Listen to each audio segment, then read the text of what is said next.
Yo, can we take a minute to talk about that vibey intro? Jamarca, did you select that, or is like StreamYard, did they just level up? They switched it up. They switched it up. I've been noticing it recently.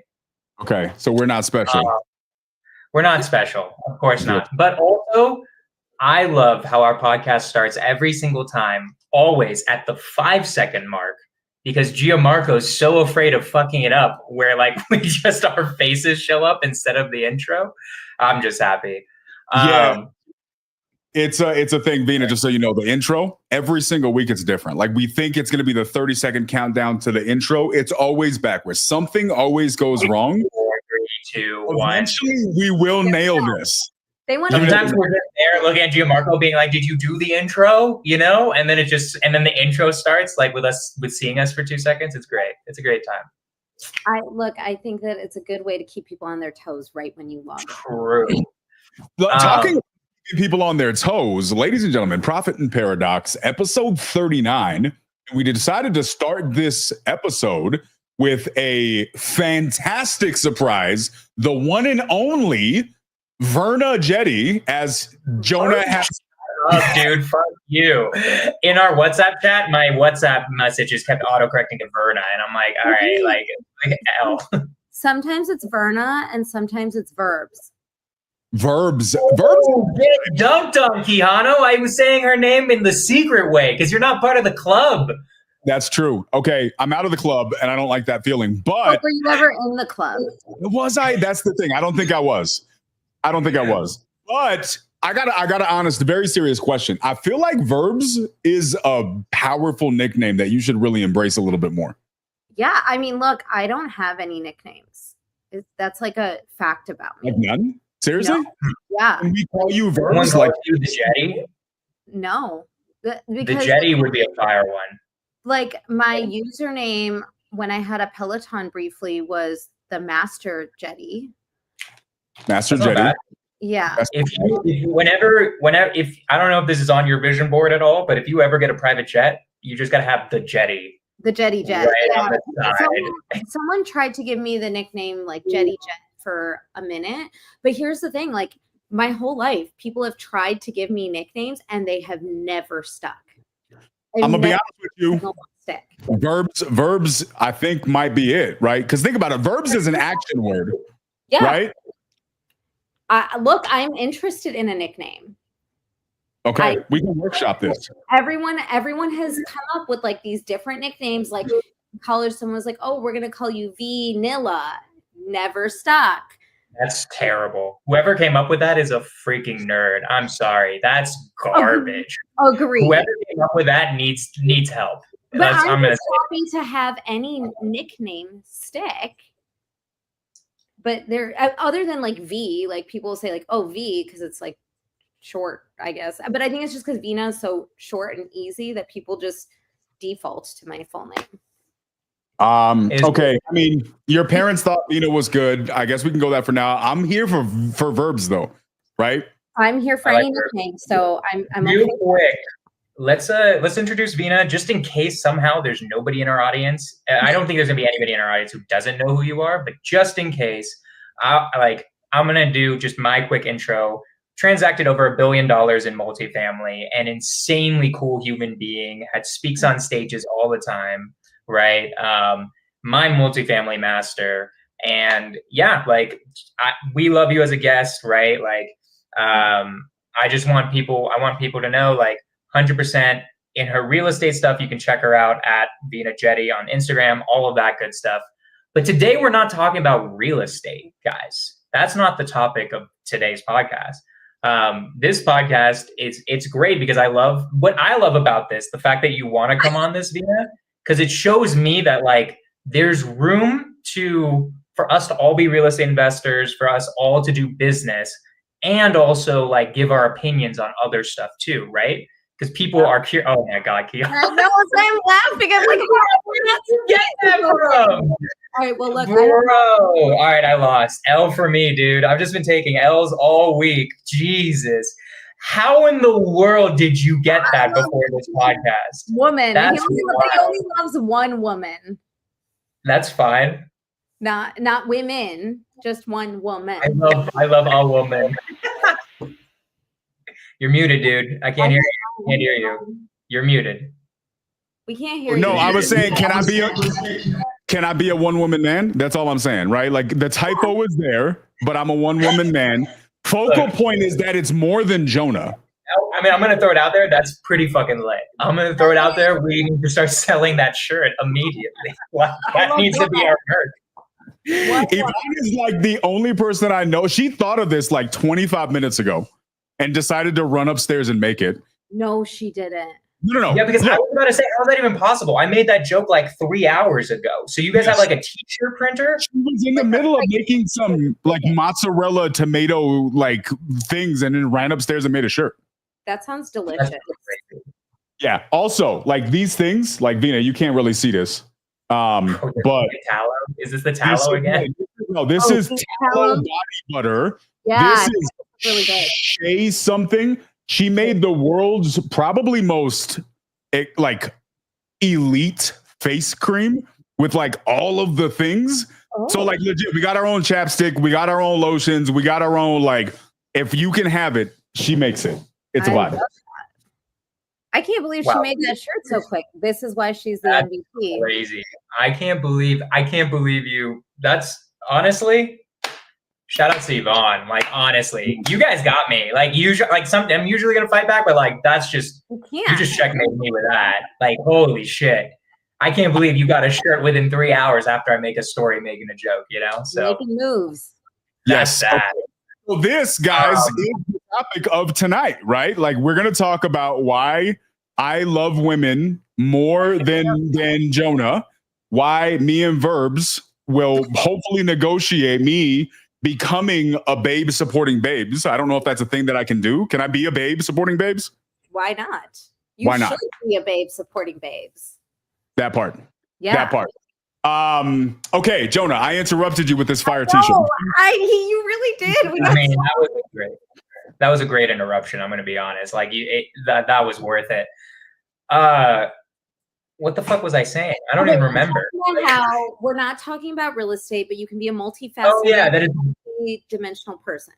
Okay, we can be a three-dimensional person and also have other conversations, right? Like I love that you want to be on this podcast because this started by what? Okay, so this started by he's just out.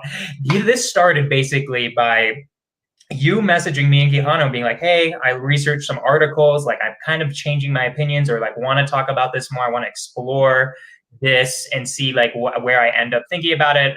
I enjoyed the conversation so much last time that I want to come back on and I want to like talk about it again, right? So I just want to say thank you in the sense of thank you. That makes me and I bet Quijano feel really cool that like we're hitting something. It's not, we don't always have to be talking about real estate. We can talk about other issues as well and really try to come to the truth of it. So in essence, just starting with that, thank you for coming on and we're flattered and we're excited to have you on and talk about like explore what's been going on with you on this topic and all that good stuff. Yeah. Thank you guys for being open to rehashing this conversation. So, okay, let me give you guys more background on why I reached out. So our last conversation, it was not actually supposed to be about this specific topic, I think. I don't remember, but we ended up on this topic, which is cool because it's something I'm like really passionate about. And you guys had presented a perspective that I don't think the last time we talked about it, I really gave it a full, I didn't give it room to breathe and I didn't allow myself to be curious about why you felt like that. And I think I shut down a lot of the conversation and didn't really open it up for further dialogue. And I've been doing like a lot of mindset work over the last like few years. And I've been just working to be somebody who's just a better thinker, right? Like a more dynamic individual. And this is how I want to personally develop and grow. And on my trip to India, I just got back from, I read a book by Adam Grant called Think Again, which awesome book, like 10 out of 10 recommend if you haven't read it yet. And what the book's premise is unlearning what you know and thinking again. And as people who are passionate or experts in our field or whatever we're doing, we're really susceptible to getting locked into an opinion and not opening ourselves up to reconsider other possibilities or new information. And so as I was reading that book, the conversation the three of us had kind of came to my mind, because I was like, oh, that was a moment where, I was almost like prosecuting or maybe even like telling, but I wasn't in like a scientific mode of discovery and learning more about why you felt the way you did and what led to your guys' conclusion. So I wanted to reopen the conversation. It was actually kind of like selfish for me, right? Because I wanted to understand your guys' perspective more and see if maybe I could move my perspective or change my perspective, or maybe we come up with something different together. I don't know. But it was also an opportunity for me to practice something that I'm excited to have learned about. So that was kind of what sparked me reaching out to both of you. Love it. That's a beautiful first. Yeah, no. I agree. Like that for me, like Vina, like seriously, big respect for the willingness to take that stance. Because I think that's you, like anybody who lives in this world knows that the average human being isn't really open to feedback. Yeah.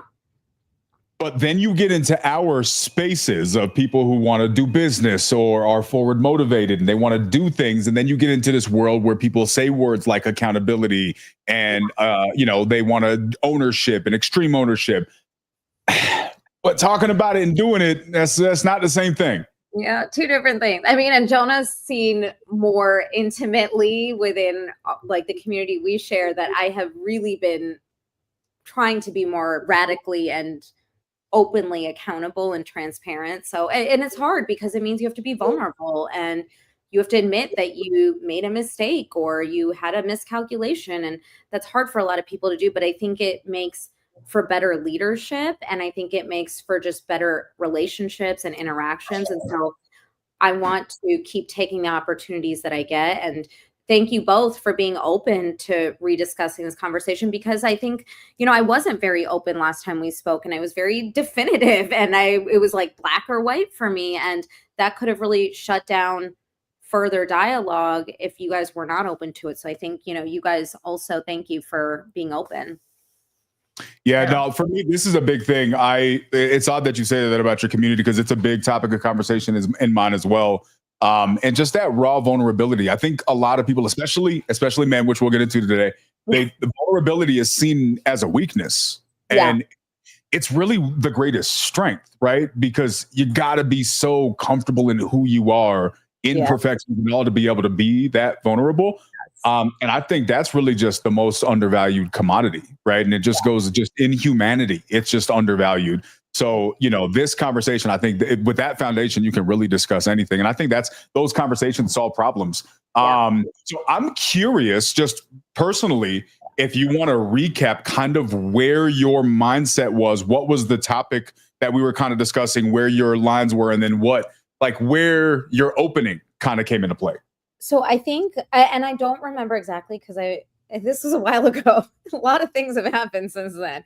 But I think what we were discussing was around like something adjacent to the male like loneliness or dating epidemic that we're kind of seeing unfold.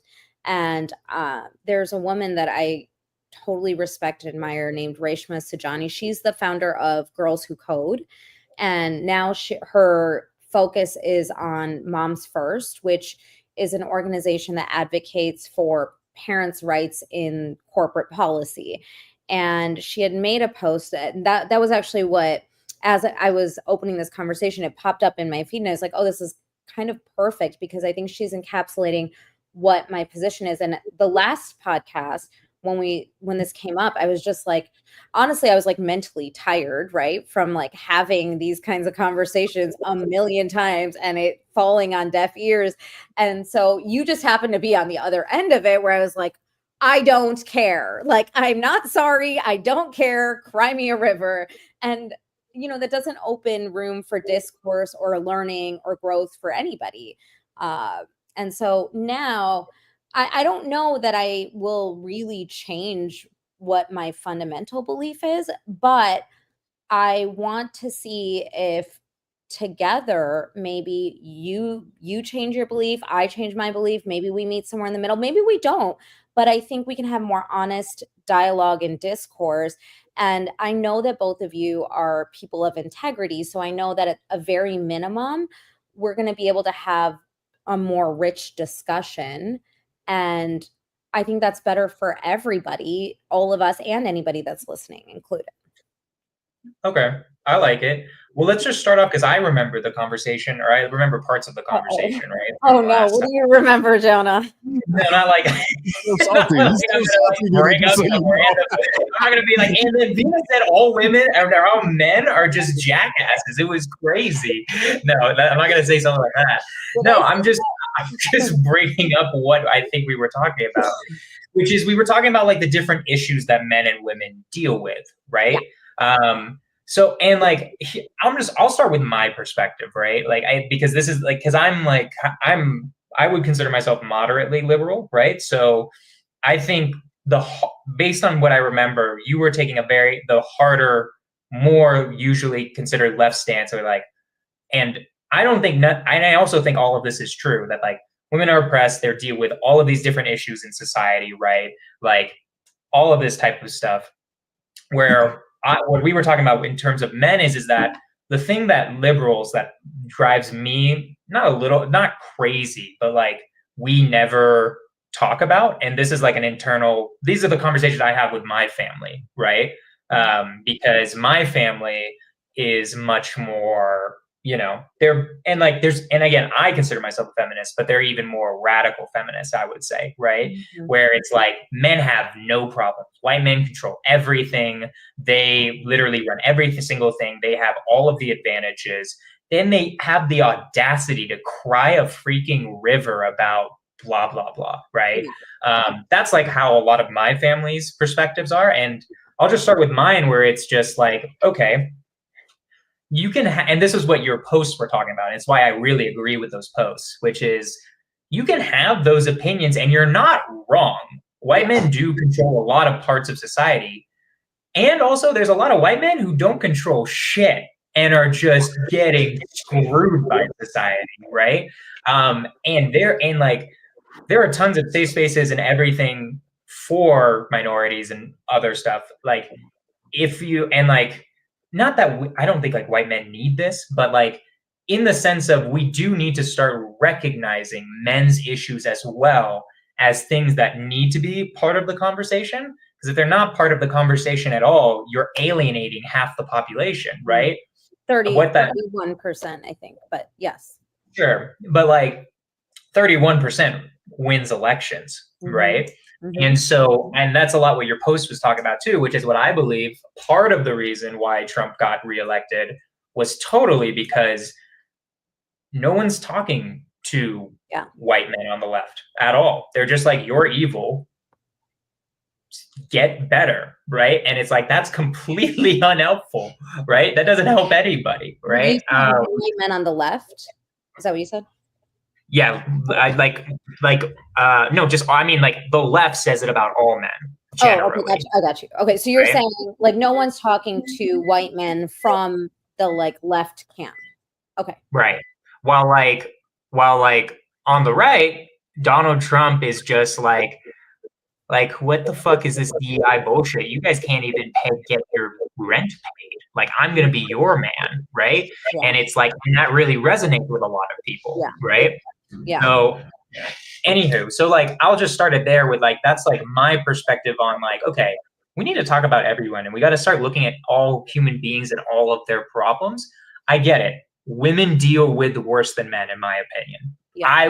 I personally, if I was choosing, I would, with the privileges that come with being a man, it's better. And also there's still things that suck about being a man, right? Mm-hmm. So, and we can get into those, right? Like a lot of them have to do with like divorce laws can really screw men out of like not being able to see their children, right?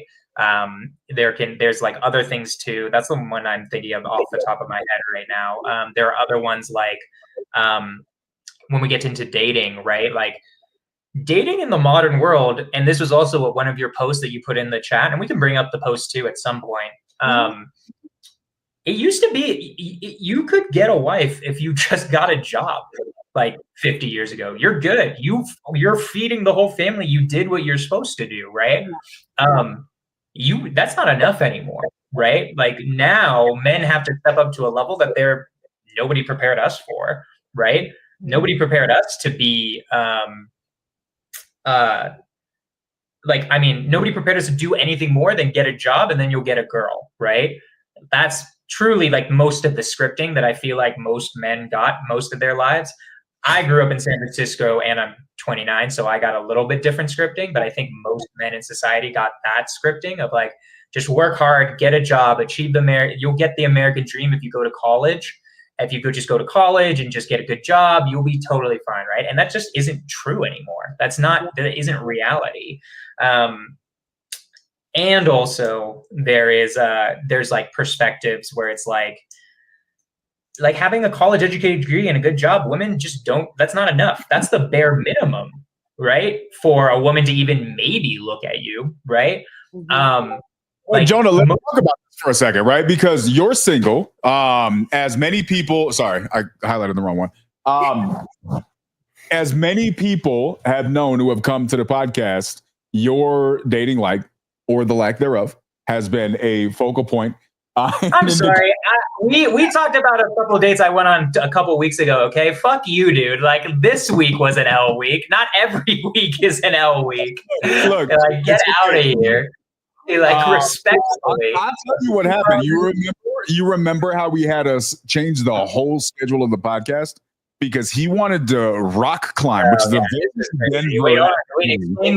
the whole thing to Vina, or I can explain it too if you want. Like Vina needs a backstory. You can let me tell the story. Nebraska 9. That's great. He's a Nebraska 9. Yeah, no, we have energy. I have high Nebraska 9 energy. I'm in the wrong market. Wait, that's my issue. This literally has to be your tagline in your dating profile. I'm a Nebraska 9. I think it would work really well, actually. I think it would. I think you need to ask Jess for permission to use her IP and put this in your dating profile. This is like a whole thing. Right, so we literally, Yvonne and Jess were like, this is something that we're working on. I want to take over my dating profiles, and I need to get into it because there's a huge part of it. I don't have time to do all the swiping bullshit. But sorry, Keanu, keep going. We're thinking about doing, if we do this as a part of the podcast series, trying to hack dating and like running ads to his dating profile to see if we can get appropriate track. Could you imagine, Vina, you just see me on Instagram, like I'm in like a algorithm doesn't find got a rose in my mouth, you know. I hope the algorithm does not find me. It'll be we'll make sure to target you. We'll include multifamily for no reason whatsoever in his. Just add extra ad spend so it's sent there. So Jonah decided to change the whole schedule of the podcast because he wanted to go hiking. Because as a white dude in Denver, apparently this is a great way to pick up chicks.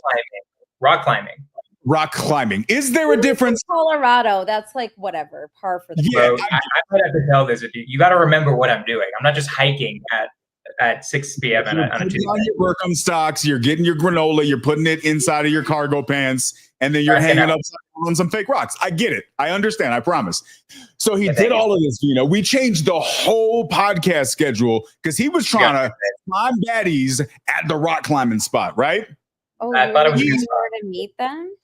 Apparently, this is it. I also like rock climbing, just FYI. But also, there are some baddies at the rock climbing gym. Objectively, okay. So. I didn't know. I don't climb rocks. Knew, right? Of Jonah thought he knew, but 4 months later, for whatever reason, because it took him this long to book his schedule, he shows up with a bunch of dudes, right? Old dudes on it, no ladies to be seen at his rock climbing endeavor. Are you interested in only women? Yes. Okay. Have you considered an elderly gentleman with a little bit of experience behind him? Why'd you point to yourself? No. Why'd you do that? Why'd you the fuck was that, Keanu? All right, tell us how you really feel. Like, what the hell? Okay.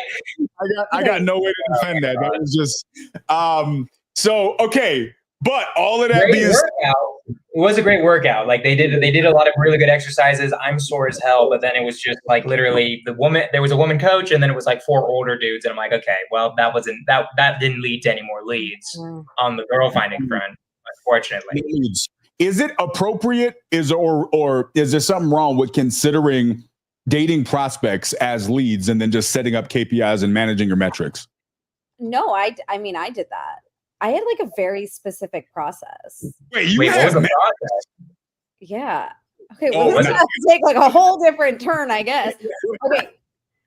I think that I should just share it, right? Like, okay, I have been happily married for 12 and a half years now. And October will celebrate 13 years. And before my husband, I was like the queen of first dates. I dated like it was a job. And I had like a very specific process I followed every single time.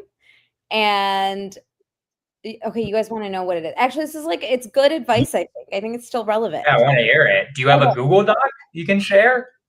No, but they didn't. I dated before Google Docs was really a thing. I wanted to understand that this was before technology. Jonah's not familiar with this. You have this in a cabinet somewhere that we can scan? It's just in here. And okay, this is how long ago I was dating. All right, I'm taking notes. There was no Tinder. There was no swiping of anybody or anything or anywhere. There were no apps back then. Right. It was like dating websites, and I was on all of the dating websites. Okay, this is the SOP. This is like when you had to do the eHarmony. That was like your only option back then. Yeah, it was like Match.com. And then there was this Indian dating site called Shadi.com, which is like Shadi means wedding. And then that's neither of those are the one I met my husband on, though, which is so embarrassing. Okay, I met my husband on this website that was, I don't know if it's even still around. It's called plentyoffish.com. Oh, that's the hookup website, Vina. I didn't know that. Okay, let me just give you all of the background here, okay? I didn't know that was a hookup website. And I was on like all the dating websites, so I wasn't like embarrassed to be on a dating website. One of my girlfriends. Real quick. What are you going to show? Is it real? Oh yeah. It was a thing? Like blue back then. Yeah, it was definitely different. Yeah, like this. Most people, not Vina, but most people went to Plenty of Fish for a singular intention. Yes. Okay, so here's how I found that out. Okay, so my girlfriend she has the worst taste in men. Like, she just objectively chose the worst dudes. So she was like, okay, I'm just going to have you help me screen. And I was like, great. So she sent me like some profiles, and on Plenty of Fish, at that time, you could only look at like 1 or 2 of them before you had to it forced you to sign in. So I was like, okay. And I couldn't use her login. Like, it wouldn't let us both be logged in at the same time. So I created my own profile, and I just copied like my Match profile over, right? Like pictures, whatever. And it didn't matter to me because like I was on all these other sites. So I didn't want one more site to manage. And within like an hour of being on the site, and I was like looking at guys for her, it started sending me like all of the Indian people on the site, right? It was like, oh, you're Indian and they're Indian, match. And I was like, no, these are not matches. And then one profile popped up, which, spoiler alert, is my husband now. And I was like, oh, he's like cute. Why didn't he talk to me? What a weirdo. And I was like, something is wrong with him, right? And so I sent him a message. This is the only person I've ever messaged first on any dating app. And it was the only person I messaged on this dating app or website. And so I sent him a message. I'm like, hey, your profile popped up. Not sure if you're like active, whatever. And on his profile, it said he only wanted to date within 50 miles of his location, which was Washington, D.C. And I was living in Arizona at the time. I was in Phoenix. And so I sent him a message, and I feel weird about it because like I haven't sent anybody else a message first. I've always been like screening and responding to messages. And he doesn't respond for like a whole week. And I remember I called my friend and I was like, okay, I sent a message to this guy and he didn't respond. What do you think is wrong with him? I was like, he's weird, right? Like I knew there had to be something wrong if he was. This is like how cocky I was. So then he responds back and he's like, oh, sorry, you know, I was like busy at work or whatever. I was like, let me stop you right there, sir. This is not really going to work for me if you're going to be too busy with work. So thank you for your God damn. of that. Okay. I love that. I was like, oh, you were too busy. Because he was trying to play a game. Like that's a game move, right? You know, like my husband now. No, I don't think it was, but that's what I thought at the time, right? Yeah. And so then he's like, let's chat, whatever. So I was like, fine, maybe. So we start talking on a phone call. We didn't text back then, okay? We like texted once and then called. And then he's like, we talked for like an hour and he's like, let's get on a video call. And I was like, right now? He's like, yeah. He told me afterward he wanted to make sure that I wasn't catfishing him with my photos. And I was like, okay, so we get on a video call, obviously. And this is like before like filters and Photoshop. So it was like really just me. Oh, yeah. I've been catfished before, Vina. Like we'll talk about it later. Keep finishing your story, but we can talk about it later. Yeah. So ultimately, we ended up talking, and it was a really good conversation. And I was like, okay, call me tomorrow. I'll talk to you later. Bye. And he was like, wait, what? I was like, yeah, call me tomorrow. I'm free at this time. And then like that was the end of the conversation. So he called me at the time I told him to call me. And then we talked like that for like 5 weeks. And then on my 25th birthday, he flew out to Phoenix, and that was like our first date. And then 2 months later, so that was August 18th.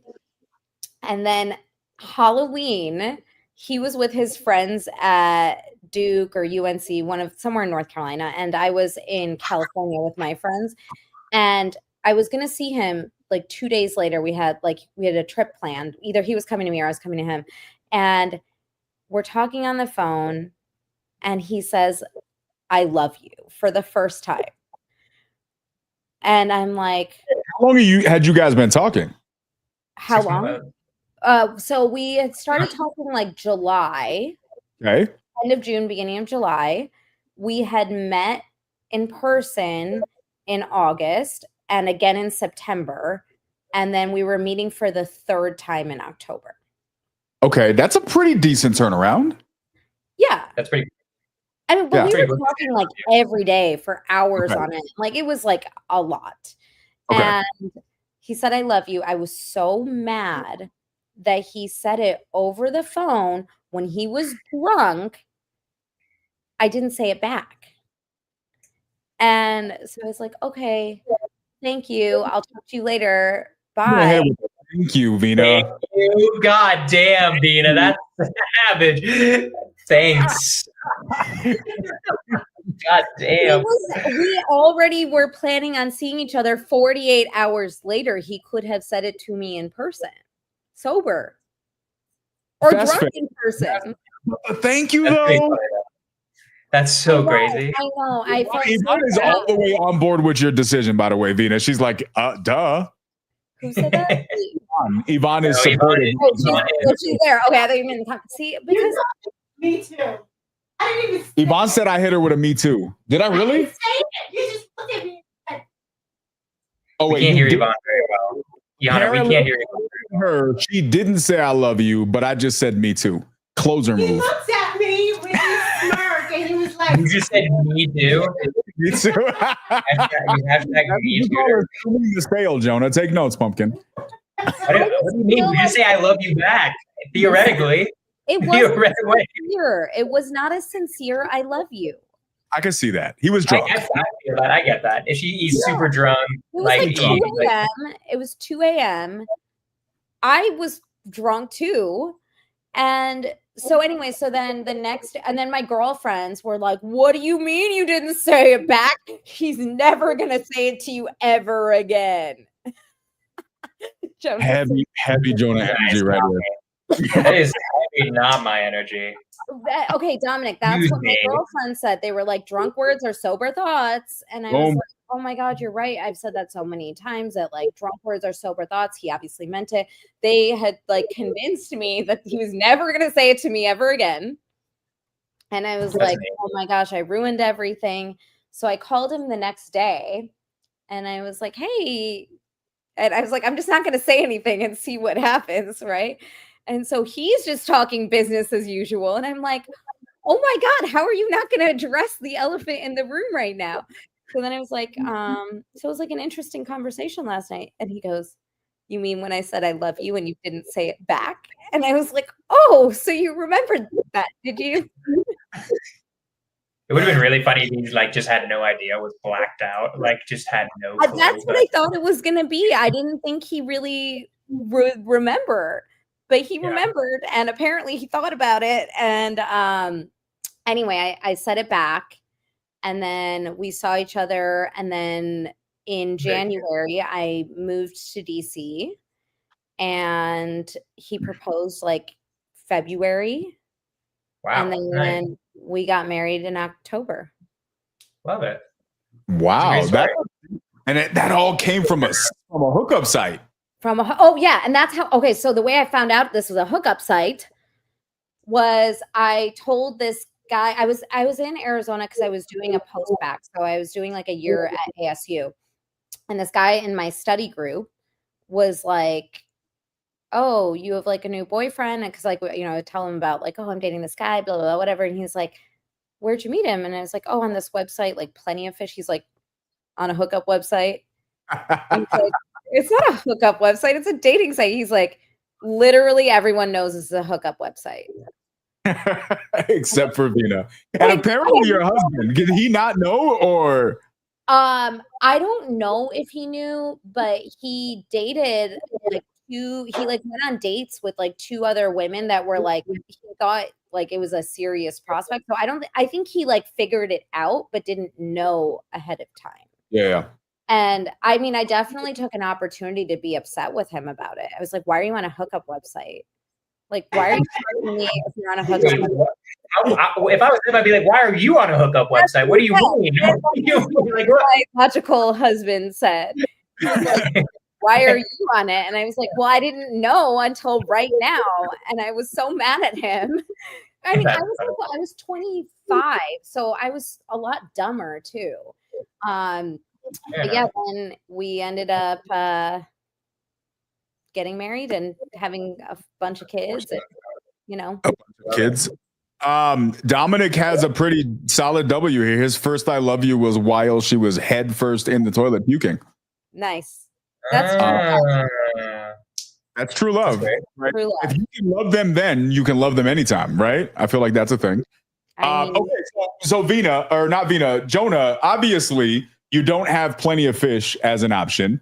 Okay, hold on. Wait, hold on. We are going into other news that happened this week that I told you about, brother. Like, it's not like I'm dead on this side.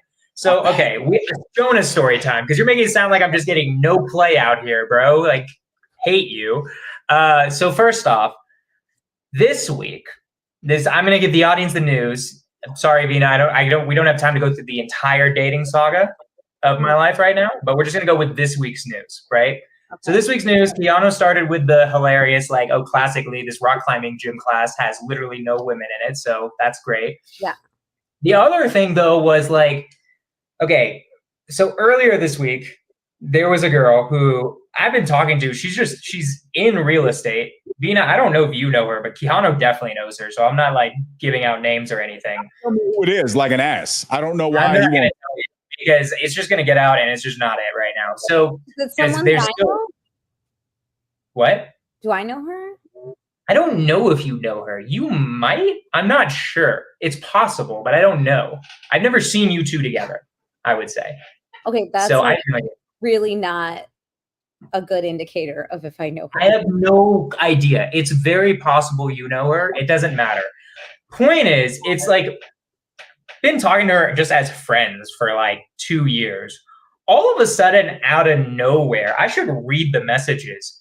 Like we're talking about like her visiting and like doing like a ski trip with me or something like that, and like it like dude, I'm gonna read these messages. Hold on, because I'm gonna butcher it unless I'm reading the messages. Because like it got flirty out of nowhere, where I'm like, whoa, wait a minute. This girl is a legitimate Miami 8, guys. Like she is a model. Like she also that's a claim right there, bro. You can't just say that. Miami 8?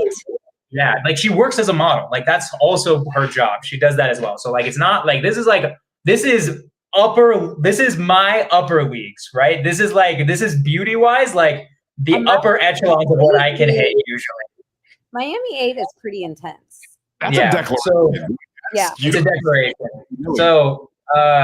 So anyways, okay, let's go through this conversation, right? I'm not proving it because I'm not putting this girl on blast because you guys, a lot of people know her, so we're not doing that. So let's go to the conversation. I gotta bring it up. Hold on. So he says from. Okay, I don't know. We're talking about like we'll see each other at some conference, right?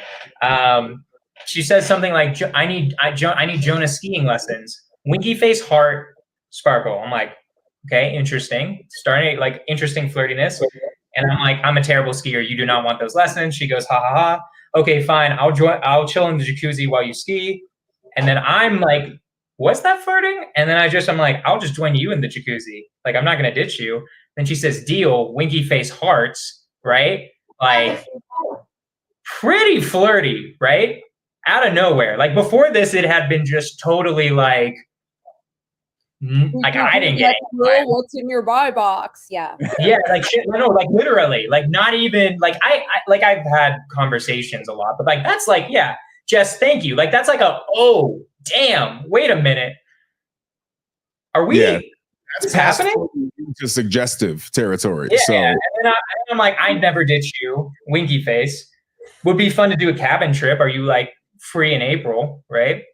And then she can't do April, do May. I'm like, okay, cool. Let's just move it to the summer. We could do a camping or cabin or camping trip, do some beautiful hiking, maybe some kayaking.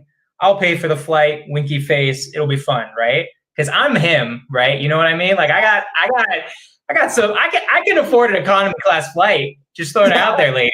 So economy class, like the basic, like the you get like better snack.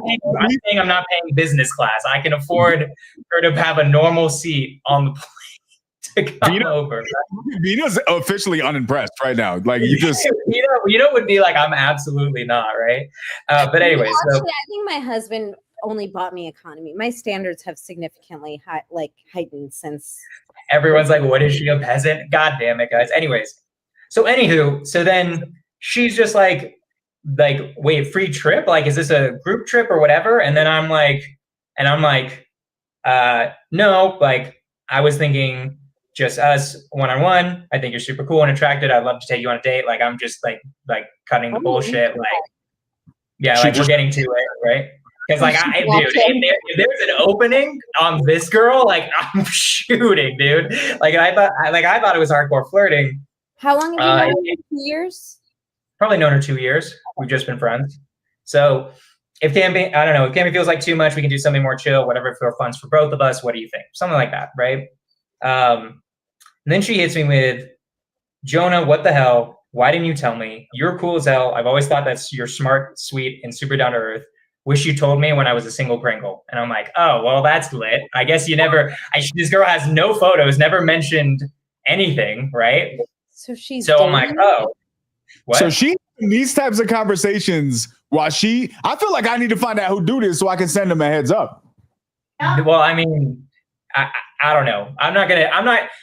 She's a really cool person. I don't think she may have, maybe she wasn't flirting, but I definitely took it as flirting. Flirting.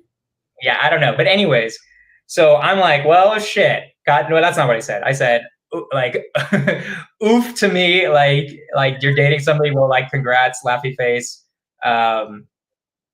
Whatever, still appreciate you. Are you bringing him to the conference? He's probably a pretty cool guy. Would love to meet him, right? Like, just be a cool guy. Like, hey, all good, right? That's on my side. And then hits me with, haha, not gonna lie, totally had a little Jonah thing. I just didn't think you were into me in that way. Not like a bad thing. I'm like, just that I wasn't your type.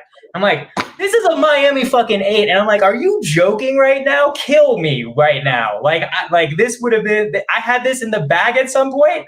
Like we're just doing this right now. Like you're going to hit me with that. So anywho, that's the full story for the audience, right? Okay, so no, something does not add up here. Okay, what do we think? What do we think, guys? I don't know. I will say this. So maybe like I had to do some digging. I think I know who the guy is, but she doesn't like post any photos with him. I had to do some digging. That doesn't matter.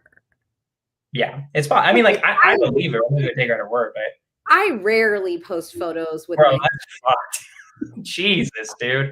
What the hell, dog? No, I mean, like, what do you mean? That doesn't even make sense. If that means she's not, no, she's dating someone, otherwise she would have said yes, or she's just screwing with me, one or the other. I don't know. But I just don't, I mean, like,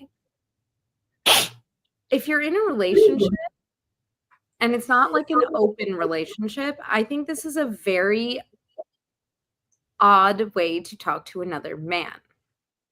Yeah, exactly. Like, the winky faces are crazy. Not that, like, the hot tubness. Yeah. I would like, it's like, so from a dude's perspective, Jonah, if I see that kind of a text conversation with somebody I'm dating, you grown, you can make whatever decisions you'd like. I'm going to be over here while you make them. Because I'm good. I don't need it. I wouldn't talk to another person like that. So it's either, wait, Jonah's internet is interneting. You didn't fix it, bro. For me, I don't know, Vina, it's either one, maybe she, okay, I'm going to throw my options out here because I don't know this person. She is probably a human being. Option number one, here's my options. She has interesting boundaries in the way she communicates with other dudes while she's in a relationship. We'll call them interesting. No. Option number two, she's really not into dude, but she's also not all the way a cheater. So she kind of like realized she stepped too far and then was like, wait, hold on. I probably should have done that. And then step back. Option three, maybe she was trying to nicely let you down. I don't know, maybe, which seems weird because that hot tub thing, you don't do that. That's a flirty thing. So none of that adds up, right? So I don't know. I don't know. I mean, I feel like she would have just rejected me if she just wasn't down. You know what I mean? Like, why would she say that? I think Jess's explanation might be the closest. Like, maybe she freaked out and then was like, wait, no, I'm dating somebody. Yeah, I think that probably that tracks. Like, I mean, okay, I don't think it's that either, though. I'll read the exact. But then she said, I didn't know because I had a thing for you. So I don't. Yeah. This is like a lot of red flags. Even if she is single, it's too many red flags for me. But it's a Miami 8, Vina. Does he give it a pass? There's like a curve of like crazy to hot. Like goes like this. Have you ever seen this meme? Have you ever seen? No, but I do know that this is true because I was a psycho and my husband still married me. So I understand that like men are willing to overlook psychotic behavior for someone they find physically attractive. Also, just FYI, I've known this girl for 2 years. She is a really cool human being. I just FYI, like she's in my opinion, she also is a really chill human being in general, right? This isn't like a random girl that I just met, you know? Right, but then think about it this way. Like, okay, let's say whatever, everything worked itself out and you ended up dating her, like, is she like the broom that sweeps you in is the broom that's going to sweep you out? I don't know. I mean, like, okay. No, this is dumb. Don't say it. The jacuzzi thing was definitely opened a door that I'm curious if she knew she opened, right? That's the weird part about it. Yeah, but he's like, and they might have like an open relationship, so like there's no judgment if that is. Yeah, you never know. But like, why would she? If they have an open relationship, then she would have like. Maybe nobody wants to say what they're actually thinking is the fucking issue. Because like, if that was the case, just say that, and then be like, and I like for me, like, Jonah, why don't you just message her real quick and have her come on the podcast? We just talk about it. That's a great idea. That is a zero shot. There's no shot. That means this. I would kill the entire possibility if she knows. Hopefully she's not watching. I don't think be decent wingmen. I think that like in the wingman department, you got really good options at your disposal. I mean, this is also the thing that I found interesting. Like, Vina, you said this doesn't matter. In my head, I feel like that does matter, right? Like, why, if you are dating someone and you're not showing it ever? Yvonne hates being on social media. Like, we don't have a huge amount of pictures like that online. I'm online all the time. Your entire social media is business related, though. Like, I don't even see, you don't even have a photo of your personal life, I feel like, on your Instagram, right? Right? Like, not at all. Like, I mean, maybe, I don't know. Maybe I'm not, look, I'm a chess player. I'm going to play my best move, which is just be a chill guy, be like, hey, totally, no worries. Like just if it ever comes up again, like if you're ever not dating somebody, like maybe we can explore it, just leave it at that. No, that was the wrong move. Definitely went a different route. I just don't, I think that if that circumstance happened and you end up with her at some point in the future, you are going to be hurt. Hater vibes, Gianmarco, fuck you, dude. Like, chill, bro. I mean, what the hell? Wait, hold on. I'm sorry, Gianmarco. What was the right thing to say? All right, sucks to suck. Fuck you. If she's me, I'm gonna be like, it's okay. We all make bad choices sometimes. When you're ready to make a better one, holla back. It's very simple. That's literally what was the difference between what I said and what you said? You're like, I'm sure he's a great fellow. I'm sure you'll have a lovely life together. But if you don't, whatever. I don't care. Like it is what it is. No, I just think the problem is even if you end up dating her in the future, you're always gonna have this doubt about if she's talking to the next Jonah like this. Yeah, but I had a funny joke in my head. There's no other Jonah. Jonah's it's like, look, I'm him, Javina. Like, I'm sorry. Like, no, I'm just kidding. Jonah, these are Nebraska 9 over here. I'm just saying. You see these wrinkles and this gray hair here. I have heard this story a million times. No, I get it. No, I mean, like, I don't know, dude. Like, it's one of those things where it's just like, okay, maybe I could have done it, been like bad choice or whatever. I don't know. Maybe there could have been a more alpha way to do that. I don't really give a shit. I think you didn't. I think he was saying she has beta vibes, not you. No, they were definitely saying Oh, you? No, they're saying I have beta vibes, which is like, all right, whatever, dude. I mean, I feel like most guys wouldn't even take their shot. You know what I mean? So I don't agree with that. I don't think you give off beta vibes. No, he does not. I appreciate you, Vina. I think Gianmarco is also kidding, but I appreciate that. Okay. Yeah, I don't know. Maybe he thinks that. I don't think you give off beta vibes. Gianmarco's very European, so his worldview is skewed as a general rule. He sees everything through the lens of pasta because he's very Italian. And so I love that. Yeah, it's really good. Right there. Seeing anything through the world of pasta is definitely alpha vibes. Yeah, he's actually from Tuscany, right? So like just everything's Italian to him. Yeah, it's a thing. Anyway, I would like to say, Quijano, respectfully, fuck you. I still get plays. Like, that was literally only a couple days ago. So, like, I understand at the moment we don't have any good leads, but it's not like I'm doing terribly out here, okay? That's all I'm saying, all right? So anywho, that could be the segment of my dating life for now. I don't know if we got anything more to say about that, but I was started by telling you my process, and I never actually told you my process. we should hear the process. Let's hear the process. It's very simple. All my girlfriends like followed this after I explained it very carefully. Okay, it's very easy. You make a list. Okay, you get 5 deal breakers, 5 deal makers, and 5 deal blenders. Okay, it's like a 3-part list. Jonah's actually taking notes right now, to be clear. I have learned a lot from Vina. It has made me money. Why can't it get me laid? All right, let's go. 5 deal blenders. We can get you married. Okay. Yeah. So Vina's happily married in a great relationship. Like, I always take advice from people who are ahead of me. You know what I mean? Yeah. Like I listen, being in my relationship is not the worst thing that can happen to anybody. I married an awesome man. So I'm very, very much convinced that this is a good strategy.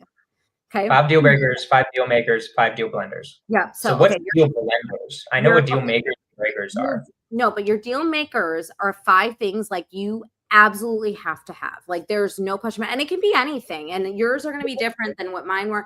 Mine were like, I wanted someone who was educated. I wanted somebody who was funny, like who made me laugh, right? I wanted somebody who I think it was like Hindu was like one of the things I wanted because I wanted to raise my kids with my culture and background. I don't remember what the other 2 are. Oh, I think I wanted him to be taller than me, which wasn't really like a high bar because I'm 5'4". Okay. I don't remember what the 5th one is, but so you get your 5 deal makers. So that means that no matter what, they have to have this. So that means like, if you wanted like someone that is educated and then you meet someone who's like, oh no, I didn't go to college, but I have a successful business. Like then it's like a no, immediate no. Okay.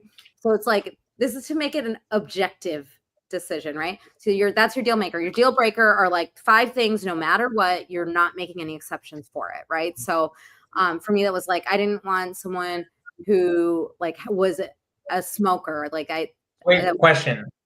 I got a question for you. Mm-hmm. Deal maker. Does that mean they have to have that, or is that like they have? Oh, okay, all right. I'm doing my list right now. This isn't correct though. I thought I just put. Wait, hold on. You guys want to see the initial creating real quick? It's kind of funny. Like just when I thought, I didn't know. I didn't think. I didn't know what it was. Like I didn't understand it fully.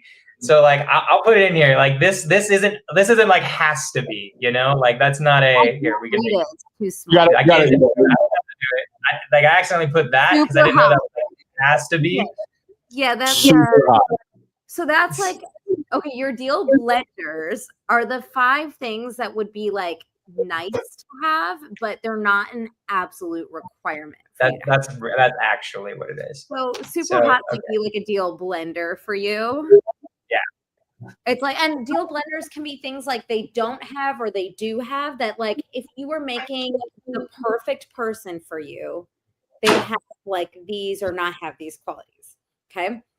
And then I would go on first dates. Okay. If they didn't meet, if I couldn't see that they met most of the criteria, because some of it you just won't know until you go on a date, right? Like I won't know if you're actually funny till I go on a date with you or talk to you and interact with you, right? So, but I'll know, like, are you educated? I'll know, do you say you're taller than me? Because that's like the thing that dudes lie about all the time. I'll never end up on a date and somebody was like just a hearty 5'2" for no reason. No. Okay. No, because I'm so short that like I went on a date once with a guy who was like, he was like 5'6" or 5'7" maybe. He was short. He was really nice. Guys give out a vibe though. Like once it just is different. He was really nice, but there was just like no chemistry, and he was an orthopedic surgery resident, so he was just like always working. And I was too needy. I needed too much attention and time for that. I needed an Self-awareness for me. That's the part that I'm here for. I like it. So yeah, I mean, I was just like, this isn't gonna work for me. But he was very nice, very kind. He ended up being the ex-boyfriend of this girl that I like kind of knew. Like she was a girlfriend of a girlfriend, so got weird fast.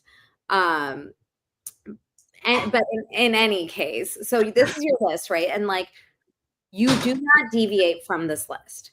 Because what you'll do when you're like starting to date, right, is you'll make excuses for things that you already know are not what you're looking for. So you'll be like, oh, but like he'll get educated one day, or oh yeah, he's not Hindu, but he's open to raising kids Hindu, right? Like, and yes, these things might be true, but that's the exception, not the rule, right? So then I would go on a first date, and pretty much like by the end of the first date, I was like, I'm not interested in seeing you again. And say that at the end of the date? I don't think I said it like that mean or direct. I mean, it was still kind. I would actually appreciate it. Like just, hey, I'm just not that into you, but thanks for the pasta. Yeah, that's like kind of how I said it. I like it. Yeah, and then there were like maybe a handful of guys, like 3 or 4 guys that I went on like second and third, maybe even like a fourth date with. But I was like I was cross-checking this list constantly. And then if they like met all of the things on that list, right, then I was looking for like, okay, do I like being around you? Could I picture being with you for the rest of my entire life? And I brought up, like at that time, I knew I wanted to like get married and have a family. Like that was really important for me. So I brought it up like pretty early on. So like with my husband, I think I said it on our like second date. I was like, look, we're going to have 1 year to date and see if this like goes anywhere or not. But after a year, if we're not sure about each other, like that's cool. We're just going to move on from this. And the reason I did that is because I didn't want to end up like dating for 800 years and like, oh, are you going to propose? Or are you going to like, I was like, we're either going to date and we're going to like get married, or we're going to date and decide we're not right for each other. Either one is fine, but I'm not going to waste my 20s on you if you like, you're not going to rob me of my valuable youth if you're not serious about me. So I said that like really early on. And then, I mean, he proposed after like 6 months of dating. So the rest is history. So that is okay. That's the process. I like it. I'll come up. We'll go over it next week. It'll be fun. Like, I don't think I can come up with it on this podcast right now, but we'll go over it next week. I'll send it to you because I like it as well, just so you can see it. And, we'll critique it live next week. Yeah. You have to put thought into it. And I also recommend you reviewing it with the people who are the closest to you so that they can be like, you don't actually care about that. What are you doing? I like this. Okay. So Jonah, right? Let's loop this back in because this was a fantastic segue, a very telling segue, Jonah. Maybe we should read the room and realize where our topics continue to end up. But let's on Jonah's dating life. It's literally only my dating life. We can't do a whole podcast about my dating life. Like this can be a fun segment.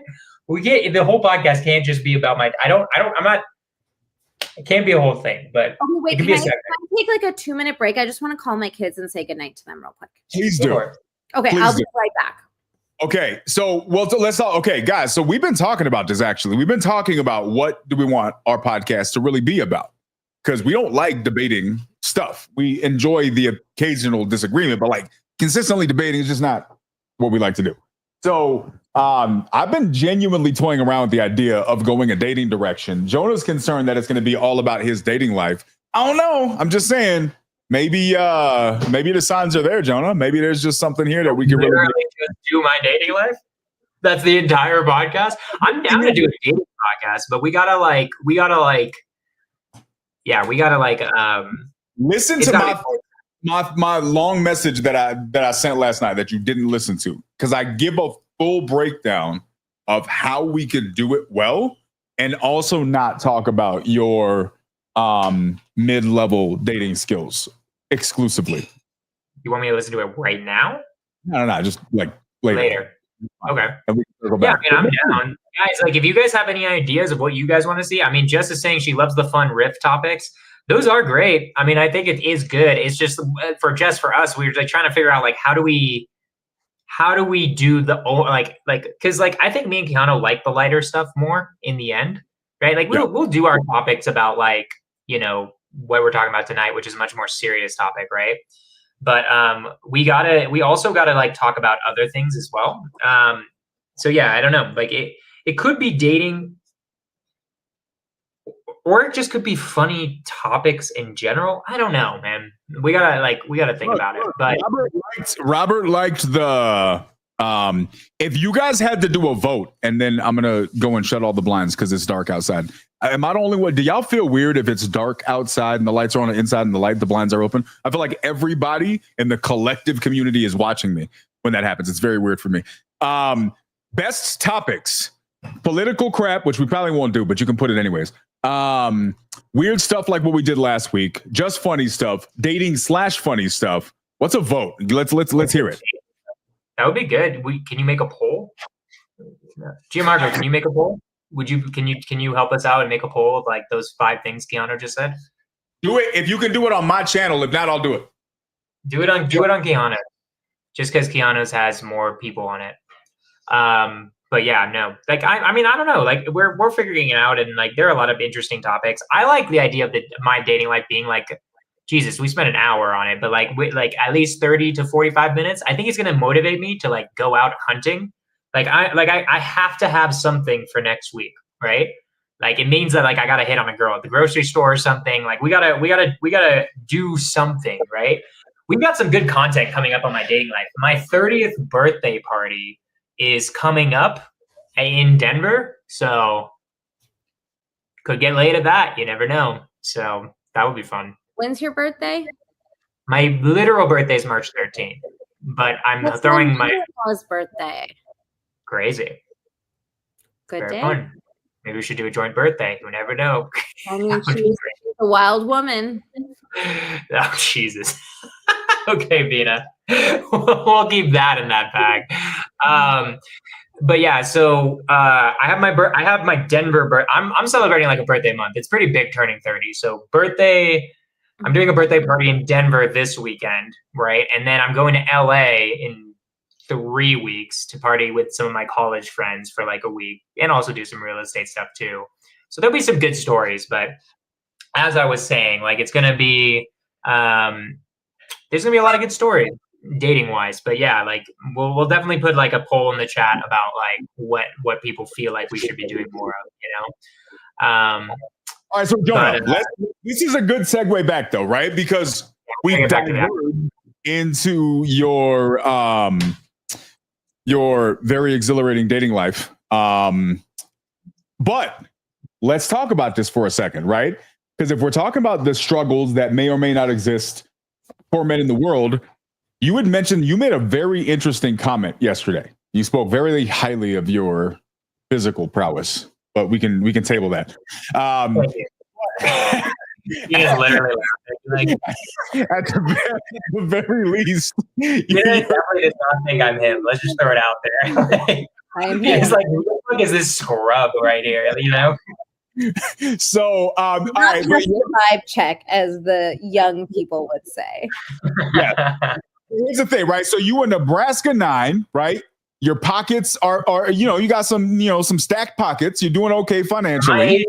I like Vina was thinking it was dusty that I'm buying economy class for a girl, but like let me just say, none of these dudes can afford economy class. Let's just throw it out there. A lot of the dudes in the 20s, I think. I don't know. Vina, do you have a different experience? Or 20-year-olds in Dallas? You know. I don't know about 20-year-olds in Dallas because I am 38 and not single. But when I was like in my 20s dating, I don't know. I think I only dated. Did anyone fly you out, Vina? Yeah. She got flew out. Was it economy class or was it business class? My husband flew me in economy. Why did I marry him?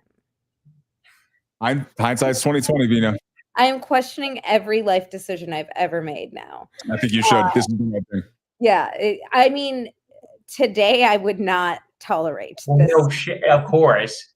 But yeah, no, I think the gesture was more important. And I think like he was just, I mean, I didn't pay for anything though when I was dating, which I know that's like a whole different topic, right? Like I know there's like a lot of women that are like, oh, I'm gonna like I never split bills.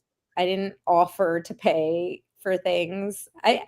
People actually find this really unusual, but like I was very traditional when it came to like dating and marriage Makes and sense. relationships.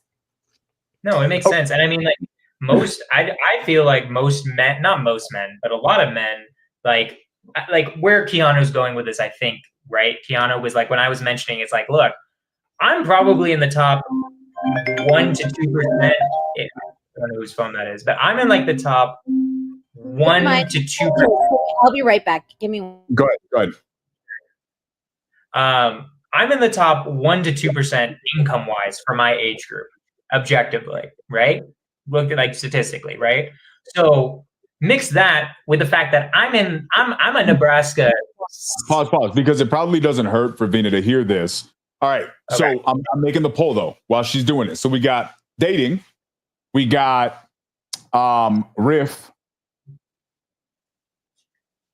make it about the gags, add the option dating and riffing weird topics like, how would we describe last week's podcast?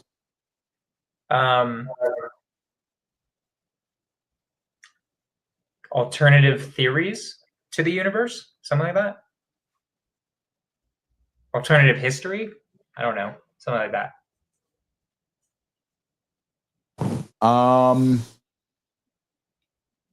Boom. I can only do 4 options. Okay, that's fine. Boom. Okay, let's see what the people say. I can't because it only lets me do 4.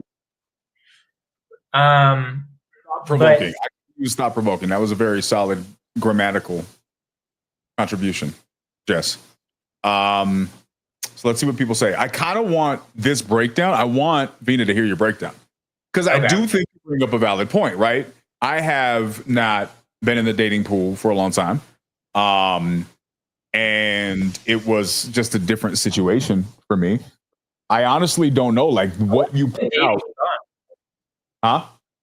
How long have you been dating Yvonne? We started dating in 24. Wait, hold on. She's back. Sorry. Okay. I'm assuming it was your kids. Yeah, they're like jet lagged. So when I went to go call them before, I had to call like everyone's phone to find out where they were. Because my husband's on call. So he's called in. So they were with my mother-in-law. She just called me back. Ah, very nice. Okay, Jonah, finish your story, bro. All right, your story. Well, anyway, so like I'm probably in the top 1 to 2% of men your age. Probably income wise of my age group, right? I think I'm in the top 40% of looks. I think that's pretty fair, right? And thank you. And I'm generally a pretty cool personality wise person. I probably put myself honestly in like top 20% personality wise. So like I would respectfully consider myself higher up there. Penis wise though, bro. Just be honest. Love it. Thank you, Keanu, for your throwaway comment. Okay. So a complete throwaway comment there. And for me, I have trouble with it, right? Like it is pretty hard to do dating generally, even for me. Part of it is that I'm constantly working, so I don't have time. I don't like drinking anymore, so I drink very rarely, maybe once a quarter at this point. And then I also don't like partying nearly as much as in my early 20s. Yeah. And also I'm just working constantly trying to build my business empire. So part of it is my own fault in the sense that I just don't have time to focus on it as much. But also even for me, I feel like dating is like pretty hard. Like on the apps, it's complete garbage. I am not an apps guy at all. And I personally, for me, I think my best attributes are definitely not just being overwhelmingly good looking, which is really how you win at the apps at this point. Because that's all, and it's fair, and it's all a girl or a guy has to go off is looks off the rip, right? So, and then, so it's just kind of like, okay, how do you do like as an adult dating, right, in this modern world? Because it used to be like there wasn't the option of dating apps. You just had to go into the world and meet people, women and men. Like women would be like, screw it, I got to go out there and like actually meet people, right? Like, and that just isn't necessary as much as it used to be, right? And also there's the rise of like social media where like you can connect with anyone.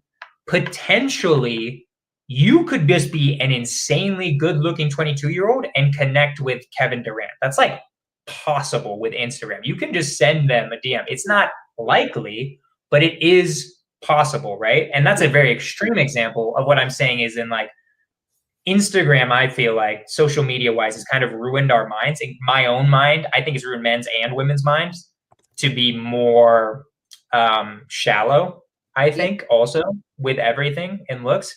So it makes like a combination where it's like, dude, if I was like 5'6", made 50 grand a year, right? Had like I was like the average man, average salary, average everything. Like, what shot would I have? You know what I mean? And that's like a problem if like there's a huge population of men who can't find a significant other, right? So anyways, that was the point that I was bringing up in the WhatsApp chat that kind of relates to our original one. That's a good point, right? Because if we're talking about, so going back to like the original purpose of the topic, if we're talking about difficulties that people have to deal with, this has always been a universal thing. And there's always exceptions, right? So, you know, forgive the generalizations, but for the sake of simple communication, like as a general rule, women just have it easier in that regard. Like if a woman goes out and says, hey, I want to date somebody, now there's difficulties to do that. It's just easier for a woman. Like guys got to put way more work in. Expectations drastically different. Haven't been in the dating game for a long time. When I did, I always approached it a little bit differently because my personality is just different. I'm a different kind of dude. So I can understand, well, I can't understand, but I can imagine that to your point, right? If you're 5'6", 5'7", 5'8", average in appearance, maybe a little bit hefty, right? Maybe whatever, you don't make that much money. Maybe you work at... Of Americans, you're like overweight. Also. The average, like you're not. But here's the thing. But here's your point. So if you use that same demographic, here's the thing, right? Because he was like, that's the same thing for a woman. Well, let's just say you take a woman, same height, same weight, same exact job, just in a different store, and they work retail, all of those different things. The woman is going to have a much easier job as a general rule getting a date than a dude would, because the standards are just drastically skewed, which is, I'm assuming, kind of like what your message is. From your perspective, Jonah, obviously you have some advantages at your disposal. I think respectfully, and I mean this as a friend, like even if you weren't making upwards of 7 figures, I honestly think your personality, you're fine, right? You just have the type of personality. You're going to overcome barriers as a communicator. The average person wouldn't, but the average person, especially now being raised on social media, doesn't have the same communication skills. So I think it does create an environment of loneliness, right? Like of just really being stuck. Like, what are my options? Is that kind of the message, Jonah? Because that's what I got from that voice clip. Yeah. I mean, basically, like, I just feel bad for the average guy. You're making 7 figures? Revenue. That was revenue. You better be buying a first class ticket. That's how you win at the dating game. I'm making 7 figures revenue. I don't know. Quijano said that. I'm not making 7 figures to me. I'm just throwing out there.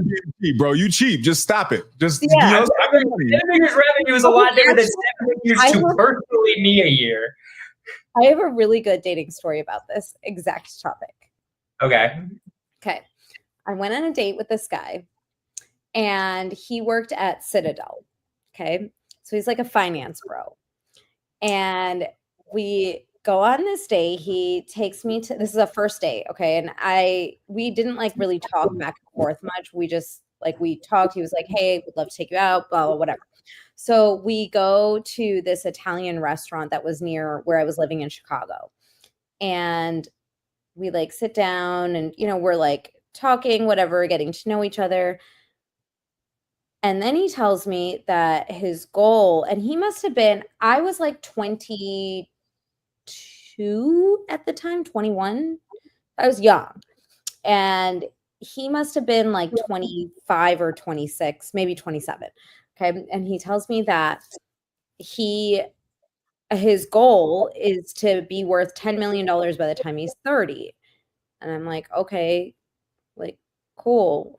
I like, this isn't really the topic for dating for me, but okay, fine, whatever. Great. Then our server comes. This man orders for me, not in the way that's like, I'm trying to be gentlemanly and order the lady will have this. It's like, we're going to split whatever he wanted to eat. And then when the server came and asked about dessert, he was like, no, thank you. And I was like, I basically think that dinner is a formality to get to dessert. I don't care about the dinner. I only care about the dessert.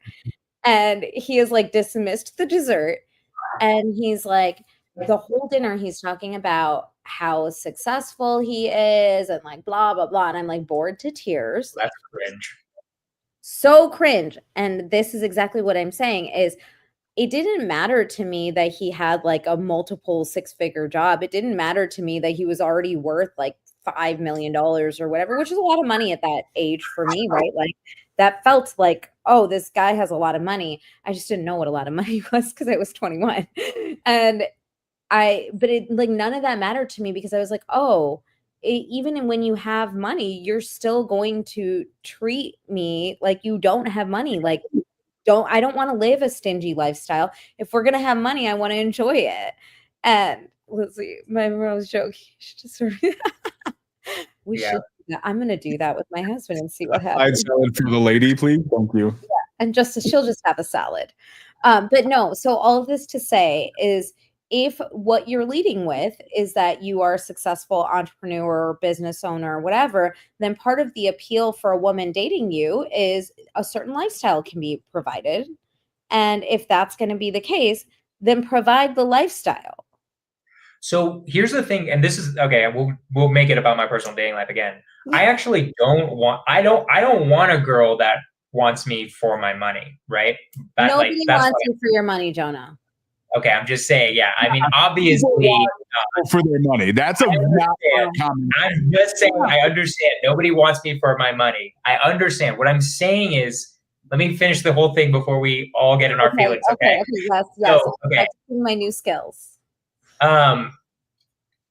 Like this is something that I have thought about, where what you're saying is, if you're going to lead with that lifestyle, then you better be able to promise it. Yeah. I would never say what that guy said on a date, right? I wouldn't talk about that at all. I would want to know more about the other person, right? If that person starts asking me about business stuff, sure, I'll mention like my goals, what I have on my vision board, and how I have like a $50 million check written. Sure, but I'm not going to bring that up as like a flex, right? Yeah. So that's a completely different scenario in the sense of like, I only mention that as in like, in terms of, I was only trying to say, it's like, look, I'm probably do better than the average guy, right? That's the only reason why I even brought that up in the first place, as just one marker. But another way of saying it is like, I'm ambitious, right? Like I do want like a lot out of life, right?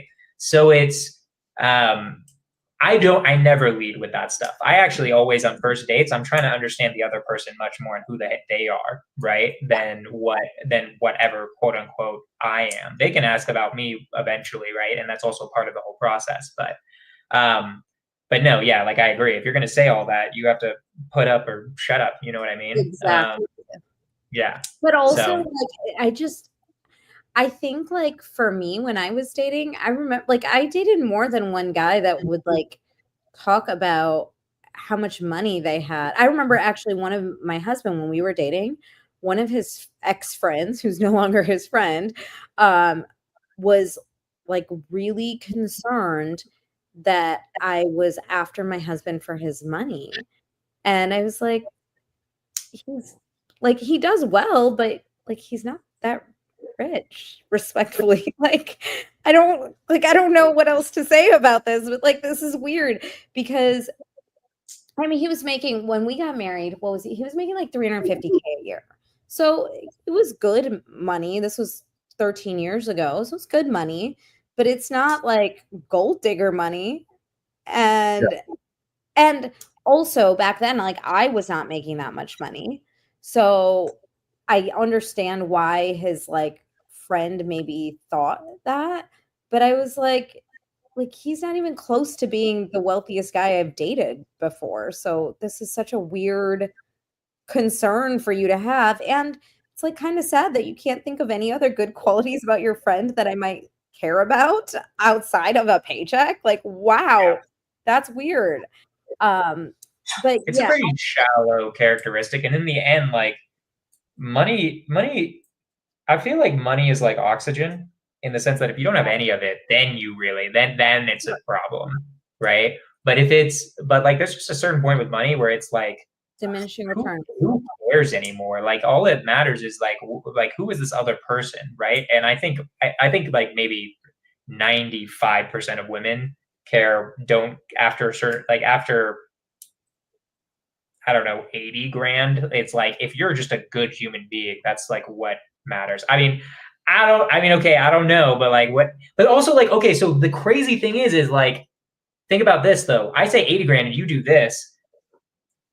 Probably 70 to 80% of men make less than 80 grand. You got to remember the average salary is like 50 grand. So it's something in America. So you also got to remember, like, my point with the WhatsApp message is like, Jesus Christ, like, if you're the average guy, if you're most men don't make 80 grand in America. So it's crazy, like, to think about, like, you are, like, you just, and this goes back to our very original thing, like, in terms of, like, the problems for men, right?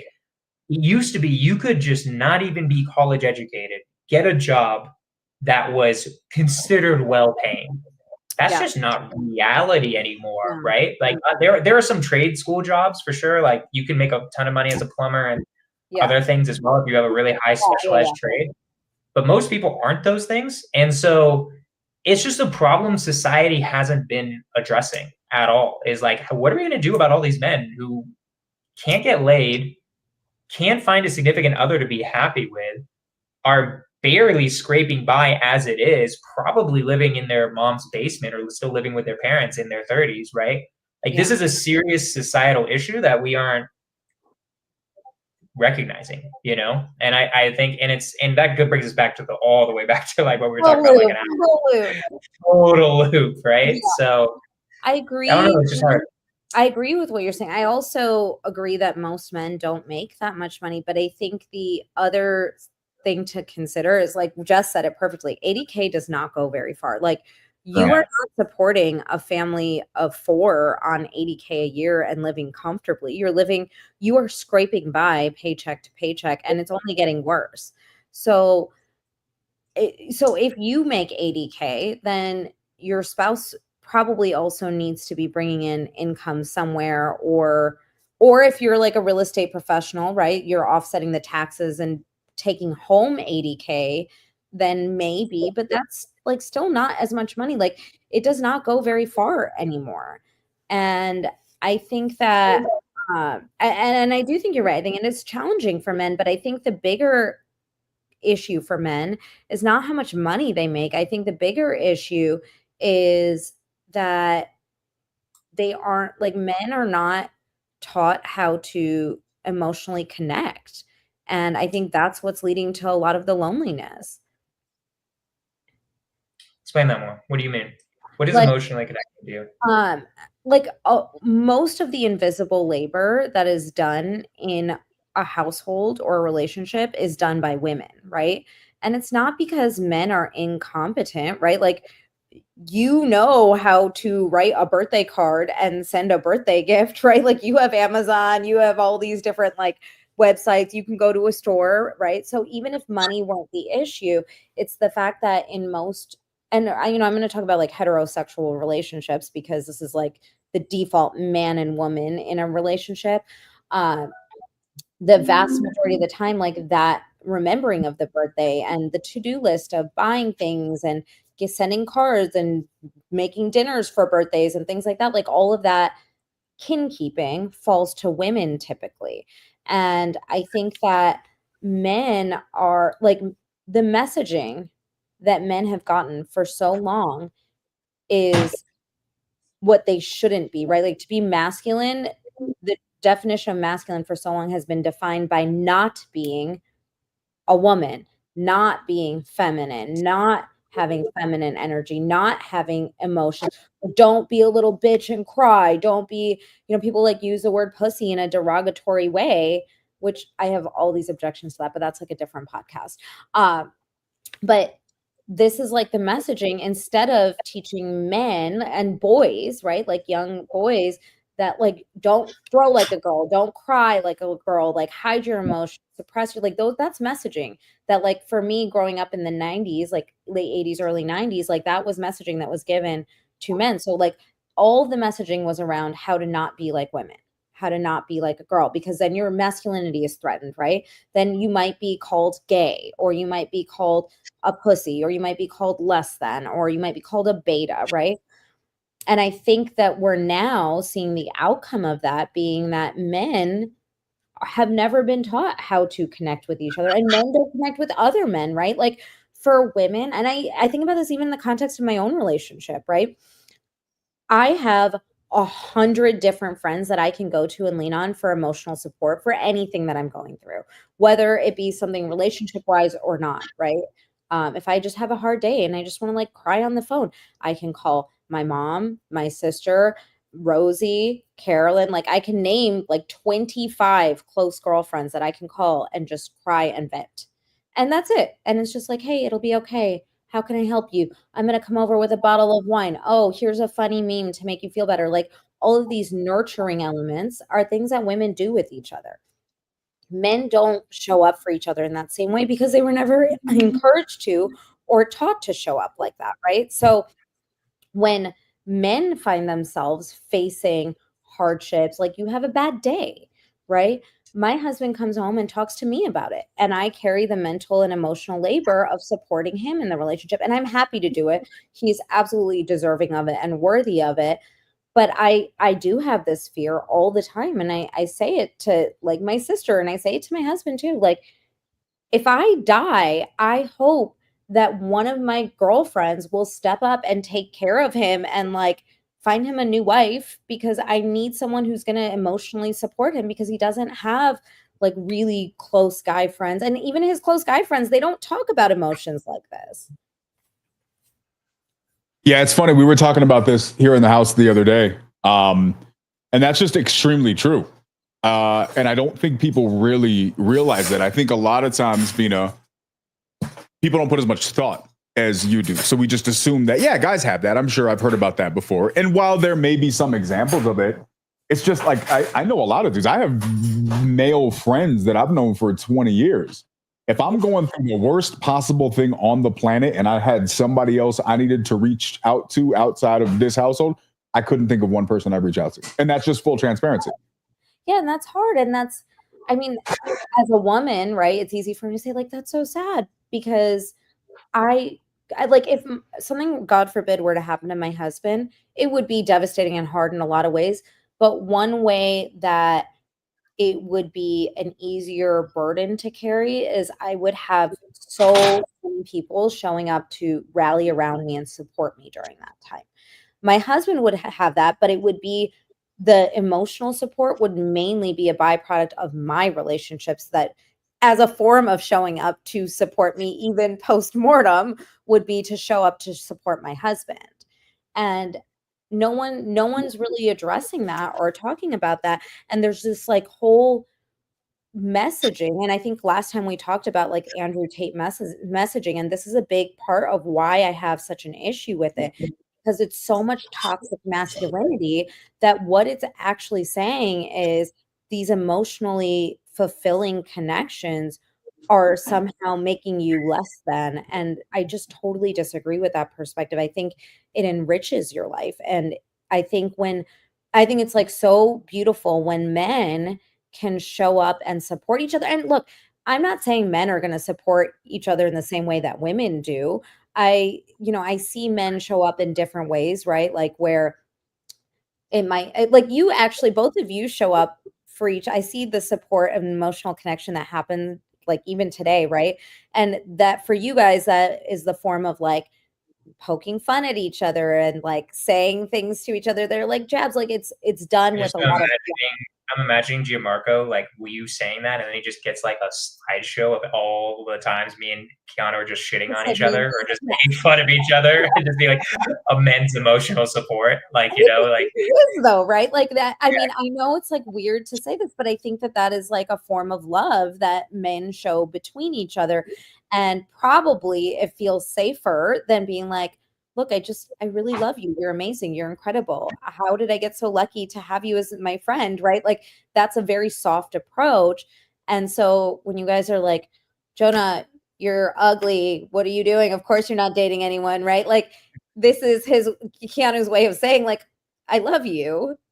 And I know you receive it like that too. And it's like done in good fun. But then it's like, how do you take that emotional depth even further without it threatening what you've been told is masculine? It's an interesting thing, right? Because I was about to ask you, because like this is like like what you just said is a very interesting thing to me, where I think about it, where it's like I have girlfriends and guy friends, right? Like I actually have girlfriends for this, right?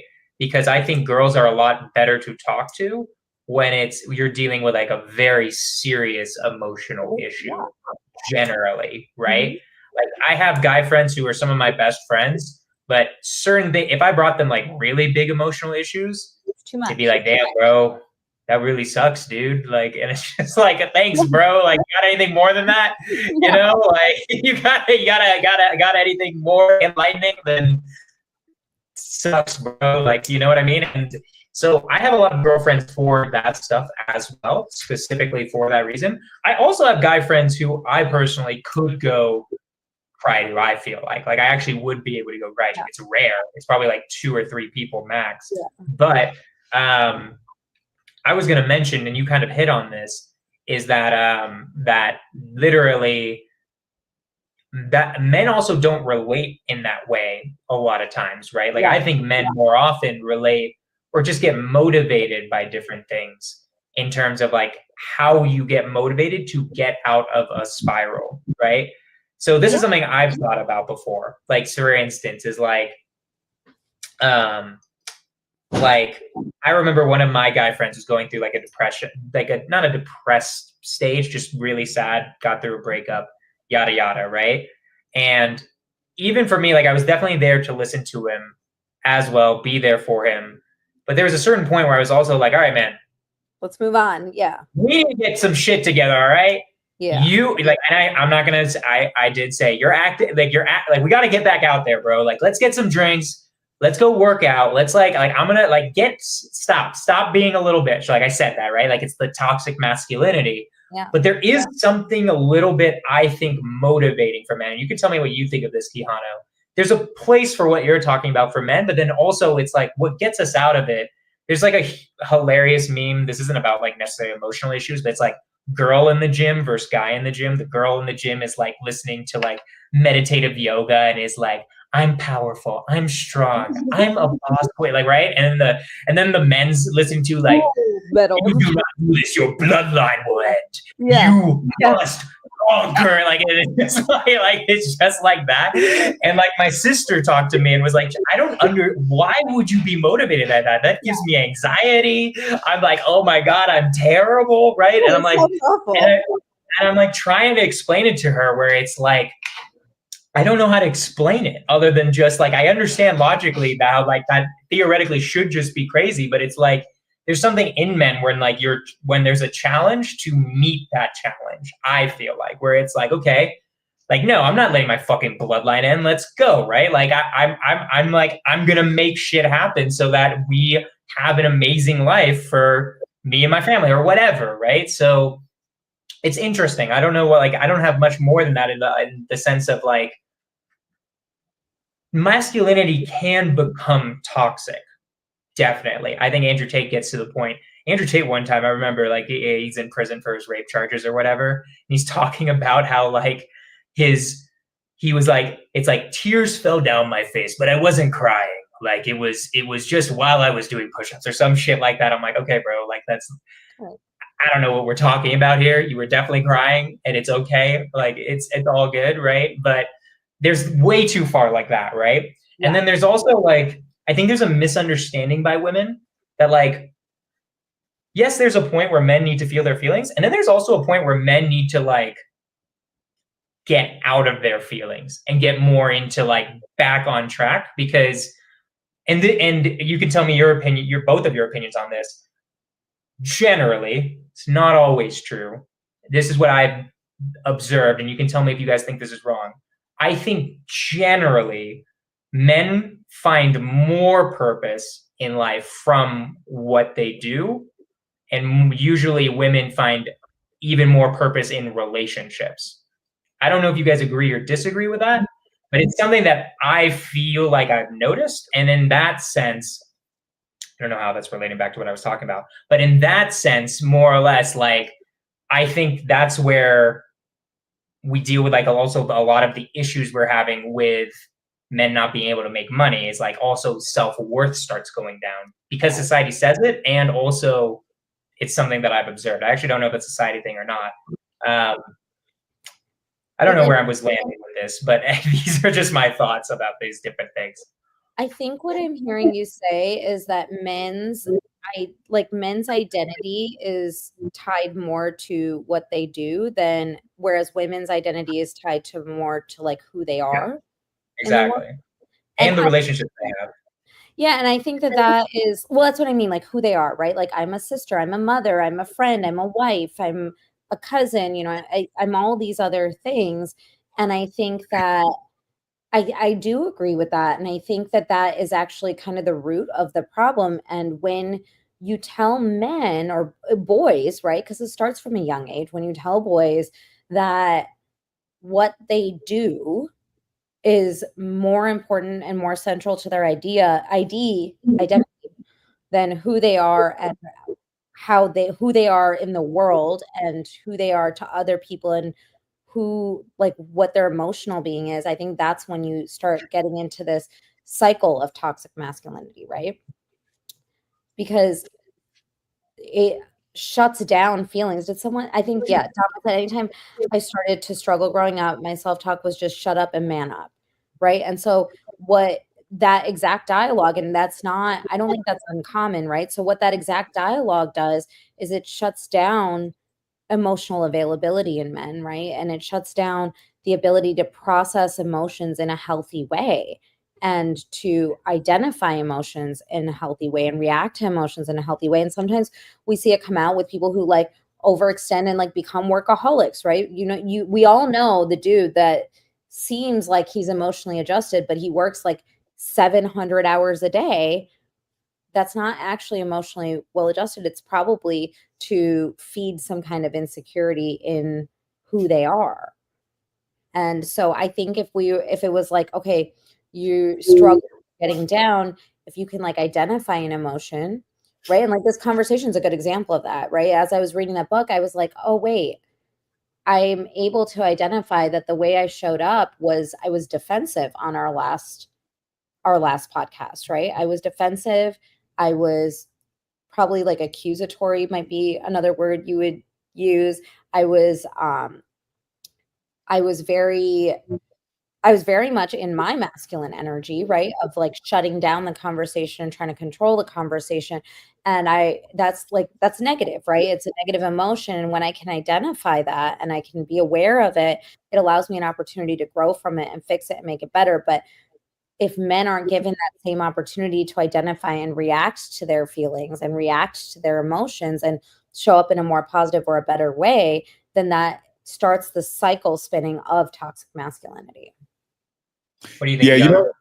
it's really interesting because this was another conversation I had not too long ago, and we were talking about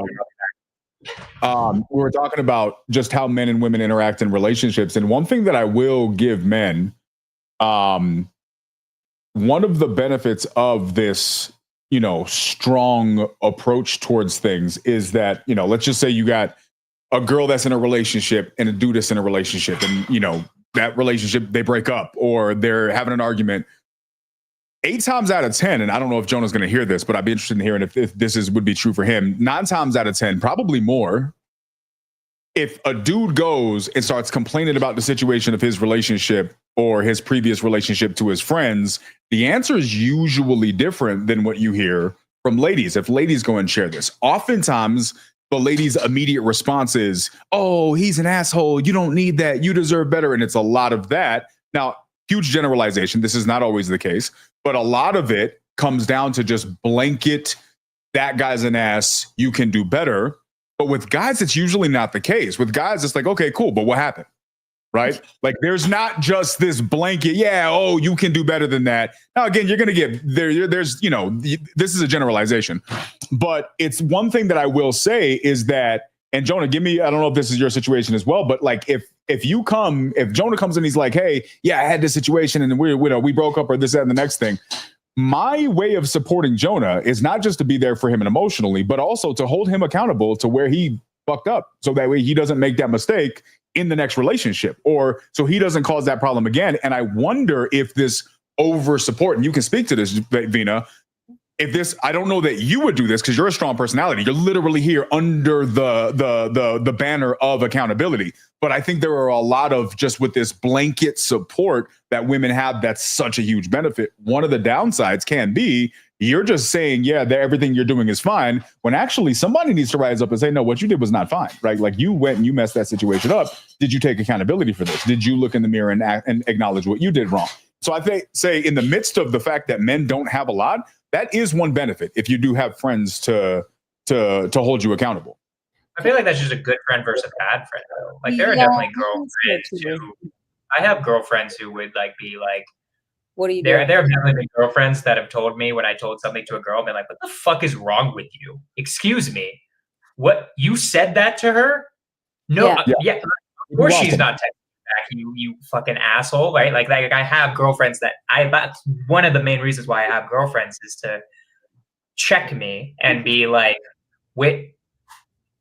Oh, so she thought of it like that, right?" And like, perspective. Yeah. So I guess Keanu, tell me, how long have you been married now? Me and Yvonne have been together. We started dating in 2014. Okay, so you've been out of the dating game for a while. And how old are you now? I am 42. Okay, so since your early 30s, you've been okay. I think that this is just my experience, and I'm totally open to being wrong about this, right? But my experience is in my 20s, I might have been quicker to be like more blanket, like, he's an asshole. Like, what are you thinking? Like, leave it. Like, I think like it was like the Sex and the City effect, right? Yeah. In my late 20s, 30s, that perspective probably like changed a lot for me. And especially now, being that I'm 38 and now relationships are not just like break up with him because he's mean to you, right? Like, it's okay, now there's like marriages involved and there's children involved and there's houses and assets and like pets and like there's a whole life to unwind. And I mean, and I'm saying this like absent of anything like abuse or, anything that's like really active. Like, right, I think we can take that off the table because that's like objectively something we would all probably give similar, ultimately the same advice on. But like things like a disagreement or an argument or a fight.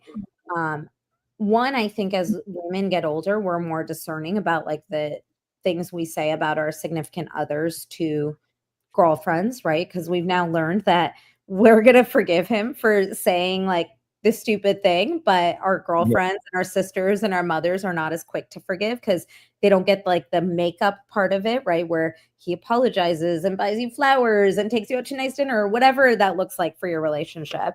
But I think also it's more complex as you get older and you realize that like two things can be true at the same time, where you have a good man and he's generally a good green flag energy type of man, and he's human and made a mistake, and it's like the recovery and repair is more important than the conflict itself. At least like that's what I believe.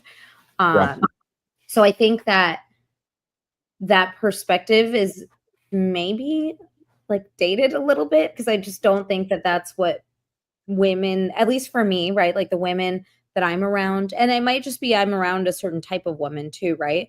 But I think in general, like as you age, it comes with more like wisdom and maturity than a gut reaction. And like, don't get me wrong, like if my girlfriend's venting to me and I sense that she just wants to vent, I'll be like, yeah, he was a jerk.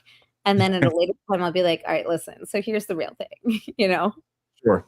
Yeah, and I think it's not just personal experience, but it's also, and this is where I think these stigmas, which is how it impacts men, also impact women in this regard, because the Sex and the City thing, like when you see women talking about their relationships in a movie, in a TV show, this is almost always the vibe. So it paints this picture around how women communicate with each other when it comes to accountability and owning their space in a relationship. Because it's not just the dude's or just the woman's responsibility. Both people, like I heard somebody use this analogy, this statement a while back, and it was just the best example. They were like, relationships not 50-50, it's 100-100. Right? Yeah. And Okay. when you look at it from that perspective, then you both have to go all in, right? It's not just like, well, I'm going to just sit here. And it just was a unique perspective for me. And if that's true, which I think everybody manages their own relationships the way it works for them. I think that's a very personal decision. But then, you know, people get these wrong impressions based on, okay, well, is my significant other or are people out here, if they're single, right? Well, is this what I can expect from men, or is this what I can expect from women? Because there's a picture that's painted that may not necessarily be accurate. Yeah, I think I just think that if this is the experience you're having with like someone you're dating, then it might be a good time to consider if this is like a value alignment issue. If that's like, because for me, nobody's going to talk badly about my husband to me, period. Like, you know, and it's the same with like my real close friends. Plenty of people say bad things about me behind my back, right? Like I'm not a taco. Everyone does not love me. I'm okay with this, right? But like you're like, let's say that you had something horrible to say about me, whatever it is, right? It doesn't even matter. You're not going to go and say it to my sister, because my sister's not going to allow you to say this about me, right? Yep. And like the same thing is true with my husband and I. Like you can try to bad talk me to my husband and he's going to shut that down very quickly. Yeah. The same thing is true in the reverse, right? Like you can try to say something disrespectful about my husband to me, but I'm going to shut that down real quick. So it's like, don't tell me what they said about me. Tell me why they were comfortable saying it to you. Yep. Right? Like that's the adage, right? And all of that to say that I think that with girlfriends, like as you mature and you recognize that this is an important trait, it's like I can say things about my husband. You can't say things about my husband. You can support me and give me advice on what to do or a new perspective or a new thought about it. But it's just not been my experience that girlfriends interact in this way when it comes to relationship issues. That's awesome. So I'm curious, Bina, do you use like ChatGPT at all? Yeah. Yeah. A lot. Have you tried this new deep research thing? Jonah put me onto it a couple weeks ago. No. He completely shut down my theory of flat Earth and my conference that I'm going to be hosting and speaking at next week. Flat Earthers It around turns the out globe. if you're not the one just putting in the prompt in ChatGPT and you click the deep research button, it actually looks on the internet for facts and stuff like that, it's going to actually give you facts. Yeah, so I had to rewrite my flat Earth keynote after Jonah turned me on to the deep research. So I ran some questions in preparation for this. We probably know the answer to this, but I'm really curious for this because I want to share this. Okay. And I don't want this to be a competition because it's very much not a competition, but I think it is interesting to the conversation. In your opinion, you just feel like it's got to be a competition. You know, I'm like number one competition. Like, you realize that we're all very competitive here. You know what I'm saying? Like, it sounds like Jonah or okay. If we had to go right societally, just as a general rule, who would we say has had it harder or is more marginalized? Men or women? How do you define that? That's the thing. I think that depends how you More define marginalized is probably the easier. I mean, women. Okay. Marginalized, yeah. Like by the definition I have for marginalized women, who has it harder is that I think it's I would, and believe it or not, I would think it's even. It depends on what, right? Men had to die in wars. Like they were the only ones. They weren't the only ones who died in war, but they were like there were a lot of things. Yeah, sure. Like I think life was life fucking sucked a century, no matter who you were. But excuse me, go Vina. Who started these wars? Men. Also men. Okay. But why did they start? Just checking. But okay. Why did they start? Yeah, why? Women. No. Troy and the you ever heard the story of Troy? It was literally over one hot girl. Listen, I appreciate the effort. Wars started by men. No, I mean, like, yes, they were all started by men because men had all the power, right? But I'm just saying, I would say, here's what I would say, right? Because what also gets hard with these conversations is which men where, right? Rich and powerful men started all these wars, but most men just were dying in the wars, right? Like that's usually what would happen, right? And for me, like my opinion on it at least is like, dude, what are we judging this on? I mean, women didn't have the right to own property. They were basically property of their husbands. That's terrible. And then also men literally worked 9-hour shifts in the fields all day for nothing and basically were slaves, right? Like that's how most people just lived in society, was like, we're just going to try to fucking survive and pray for the best, right? So it's just like, I think it's like historically, it's like, that's just what most people were. To classify it as worse, it just depends what you even mean. That's my opinion on it. But okay, wait, I have a question. Mm-hmm. Okay, so you had said that rich and powerful men, right, had it easier than just like the average man, right? But what, like, when you just look at like an opportunity perspective, right? Mediocre men, didn't they still have more of an opportunity to become rich and powerful men than women did? In the Middle Ages, I just don't think anyone had the opportunity. Like men, because they were men, they were given more options for economic mobility, right? So if we're talking about 100 years, like, yeah, I mean, like, go back to the time. It doesn't actually change, like the timing doesn't change the premise of what I'm asking. Like, did they have more economic mobility? Like, probably, yeah. Usually, I guess like what I'm saying is like a man, average man, right? Like, and when I say average, I'm talking purely financially, right? Like power and financial. Sure. Okay, so an average man could, right? Like they could make certain moves or come into money or start a business or do whatever, and move socioeconomic classes potentially. I'm not saying they did or they will, right? But they could be the ones that get into that position of power relatively easier than women, even men from rich families, right? I would feel like that's like I feel like in the 1900s to now, that's 100% true. If we start, and maybe even 1800s too, right? Like maybe like literally like it depends how far you go back, right? I feel like if you go to like Middle Ages, it's just like literally no one you can't become the fucking king, right? Like, but I 100% agree with you. If you go to like any time in America, probably like any time like after Enlightenment, yeah, I would probably agree with you. I mean, well, like, did you know that it wasn't until like the 1970s that women could have a credit card without a man signing on it? I did not know that, which is pretty crazy. For context, my husband was born in 1978. Right. And let me look at when it was. Okay, it was 1974 that up until then, if I wanted to have a credit card, I would have to have my husband or my dad or my brother sign on it. So I guess like what my point is that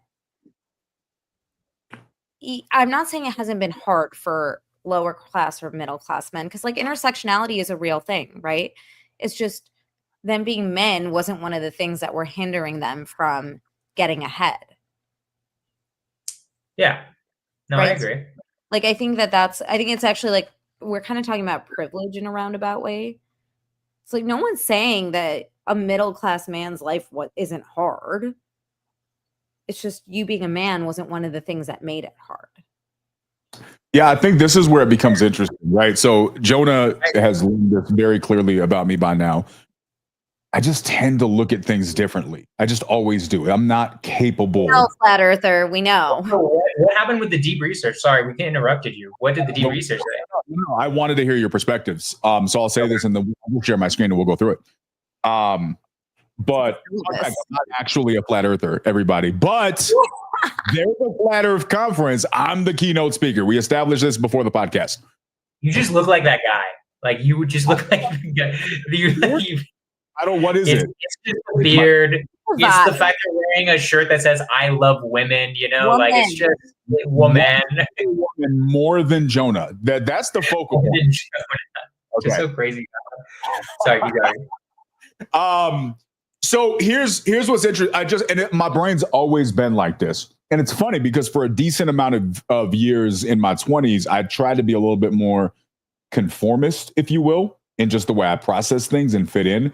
And it was extremely inauthentic to me. It was extremely inauthentic about me. People noticed my lack of authenticity, even though I was really trying hard to just fit in and, go with the flow. And it's just not who I am. I tend to just see things in a way that nobody else does. Or at least that is not common. I'm sure plenty of other people do. In any case, when I look at all of this stuff, right, the DEI conversation or women and their struggles and marginalization and all of these different things, when I look at it, I have a hard time seeing it be as black and white as society tries to make it to be, because it's just not, right? Like even if you just take, and there's a million roads we can go down with this, but if you just take women with success, right? Yes, there are eras in society throughout history where women were not given the same and afforded the same options legally. And I get that. Yeah, that's just not a thing. You couldn't vote. Sorry, lady, you can't drive. Why? Because you're a woman. And that was like a foregone conclusion. Like we were supposed to get that, right? Yeah. Here's my issue. Psychologically, this is the trend. Groupthink is a dangerously needed thing in human psychology, right? Needed? By humans. Humans need, yes, without question. Would you like me to qualify that? I just want to make sure I'm understanding. You're saying we need groupthink. Yes. Okay, what do you mean by groupthink? I'll answer that like this. The average human being, a inherent human need for many is the need to fit in, the need to belong, the campfire effect, we may know it as. Tribalism, pick a term, but this is the need to belong. What we don't realize is that the moniker of belonging is ascribed very uniquely. If we had a tribe, well, we know how we belong because I go to this tribe every single day. We hunt together, we live together, but we don't have that anymore, right? So unless you have a very tight family, right? Indian people tend to have deeper family networks than maybe other cultures do. Some Latinos tend to have deeper family culture. So there's a different identity or tribal mindset that exists that, whether they realize it or not, there's also a higher level of success among those people. Could it be that psychologically there is an inherent need that's being fulfilled because there is an aspect of humanity that they were given throughout their life by belonging to something? What happens in the absence of that inherent belonging? If you don't have those things that make you feel like you're a part of something throughout your life, you try to belong in another way. And when you, in the absence of a good family, the absence of an actual tribe, the absence of something to attach yourself to, what do? You attach yourself to an idea. You attach yourself to an ideology that exists. And where does those ideologies exist? They exist in society, right? So it's for this reason that I believe the need to fit in makes place for groupthink becoming the tribe that many people don't have. I don't have anybody to align with, so I align with this ideology, right? And so now I hate Donald Trump, or I love Donald Trump. I hate this, or I love this. And they become very dogmatic about these beliefs because what they're looking for is that fulfillment of community, of belonging. Where's my... Go ahead. Sorry, I just want to ask a clarifying question. So you're saying that groupthink is a good thing? No, I think it's a horrible thing. Okay, I'm just saying, you're saying that humans are susceptible to this. Correct. That's exactly correct. I agree with that. Yes. Yeah. So I do think it's horrible, but I believe that the susceptibility to it makes place for these issues. What are the issues that I'm talking about? I believe, and I'm generalizing because there are always unique scenarios, I believe that the same groupthink that made place for people to feel okay, like it was a foregone conclusion that women should not be trusted with the responsibility of voting or driving, is the same dangerous groupthink that ascribes these generalities like women definitely have it harder than men, people of color always have it harder than white men are always have this this white privilege. These generalities, I believe, are just different manifestations of groupthink that people attach themselves to, sometimes simply because they want to belong to a tribe and they just attach themselves to the tribe they most closely align with, sometimes because they have one or two experiences of this. What's my point as it relates to what we're discussing? Well, my point is this. If we are only believing something is true because the common narrative tells us it's true, then are we, whether we realize it or not, just falling into groupthink because we associate with the ideology? And I think that the unwillingness to really take the deep introspective thought to ask that question, it leaves these opportunities on the table. And I think this is why I've always had a huge amount of respect for you, just to be clear, Vina. The amount of respect that I gained just in your intro in this thing about the fact that you went of your own volition, ain't nobody had to tell you, and you're like, wait, hold on. That doesn't match the type of person I want to be. I want to rethink this ideology. That is a massive, what I believe should be an inherent human trait that for some reason humans just don't have, right? What replaces that is ideologies that we start to believe and attach ourselves with that other people become victims of, including white cisgender males, right? Because we're just generalizing without asking these questions, right? So I give that long monologue to say that I wonder if that's what's happening. I wonder if we're just generalizing and there's not as much truth as we think there is. Maybe get into specifics. What do you mean? Which ones are the generalizations and which one are the groupthink, Kiana? Because that's where we're going to get real saucy here, I think. Vina, did you want to say anything to that before I do? Yeah, I think we agree on more than we disagree about here. Because I do think that groupthink is dangerous. I think it prevents creativity and new ideas and innovation, right? If like I've always said this, the most dangerous sentence in the English language is that's the way it's always been done.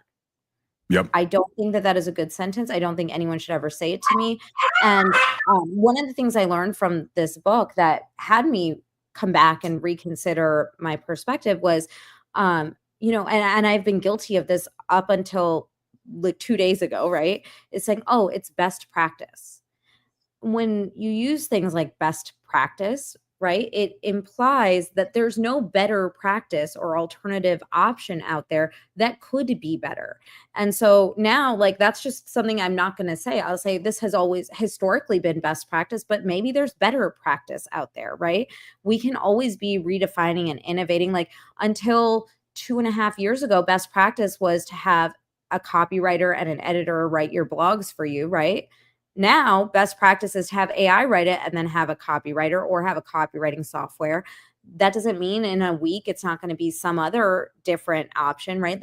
We just haven't thought of yet. So I think that this is, like you said, like an evolution of thought, and we have to stay open to the idea that, one, we don't know for sure and maybe we're wrong. And I think humans fear being seen as someone who is not grounded in their ideas and opinions. But I think that that is a good thing. I don't ever want to be so married to any idea I had that I can't learn new information and change my position. The place I'm unwavering is in my morals, right? Yeah. Like, right? Integrity isn't going to change, but my opinion about whether or not men or women have it harder, like right now I have an opinion. I can change that with new it's who has a flat earth, right? If I give you evidence that the earth is round, you should be open to new evidence that's compelling. And but then it can't be NASA, because everybody knows NASA's a front. It's a sham. You would fall off the edge of the earth. Is that the problem? I'm not sure. But like, that's what science is. It's the opportunity to be wrong and discover something new. It's the opportunity to learn something we didn't know. Like I just watched this video earlier today about these these bones of, I think it was like some kind of woolly mammoth adjacent animal, right? And they discovered them in San Diego. And it's really interesting because one of the biggest discrepancies in science is, one, like when humans actually started being humans, right? Like the timeline of it. But two, and more importantly, was when they actually migrated to North America. Like, when did humans start in North America? And it's like widely debated. That's like a very hot topic in the anthropology communities, right? And these bones that were discovered, what made them really crazy is the way they were laid and the way that they were broken implied that they were not killed by another animal, and they weren't killed just like of natural causes. They didn't die of natural causes. So now there's a school of thought that thinks a possibility, they don't know for sure, that a human or one of our earlier evolutionary beings could have killed this animal, which means that if that is true, then humans were in North America 30,000 years before it was like generally thought to be true. And that's new evidence that's just come about like recently, right? So if you are somebody that is holding that idea of when humans came to North America so closely that you cannot be ever open to change or being wrong, then that means you can't actually update your views in the face of new evidence. And I think that's ridiculous. This is also why I'm like holding my laughs back right now, is because I'm like, Keanu's about, because like Vina, this is the conversation me and Keanu have. We agree on this premise. Yes, be open-minded. And then we're debating about whether evolution's real or not. So I just want you to know, I'm curious what the deep research we're about to go into, because this is where I'm going to come in. Because Vina, I don't know if you have the background on all the conversations me and Keanu go way deeper into, right? Like, trying to go this left into the field. Evolution. I am so fucking done with you in evolution. We're not going back to that one. But my point is that I want to also say, yeah, question everything, but just realize, like, we also got to get to a point where it's like, okay, what, let's be specific here. Being open-minded is good, but also where are we going to go with the deep research, right? Like, that's my thing, is like, yes, be open-minded about certain ideas, but then also it's like, okay, Keanu,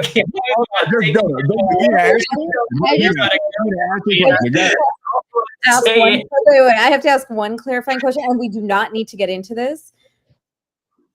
Am I understanding that one of you believes in evolution and the other person says it's not real? Wait, we can use names, Vina. We grown. There's adults here. Keanu doesn't think evolution is real. I believe in evolution. Keanu does not believe in evolution. No, we had a whole fucking debate about it, and we're not going to get into it other than that. But my point is that like you're about to go down a rabbit hole. I don't know if you were prepared to go down with because he always starts with this reasonable shit, and then we get into what we're really talking about. That's why I'm like, what specifically are we talking about here, Keanu? What did the Chat GPT come up with? Gender males, Jonah. You're making it very difficult, Pumpkin. Is all I'm saying, right? I know we're about to sound like we're about to build a bridge, but that's why I'm smiling to myself. I'm like, okay, let's see what happens right now. Go ahead. But be so for real right now, Keanu. Do you actually think the Earth is flat? No. Like, be for real. I do not. That one he doesn't believe. I don't. That I do not get on board with. Wait, do you think we landed on the moon? I'm on the fence on that. He's on the fence. That's a gateway. That's the gateway conspiracy. I'm on the fence. On the moon. That's the gateway conspiracy. Told me to put my money on the table. I'm saying no. Right? Like gateway conspiracy. And now you know why I called you a flat earther. But I'm not a flat earther. So I'm still give credit where credit's due. Heroin yet. But so 90s kids get that one. Here's the thing, Vina, what I will say, if you ever want to, with your open mind, look at the copious amount of geologists, scientists, archaeologists who, from a very scientific perspective, present and have won debates against the nations and the world's foremost evolutionists. This is not that crazy of a concept. Jonah could not get on board because his brain is still developing. But you are much more mature and open-minded. Also, what I'm hearing all this, because Keanu constantly accuses me of not being open-minded. I'm just saying, like, let's go back to, like, I'm just curious what you're going to bring up in terms of the gender stuff. But, like, this is like where it's like, okay, yes. And also, we got to figure out, I'm open-minded, but then also we got to figure out what the fuck is true at some point at the same time. So anywho, that's why I'm laughing to myself. Notice he's having his aneurysm all by himself, Vina. Like, this is why it's tough to talk to him about stuff like this. I'm like, what are we on? 39 times? We are, I've gone down this rabbit hole 39 times with him. So anyways, I'm sorry. I'm ruining the good moment we had here, to be honest. But I also am just like, dude, I know where Keanu's going with this. Like, curiosity. What information would change your opinion of this? Of what? Of, like, evolutionary concepts. Yeah, I don't want to even talk about evolution. Watch our debate on evolution if you're ever just want to have a torture session on the internet. I want to remove that. That's the worst podcast in history. Of me literally going through all of the scientific evidence, and then him. Anyway, we're not going to talk about it because that was like our worst. That was the episode we both disliked the most because we're trying to get away from debating. But let's keep talking about gender roles. I don't want to talk about evolution anymore. We got nowhere with that conversation. So what do the AI say about gender roles? I want to know what the AI said about gender roles. Do you see how quickly he devolved? Like, this is my. You just had a whole argument. Like the one hot button topic as an example because I thought this was going to be like the most open and shut example. I did not realize that it wasn't. I didn't realize how much emotional attachment Jonah still had to this conversation. So this is revealing. Jonah, if you want to talk about it, Pumpkin, not evolution, but just your feeling. Attachment. I think it's disbelief, if I'm not mistaken. It's a long story. Let's go back to gender roles though, because we were having a good conversation there. Okay. I just couldn't help myself. I'm like, oh, she's like, we're literally like, it's like we discovered a new evolutionary thing. We should stay open-minded to that. I'm like, what is Keanu actually thinking right now? I don't know. Anyways, what she says makes sense, and it's supportive of the perspective that our ideas that it's definitely X amount of billion years old, and we know that for a fact, and then we find an elephant away. Actually, 30,000 years ago, we might have been here. It's an evolving piece of information. So to be dogmatic and say we know for a fact is contradictory to the foundational tenets of science in and of itself, right? Yeah, So Jonah has a hard time with that. No, I don't. I totally agree with her. Like, I totally believe what she says is possible. Doesn't have anything to do with the overall theory of evolution, though. And that's my last thing on evolution. I want to bring it back to the gender. Sorry, I didn't know I was pulling the golden thread here. Yeah, like I'm just like, it's just hilarious. PTSD, and it's good that we found it. I'm glad. Yeah. Okay. What the AI's find? Vina, I do have a question back on this topic, and then I'm just going to share this. We'll kind of glance through it. I do have a question to you because you made a very fantastic point about being stuck with ideas and about being open-minded. All of that, I could not agree with you more. Here's my question to you. If you had to guess, and let's just say Western society, right? Okay. In United States, what percentage of society shares that ideology in your opinion? Which idea? That women are more marginal? No. Open-minded. About being open-minded, not being dogmatic about, like, this is what I believe. Like, your morals, those aren't up for sale. Your integrity, that's not that. You're firm on that. But how you view ideas and topics, you want to learn, you want to evolve, you want to challenge what you previously knew to be true and grow as a human being. That's the question. What percentage do you think people actually think that? Just to make sure I'm clear, what percent of people would, like, are they self-responding? Like, how many people think that they're open to new ideas? No. Actually are. Not that they think they are. They actually are. How does that get measured? Like, who decides? I don't think we can measure this. I think this is just an opinion. I thought you were like asking me to guess what this study says. No, I don't think there's a study on this. Yeah, I don't know how you quantify that. I think if you asked someone, actually, that's a good question. I'm not entirely sure. At first I was going to say, I think people would say that they're open to new ideas, but I actually don't think that's true. I think most people would say that they know something to be true and don't. I just think we're talking about critical thinking, right? And like analysis. Yeah. And I think that most people think they're critical thinkers. I think the reality is very few people are, the minority are critical thinkers. Yeah. If I had to ascribe a number to it, I'd say 20 to 25, maybe if we're generous. I would say 30 say they are. I'd say less than 10% actually are. I think it's less than like 3%. I think it's an insane amount. That are critical thinkers or open-minded? That are actually truly open-minded to having all of their fundamental beliefs about reality being changed. I think I think it's less. I think it's even like less. That's what you mean, Diana, right? Like someone who believes, like, been grown up. Let's just say has grown up to, let's say, be Christian, right? I'm just using a random example. Willing to actually listen and seriously consider atheism, Islam, like whatever, like fundamental core beliefs. I think it's a really small percent. I think it's like more less than 5 at least, personally. I completely agree. Yeah, I agree with you. And this, for me, right, to circle back to my whole point, we'll just go through this data, is what I think a big part of the problem is. I think a big part of the debate that we have in this country, let's just circle it, the world, but let's just say in this country, especially around these topics, is that most people fall into the 90+% that actually aren't really concerned about the critical thought behind this thing. But they got no problem being crazy emotional about it and knowing that they're right, even though they don't really know what they know. Yeah. I mean, again, not going to debate the merits of evolution here. Breathe. Let's use this as just like an example, right? Like, I know what I believe to be true today, right? But if you came to me, right, like you said, like, oh, but have you looked at all these things? And the answer is no, I have not.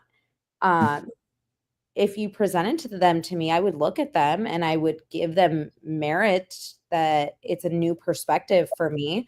And I would, it's like the same thing with like, I think vaccine debates are another one that are very similar to this, right? Like, and no, we're not going to open that can of worms either. Also, a whole nother fucking can of worms me and Quijano get into. That a whole thing without that in the WhatsApp chat like a week ago.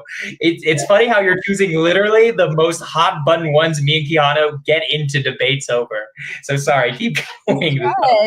Because the moon landing is the gateway conspiracy. I already know this. Like I've seen this. I've read this book before, right? So, did we land on the moon, Vina? Just curious. You asked me. I need to know. Did we land on the moon in your opinion? I do believe we did. No, it's not my opinion. I like the evidence that I have seen. Okay. Suggests that we have. No, we can this is a different podcast. Yeah, Vina's not ready for this. Like, I don't think we want to go there. Moon landing podcast, just moon landing. When you come, Vina? Honestly, what it is I think that like there's so much evidence on all of these topics that like the scientific community, people that are actually experts, not me. I'm not a scientist. I am not an expert in any of these things. But the actual experts in these topics, like there's a wide consensus. And part, like you said earlier, Keanu, and I agreed with this, is the fundamental belief in science is that new information can come along and change what we previously thought to be true, or what we previously knew, or could change how we look at things or interpret things. So I will just have to defer to the people who devote their lives and their brain power and energy to studying this, researching this. Like, it would be disingenuous for me to come on here and then give you a soliloquy. Like, I can share things that I've learned from my reading, understanding, beliefs, whatever. But the reality is like, I'm going to defer to experts, not just my own thoughts. That makes sense. I'm on board with that. What do you think about the experts, Quijano? About who? About the scientific experts? What do you think about them? Give us your little dialogue on the scientific experts, just real quick. Hey, Vina, have you ever met people who were considered an expert in the topic of real estate? They were complete fucking idiots. That are actual experts? That are considered by the masses to be experts or among the upper echelon, that behind the scenes, you're right, okay, that behind the scenes, you're like, seriously? Are we serious right now? Everybody looking at you like you're that one. And now I'm seeing behind the curtain that term expert is really generously given. I think that I think it's hard because I think this is like trying to assign a value to, like, people are multidimensional, right? So someone would call me an expert in multifamily, right? Does it mean that I'm never wrong about multifamily? Absolutely not. Sure. Does it mean that I can have like a spirited debate on it? Sure. Does it mean that my opinion should be taken with more credibility than Joe Schmo's opinion? Absolutely. But does it mean that I know everything about multifamily? No. And so if you ask me about something, like, for example, if you were to ask me about wholesaling a land contract in multifamily, right? Multifamily question. I have zero idea about it. If I start to answer that question, I'm going to sound like an idiot. So if someone listens to me answer this one thing about multifamily and then are like, wow, she's really stupid, I would probably deserve that if you look at it in that like vacuum, right? But if you look at broadly, if I'm an expert in multifamily, like, yeah, I still am. So I think it's like, it's a very difficult calculation to make in a vacuum like that. That was the most eloquent, politically correct, fantastic response to that question, because your face knew exactly what I was asking. Because there's some people who, I hear all that and I agree and respect all of that, but some people, maybe we shouldn't be looking at you the way we think we should be looking at you. I think that people are given more credit than they're due often. Yes. And I think like real estate's like such an interesting topic because a lot of times expertise is equated to social media presence. And those are like just completely not even remotely correlated in my opinion, or maybe they're not causal, maybe they're correlated but not causal, right? So I think like again, if you have like Joe Schmo who has 1 million followers on TikTok who talks about real estate, do I think that that makes them an expert? No. But do I think an expert in real estate could have 1 million followers? Absolutely. So I think it's just like, it's just too black and white when you ask about that. So I think, yes, a lot of times we give more credit to people than is due.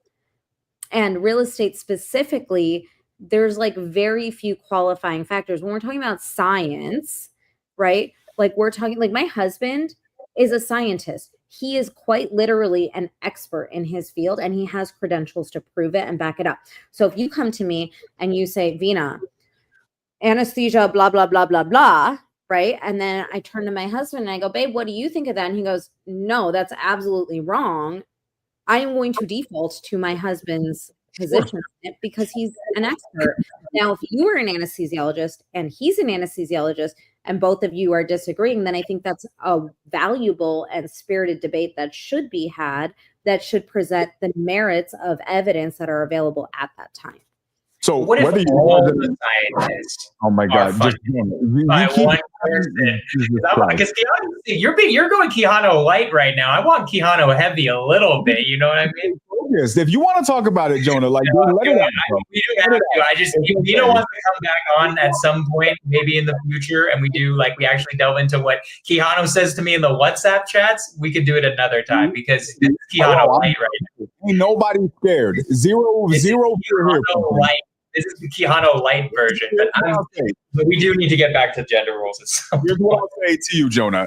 I just want to egg this on because I'm like, okay, we all sound like we agree right now, but what if we actually started getting into real fucking beliefs? Let's see how this goes. This is what Jonah sounds like when he's not a minority, right? As he plays. When he's got on his side, he's flexing a lot. This is like the guy that's in the schoolyard. I got it 2 out of 39 episodes. Okay, so I'm throwing it out there. Wait, so Jonah. By the way, Rosie, do you know Rosie Noel, Daniel? Yes. Okay. She texted me before I came on here and she said she absolutely wants to come on and be involved in this conversation. Not your conspiracy theory conversations, conversations. Oh. She wants to be involved in that discussion and have a discussion in the future. Which one? The gender role you said? Yeah. 100%. Let's do it. 100%. So, I forgot to tell you that earlier, but I wanted that way you have 3 podcasts, Jonah. There we go.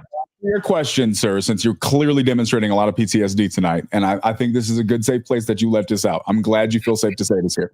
That is my opinion of experts. I think that just because you have a title doesn't inherently denote qualifications. Titles and qualifications are not the same thing. You can be titled as something. I know a lot of people who went to school and got a degree and they weren't paying attention. They just got the degree, right? That does not make them one of those people. I know. Right now, you actually are a qualified person because you're a very motivated, driven people. There are a lot of lazy people who are not driven. They got that degree and they coast and living their whole life calling themselves experts on topics that they actually don't have a lot of knowledge on. It's a fact. It is a thing that happens. It is not universally accurate, but it is also accurate. That's my answer to your question about. Like, I mean, look, the joke is, right, what do you call the med student that graduates last in his class? Doctor. Right. So yeah, I mean, like there's no field that I believe is 100% home runs. There you go, Jonah. That's my answer about how I feel about podcast host. So debating whether to just be the nice answer and just be like, all right, let's move on, or actually say what I want to say. We'll do it later. Let's overcome Jonah. We'll stay on this forever. So I'd rather get back to the gender conversation. Vina, if you ever want to come on another time and you want to like actually get into science and stuff like that, that'll also be a fun one. But let's just moon landing. Let's just do it. Let's just. Ending specifically. Okay. You scared, Vina? You down? What's up? Moon landing requires. It's just like that one. Like I feel like just require. Let's think. I think the moon landing is a boring one. Like who actually gives a shit if they landed on the moon or not? Rona, you don't think Vina's qualified to speak for herself? I was asking her. I mean, you can answer for her if you'd like. Just like that dude Were you asking only Vina? My bad. I thought you were asking both of us. I said Vina. That's who I was speaking to. But you say Vina either, to be fair. Cut out. So Yeah. you just speak the fuck up, Keanu. Okay. I do generally agree with the sentiment that I don't think it's like that interesting to debate. It's fair. It's okay. It's fine. I'd Jonah, rather debate if you think the Earth is flat. but I don't. That's the thing. It's not. You could, but you could. You could be that guy though. So I could come back and debate flat Earth for you guys. If anybody can do it, I believe it's you, Keanu. I would be willing to take that one for the team, I'd do it. I know you would. You are the right person for this mission. Okay, guys, if I become a flat earther, understand this is not something I accomplished on my own. I did it with the support of fantastic people behind me. Yes. Thank you. You needed a strong woman to push you. Right? That's something you need. All right. So, Vina, what I did here, and I won't go through all of this because this is very long. When you do the deep research, and this just came out a couple weeks ago, when you type whatever you're going to type in here, and then you do the deep research part, right here, it actually does a completely different type of query, which I didn't know about. So, can I say something about this real quick? Yeah. I think just like seeing this right out of the gate, my initial gut reaction was like, oh, now I understand what Jonah was asking about when he was asking for like a qualification. Like, in what sense do you mean? Because if you would have said from like, I don't know if we can say the S word on here. I've been swearing the entire time. Okay, because sometimes these platforms will block you if you use like certain words. But okay, so if we're talking about like from a mental health and like suicide perspective, then yeah, I do agree that men are more marginalized. And do a lot of topics. It covers a lot of stuff. Okay. So here's essentially what I did. I just basically asked it to. Let's see the prompt though. All the way up. So essentially, and I'll show you the more important prompt is the last one because I'm not gonna show all of this, but just for context, right? So give me any and all statistics surrounded men's mental health, lack of support they receive mentally, emotionally, ways that they're treated unfairly in any way in the court systems, legal systems as fathers, any way whatsoever that they're marginalized, overlooked, underappreciated in any way. Please include anything that relates to the statistics on how they do jobs, that women, whatever. And then I went through the whole thing. Okay. Then I agree with this. If that was the specific prompt, then this is what I would expect it to say. Perfect. So it goes through a lot of stuff, which we won't read. The only reason I even came back up here is because it actually, the cool thing with this deep research is it pulls out really good articles, right? Jonah put me onto this. I got to give him credit for that. It pulls up. How do you do this? You just literally is Jonah. Oh, it's right? a button there. Oh, I didn't use the deep research yet. Okay. Right. So it would all of the research about is Jonah triggered, and then it would tell us. It's kind of crazy, actually. Like it will find, you'll see it working. It looks at 150 websites, like hundreds of studies, as like maybe like literally like 150 studies trying to find the answer to whatever you're looking for. Okay. It is very interesting, right? So, Jonah, appreciate you putting me onto this. And the only reason I used the deep research for this was because it goes into so many articles. There's a lot of really important information, and it touches on all the topics, right? So I went through all the topics that how men are marginalized in any scenario, but then I ask it to include women, right? So I'm gonna, for the sake of time, if you see over here, there's a lot, right? But I'll just kind of scroll. There's a lot of stuff. This thing does not play around when it provides information. And I was listening to this for like 30 minutes last night because I let Snoop. What's that? You were preparing. I was preparing because I knew I was going to be out. I was going to be outnumbered. I knew I was going to be outnumbered by Jonah's emotions, so I wanted to make sure that making sure men would win in the conversation. You know. So here's where I said, okay, you gave me all the stuff, so let's include women, right? And I just tried to get it to be concise. I did this probably 20 minutes before the podcast because obviously I can't read all that stuff, right? That's pages and pages of research, right? So this is the question, this is the prompt that I gave it. If you had to do a side-by-side comparison of how women are negatively impacted due to inclusion, fair treatment, marginalization, and compare that to actual factual data, right? So just do the side by side, right? And so it goes through them, which I think is really interesting. So it talks about wage gap, right? And it says, right, women face the slight earnings disparity. And it goes through all of these. We can go back and go through them, but I'll go down into the summary, which I thought was interesting because I honestly was not expecting this. I genuinely didn't know what to expect. Last time I put something out there, everything I thought was wrong, right? And Jonah mocked me for it. But I didn't mock you. I was nice about it. I was like, look, it could be like ChatGPT has issues. Like, yeah, I didn't mock you. Let me just say something about this data real quick. Sure, please. This is great. There's a lot of information here. A lot of it, I obviously see the merits of it, and I agree with a lot of it. The challenge I think we have with AI is when we prompt it like this, right? Like we're still humans, so there's still going to be implicit bias in how we prompt. And when we are looking at it through our own perspective, sometimes we can miss things, right? Which is why I think diversity of thought is so important. And that's why I think representation matters so much, right? Because when I look at this, I am immediately seeing major gaps that are overlooking women's issues, right? Like there is nothing in here to talk about mortality rates during childbirth, which men it's 0, right? So objectively, we can agree that women are at higher risk of dying, right? It doesn't talk about the lifespan of married women and single women, right? And if you look at married women with children have the lowest lifespan, whereas men, when they get married, their lifespan increases. So by marrying me, my husband literally took years of my life. I gave him years of my life getting married to him, right? So like that's missing from here. There's nothing in here about rape and the psychological and financial and post-traumatic effects of rape.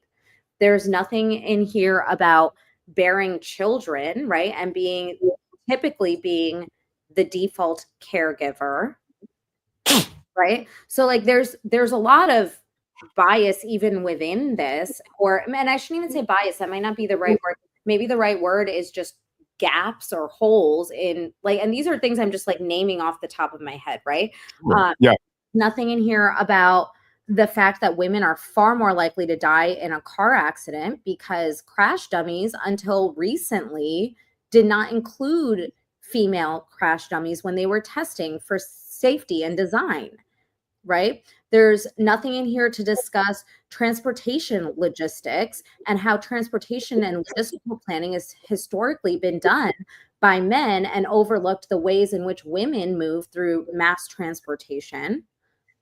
Right? Like there's a lot of gaps that are not addressed here that I think are critical to this conversation. So yes, if we're going to look at social and emotional support, I can get on board with this explanation. I mean, I don't know what it specifically says, right? But I can see in which this is true, but there are other objective truths that are also true about women. Like, for example, do you know that women weren't included in like female cells make up only 3% of medical research?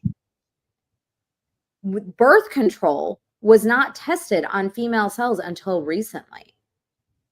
That's interesting. So like these are all things that affect women in a very disproportionate way that as impressive as this deep research is, it also is overlooking. And that's why I think, AI is great. I also don't see anything about abortion at all. Yeah, that's what I said, like childcare, like childbearing, right? This is why I wanted to bring this up here, right? Because we have a couple of, so what I can do with this, Vina, because I wanted to look at this from as neutral as a perspective as possible. Because to your point, I tried to be as neutral as possible. I said, in any way, men, in any way, women. Yeah, right? I saw that. And I want to acknowledge that too. So But to the point, I don't know things to ask from a woman's perspective. So maybe, and we can bring,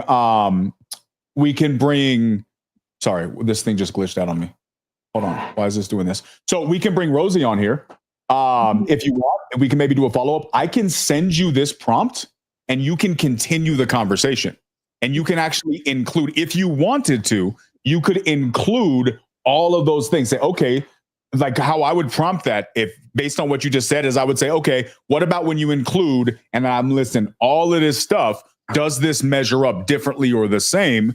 Because I'm trying to get from a data perspective the stuff that the emotional response that we just discussed that society usually goes off of, right? We believe it's true because the groupthink is saying this is the narrative. Okay, and that may be true. I don't know, because I am not qualified to read 8,000 articles on the topic or 10 studies or this, that, right?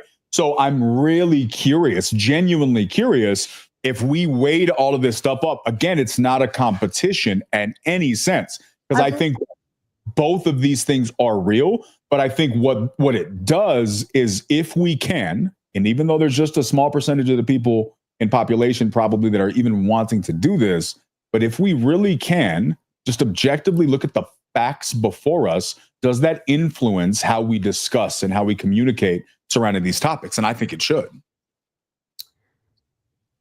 Yeah, I mean, I agree. I think that these are important factors. I had this thought in the beginning when we were starting this discussion. I think Jonah said something that made me think this, and I thought it multiple times throughout this conversation.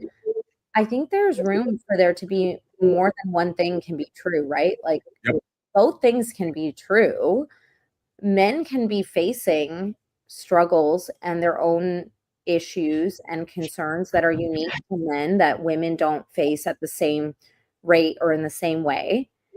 And women can be are still, we can recognize that women are still marginalized and women are at a disadvantage in a lot of cases. And then it becomes the question that I think is kind of a straw man when you really think about it, right? And this is the straw man that I fell into and wanted to course correct on, which is, okay, it's the misery Olympics. Who has it worse? And it's like, wait. Yeah.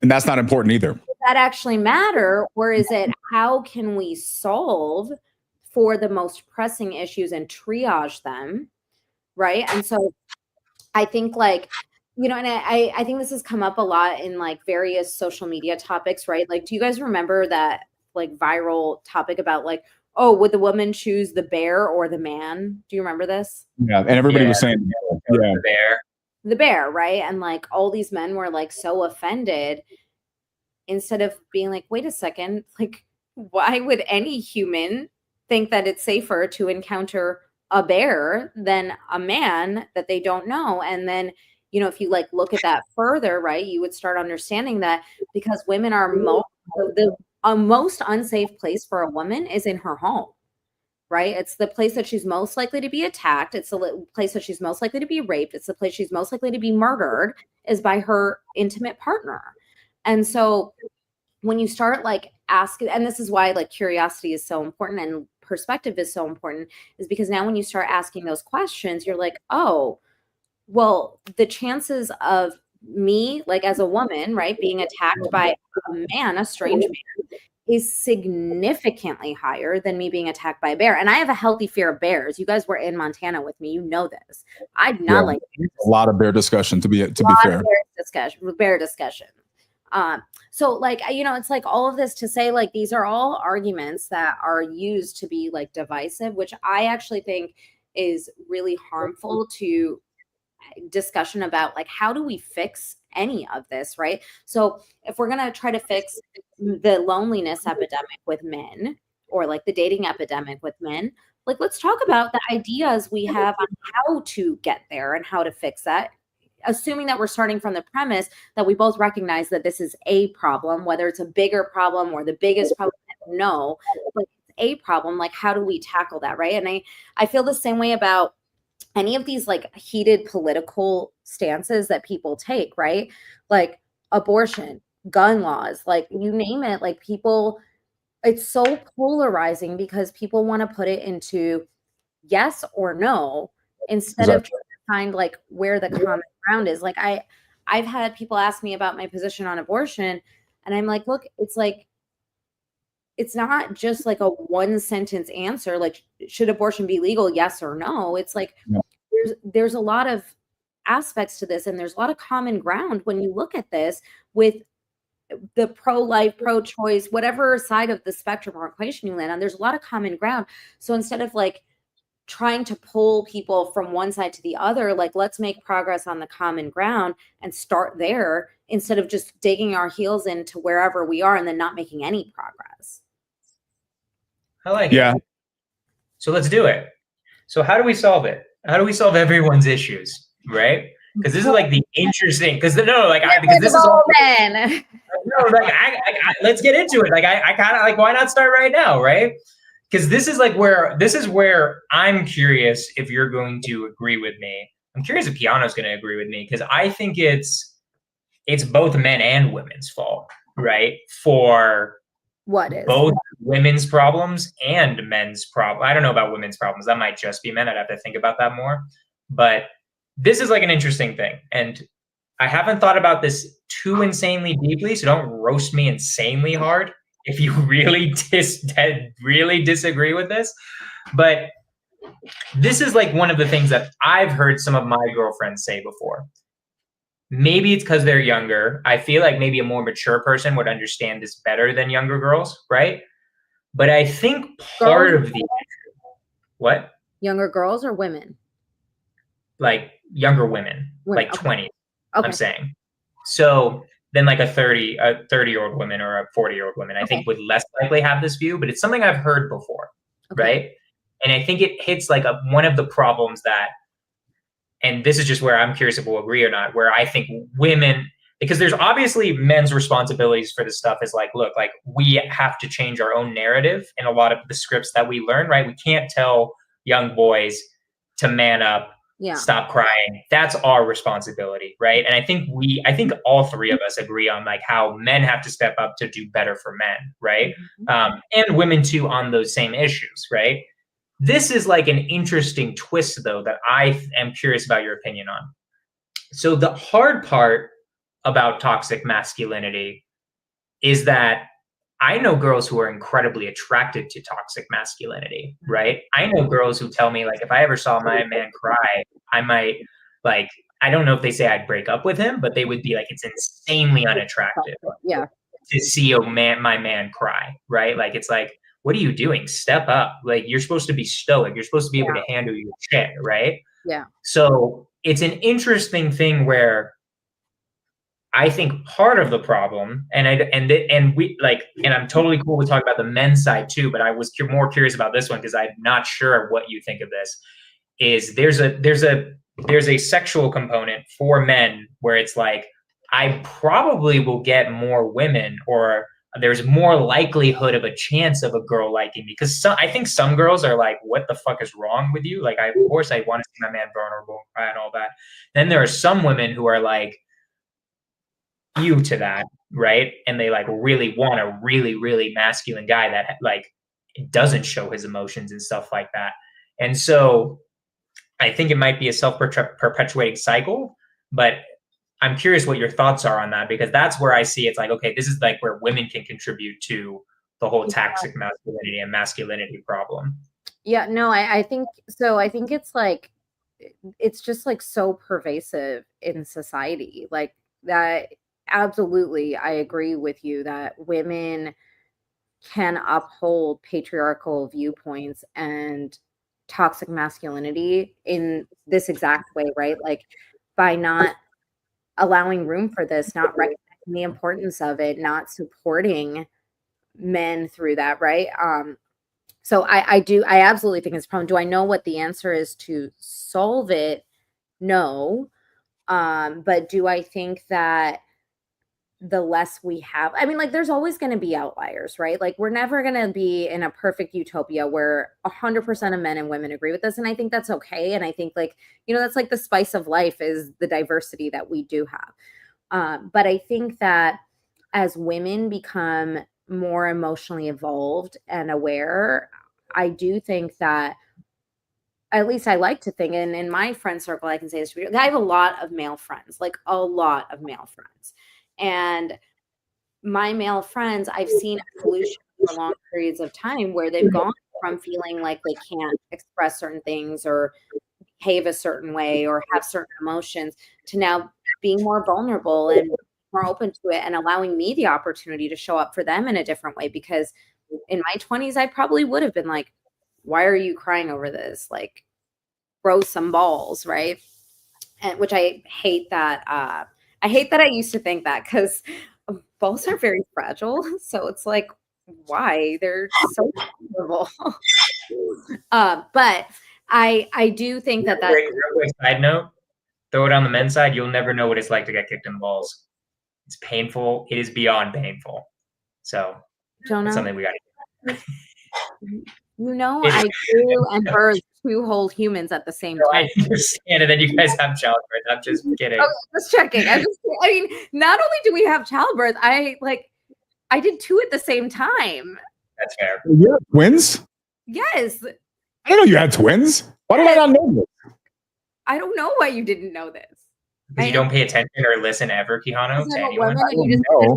everything I had to say, obviously. You don't know anything about Vina, obviously. Most basic fact about her family. Anything, obviously. Why didn't I know that? Maybe I should ask something every once in a while or make a basic observation. Or listen. All right, noted. Notice for next time. I think you've met my twins. I have. I just didn't know they were twins. I know, yeah. They're fraternal. Like, one is super tall and one's super Yeah, short. they're completely different heights. That's the part that threw me off. There's like a 6-inch disparity in their heights. Okay. All right. See, Jonah, kick rocks. Like, also, what? I don't know. The 6-inch height difference. I didn't even know twins could be that big. I thought they were like generally the same, but just looked different. I didn't know they were like different sizes. Yeah, like fraternal twins are just basically siblings that were born at the same time. That's crazy. That's actually. I know. Okay. Well, now I know. Sorry, I derailed that. I'm sorry, Vina. But yes, to your point, yeah, I do know what you're talking about. I think it's unfortunate that happens, and I think it's like a sign of how pervasive this culture is, that women have this like internalized misogyny, or the patriarchy is just so internalized. And I am positive, and I'm glad that there isn't like that much video evidence of me from 20 years ago, but I am positive that if you went back 20 years, I probably even perpetuated some of those things too, because I just didn't know better, and I didn't care to know better, and I hadn't done any work on myself. And like, quite frankly, if you ask me 20 years from now, this conversation is recorded so I can come back and watch how cringe I am today. But we're always growing and we're always changing. And I say this a lot, is where you start, it doesn't have to be where you finish, right? Like, just because you start, you have to be where you finish. Just because you think the earth is flat today, it doesn't mean you don't have to think the earth is round tomorrow. 20 years from now, Vina's going to be a flat earther. I might be. Look, if there's new evidence, which overwhelmingly points to this, and scientists have a consensus on this, sure, but I don't think that's likely, but maybe. Wait till you hear my keynote. That might change my mind. You hear his fucking keynote, because I hear his keynote every Wednesday. Jonah, it's okay, bro. We'll talk about it a different time. No, honestly, what I will say is I think that the biggest problem with all of this stuff, it's the group thing, right? Which is where I started there. Like, that for me, like, respectfully, and it sounded like you kind of disagree with this, I actually think that whole bear thing is extremely hurtful to men, right? Like, I think because not to minimize the dangers that women experience just by nature of being women, right? Like, anybody who's seen the test where like they walk down the street and all the dudes, like, that's a thing. And I'm not acknowledging that's very much a thing. But to tell all men you are a threat to women because some men are dangerous is overwhelming. And it's like just insulting this. Like, to say that, hey, Jonah, by the way, you now qualify to be judged in the same category as that rapist because these fears are very real for women, you now have to bear the burden of that, even though there is 0% of you that ever has or ever should be guilty of that. But not only are you now found guilty of something that you have never actually done, but society is going to make a joke at your expense for this reality and then tell you why you need to accept this reality because there are truths that are associated with it. I think that your truths, Vina, are very much truths that deserve to be real. But the fact remains, if you really wanted to look at the actual dangers, there is no scenario where it's safer for a woman to be with a freaking bear than it is to be with the average dude. But because predators exist, now all men are safely joked to be considered in that same category. Even though intellectually we know that's not true, we're cool joking about it. Well, is it funny? It's not funny. I don't think it's a joke for a lot of women is the thing. I don't think they were joking. Like I'll let you go, Vina, but I think you're probably going to say something very similar. So, I'm sorry that it hurts your feelings so much. I really like that there are probably men that do, though. Well, and whoever it is, right? The general you of men whose feelings are hurt by this. I'm sorry that it hurts your feelings. I wish that it wasn't true also, right? But like I said, statistically speaking, what is it? Like 1 in 4 women are victims of sexual assault. That means think of 4 women in your life, right? Do you have sisters? I don't know. I do. How many sisters? 1. Oh, you have 1 sister, you have 1 partner, you have 1 mother, you have an aunt? I do. Okay, so that's 4 women I just named. Statistically, 1 of them has faced some kind of sexual assault or harassment in her life. Mm-hmm. Okay. If you look at the risk of a woman actually being like attacked by a bear, it's almost 0. Like it's below 1%, right? Sure. So I think the anger or the upset or the emotion is maybe a little bit displaced, because shouldn't the question be, why are so many women choosing a bear over a man? I think that is the right question. And here's my presumptuous answer, which I'm overwhelmingly possible to be wrong about. I don't think that the decent majority of women who said bear actually meant bear. I think that there are, and of the women that you've named, I can speak of at least one of those women who were part of that statistic, right? So make no mistake, I'm not trying to be callous in any capacity about the severity of this topic, right? Is it right? But what I'm saying is that for those women, these are real issues. For all women, these are real concerns. And if every single woman spoke from a place of genuine concern, I respect that decision. You have every right to feel that way if you genuinely felt that way. My concern is, I don't think everybody who said they felt that way actually felt that way, but they were comfortable pretending to take on an opinion on something because of the group thing, right? And that for me is the slippery slope. So you're cool with generalizing. If Vina, or if let's say Linda, if Linda, who actually has this real concern, says this is how I really feel, respect to Linda. That's a very unfortunate reality that you live in.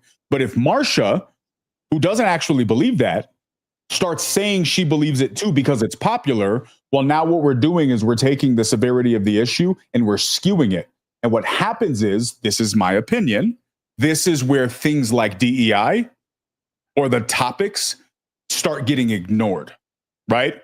Because the average person who doesn't share your viewpoint or our viewpoint and isn't open-minded to the conversation, they're going to hear the same thing I heard, which is, yeah, okay, but I know all of you don't believe that. And what they're going to say is that, yeah, y'all are full of crap because not all of y'all believe that. So I'm now ignoring all of the topic and the severity that exists within that topic because of the generalization. And so what happens is when you just make it a meme, it reduces the importance, especially when everybody who was playing with that meme didn't actually mean that. And if we were treating it like a serious conversation, more people would take it seriously. If that makes sense. Does my point make sense? Sort of. How do you Can I know that Linda didn't believe that? That's what I was going to say. Well, How that's do you what I know started. whether they're lying or their groupthink? I started my sentence by saying I don't know the answer to this, and I very well could be wrong. But I would be willing to bet that many of the people who made that comment were just doing it for the meme and not because of an actual concern. Why would you make that?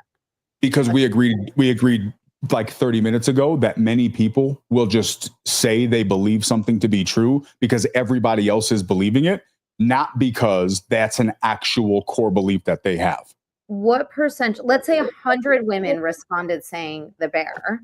What percentage of those women do you not believe?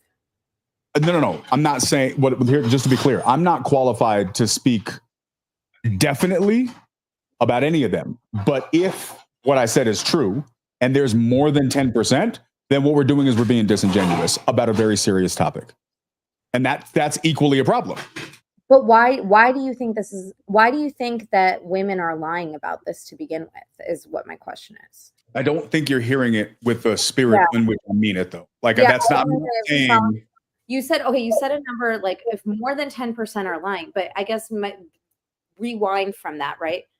Why do you believe any of the women that said this are lying? So you're telling me that you think, let's say 100,000 women, let's just pull a BS number. 100,000 women said, yeah, dude, I would much rather, because I'm scared of being sexually assaulted by a man, right?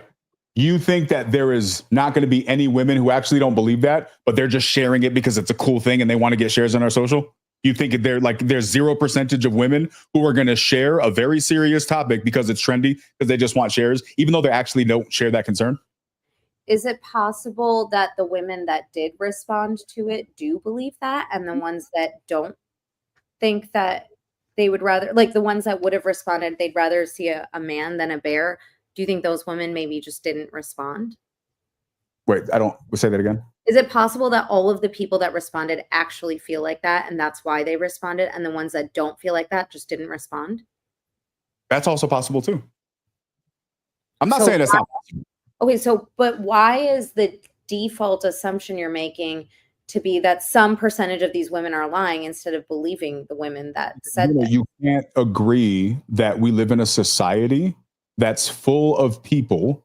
We agreed a minute ago that probably the great majority of people actually acquire their beliefs and their opinions on topics, not based on their experiences, but based on groupthink. We can't acknowledge that reality exists, but then pretend it doesn't exist when it comes to serious topics. It is very possible that a lot of these women's were just like sharing this thing and they don't actually have a real concern that they would be violated by men. And that for me is dangerous.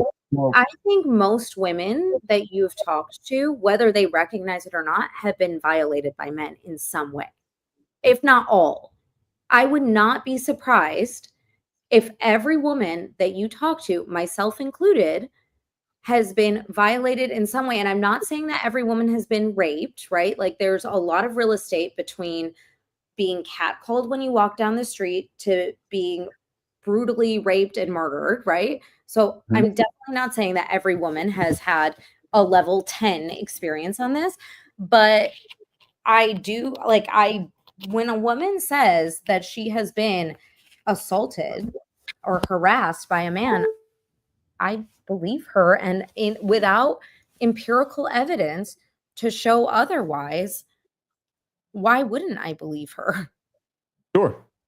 And I'm not saying, to be clear, just to say it again, if a woman says, I have this genuine fear because this is something that actually happened to me or I experienced this, there is no scenario where I feel like I'm qualified to discuss that topic. However, simultaneously, Vina, within this data, which I want to share with you, there are countless scenarios where men have lost decades of their life being imprisoned by women who were blanket believed, because it is assumed by men in society that if a woman says they were violated, we have to believe it's true. And there is no questioning it, because the act of questioning it is now inherently malicious. And those people lost decades of their life because the woman did lie. Why? Because society is not allowed to say, wait, hold on. Is that how you really feel? Or are you just saying this for X particular reason? that is equally dangerous. We don't want to hear it. We don't want to talk about it, but it is dangerous. And there are men who have been marginalized. There are men who have been victimized because women have been given a platform where they have free range to say whatever they want about their lack of safety around men. And there are many men who have never or do not ever have any propensity to harm women or are harmed by that. And we're very disingenuous if we think it is important to focus on women's concerns in those areas, but men don't deserve to be considered on the same topic, because they do. And they have been victimized and they have been marginalized. My question is, why don't they deserve the assumed conversation that women get? Okay, you're saying that this is a true concern for you and you were falsely accused for something. Maybe the women were being disingenuous with their accusations. This is a real thing. And I think that both sides of the conversation deserve to be discussed. Wait, you're a numbers guy, right? Sure. Okay, so can we just like start from the premise that like numbers matter, right? When we're looking at real estate, business, anything, right? Data has a vital role in this. Of course. Okay, so we agree there. Okay, let me tell you why we should default to believing women versus assuming that he is innocent, right? The court system assumes that he is innocent until proven guilty beyond a reasonable doubt, okay? But the reality is, the practicality of rape and sexual assault and sexual abuse is that most women are never going to report sexual harassment, sexual abuse. Okay. Mm-hmm. When they do, the odds of them making it up is very, very, very slim. Okay.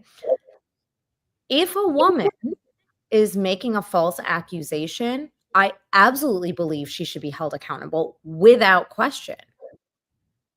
The reality is, if we're going to like bet and like put a bet down in Vegas, right, your odds are going to be like astronomically higher that something happened and that she was violated versus her making a false accusation. And like these numbers are, statistics are widely available. And even when women report, right, it is rare that her abuser faces any kind of penalty, punishment, jail time, fines, anything. Because of this exact dangerous rhetoric. It's dangerous, in my opinion, to say, oh, but because it's also along the lines of, but it's not all men. It's not all men, but it's always a man. But it's not. And this is my problem, Vina. It's definitely not. And this is the problem. Because there are a number of sexual assaults that happen by women.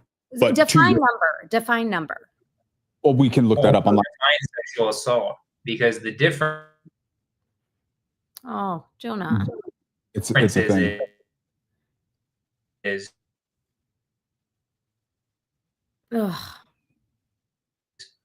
what could Vina honestly do to me? Oh, God damn it. All right, there you go. Sorry, my back. I don't understand. I plugged my computer in. This is horse shit. I plugged my computer in. I did a whole fucking wire so that this shit doesn't happen again. Sorry. So what I was saying was, though, honestly, though, Quijano, how many women could overpower me or you? Like legitimately. How many women could actually hold me down, right? Most men, there's like almost zero women that could overpower me and legitimately rape me, right? The way that a rape happens for a man, usually, at least in my story with men, with like a woman rape, like I don't even know if it's like such a different thing almost. It's more like unconsensual sex is usually like they're drunk and they're not conscious of it. But there's such a different power balance physically between men and women. It just doesn't happen where a woman rapes a man, right? So we have to be really careful of what do we mean by sexual assault. And honestly, I like a violent rape. I'm willing to bet it's 0.00001% of women violently raping anybody. You know what I mean? Because like I don't even think a woman could physically do that to me. Oh, I think literally only 0.000 I think like 0.01% even have the capability of doing it, let alone it actually happening, right? What happens to men, they can get sexually assaulted, but it's incredibly rare, and it's usually in a much less violent way than what could happen to a woman. And right? it's usually another man. Generally, usually it's just another man too. But that's like because like I was saying, because I think Vina knows a lot about this, right? And she actually is a woman. Because I see what you're saying too, Kihano, right? In the sense that like it is unfair that women feel that any man could be more potentially dangerous. You're right. Logically, most men aren't dangerous.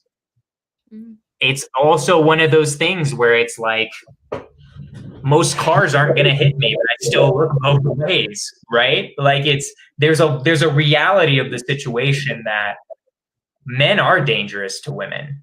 Like they have the potential to be turned dangerous at any point that the man decides. Yeah, my issue is not with acknowledging that. That's like I think I've done a good job of acknowledging that. I think that that's very important in the severity of this, right? So there's no way that I'm attempting to minimize that, right? But the definition, right? We keep talking about marginalization. The definition of being marginalized is overlooking something because we feel like they're not worth being paid attention to. And so to marginalize, even if it's a smaller percentage of men who've been falsely accused or negatively impacted by this, right? I feel like that becomes dangerous as well because we can't just throw the baby out with the bathwater. And I think that it is important to recognize the concerns that women feel because of safety issues surrounding certain men. But it is also important to address how blanket statement accusations or actual false allegations actually can destroy a person's life. And you're right, Vina, in the court of law, people should be innocent until proven guilty. Unfortunately, as we know, is a reality in our society, the court of public opinion has a very, very effective impact in influencing the court of law. And this is why some men historically have been proven guilty because the court of public opinion made it very, very difficult for a judge to be unbiased in these topics. And if we want to go into the imprisonment rates when it comes to these topics, the evidence is just there. So again, this is not my attempt to diminish the very important and very real issues that women face, but it's just also to include the fact that like the generalizations can be painful. They do have negative impacts. Okay, Sure. I hear what you're saying, and I don't disagree that this is a problem when men are marginalized or however you want to put it, right? Like I agree with you that anybody who's being falsely accused, this is an issue. But they don't get discovered because it's not safe to question the women. Just like it's unfair and wrong. I don't agree with that. We question women who are not falsely accusing all the time. All the time. And like a really great example of this is Brock Turner, right? That Stanford rapist. We know his name. We know everything about him because how did the newspapers report on him? Right? He did rape her. And how did they report?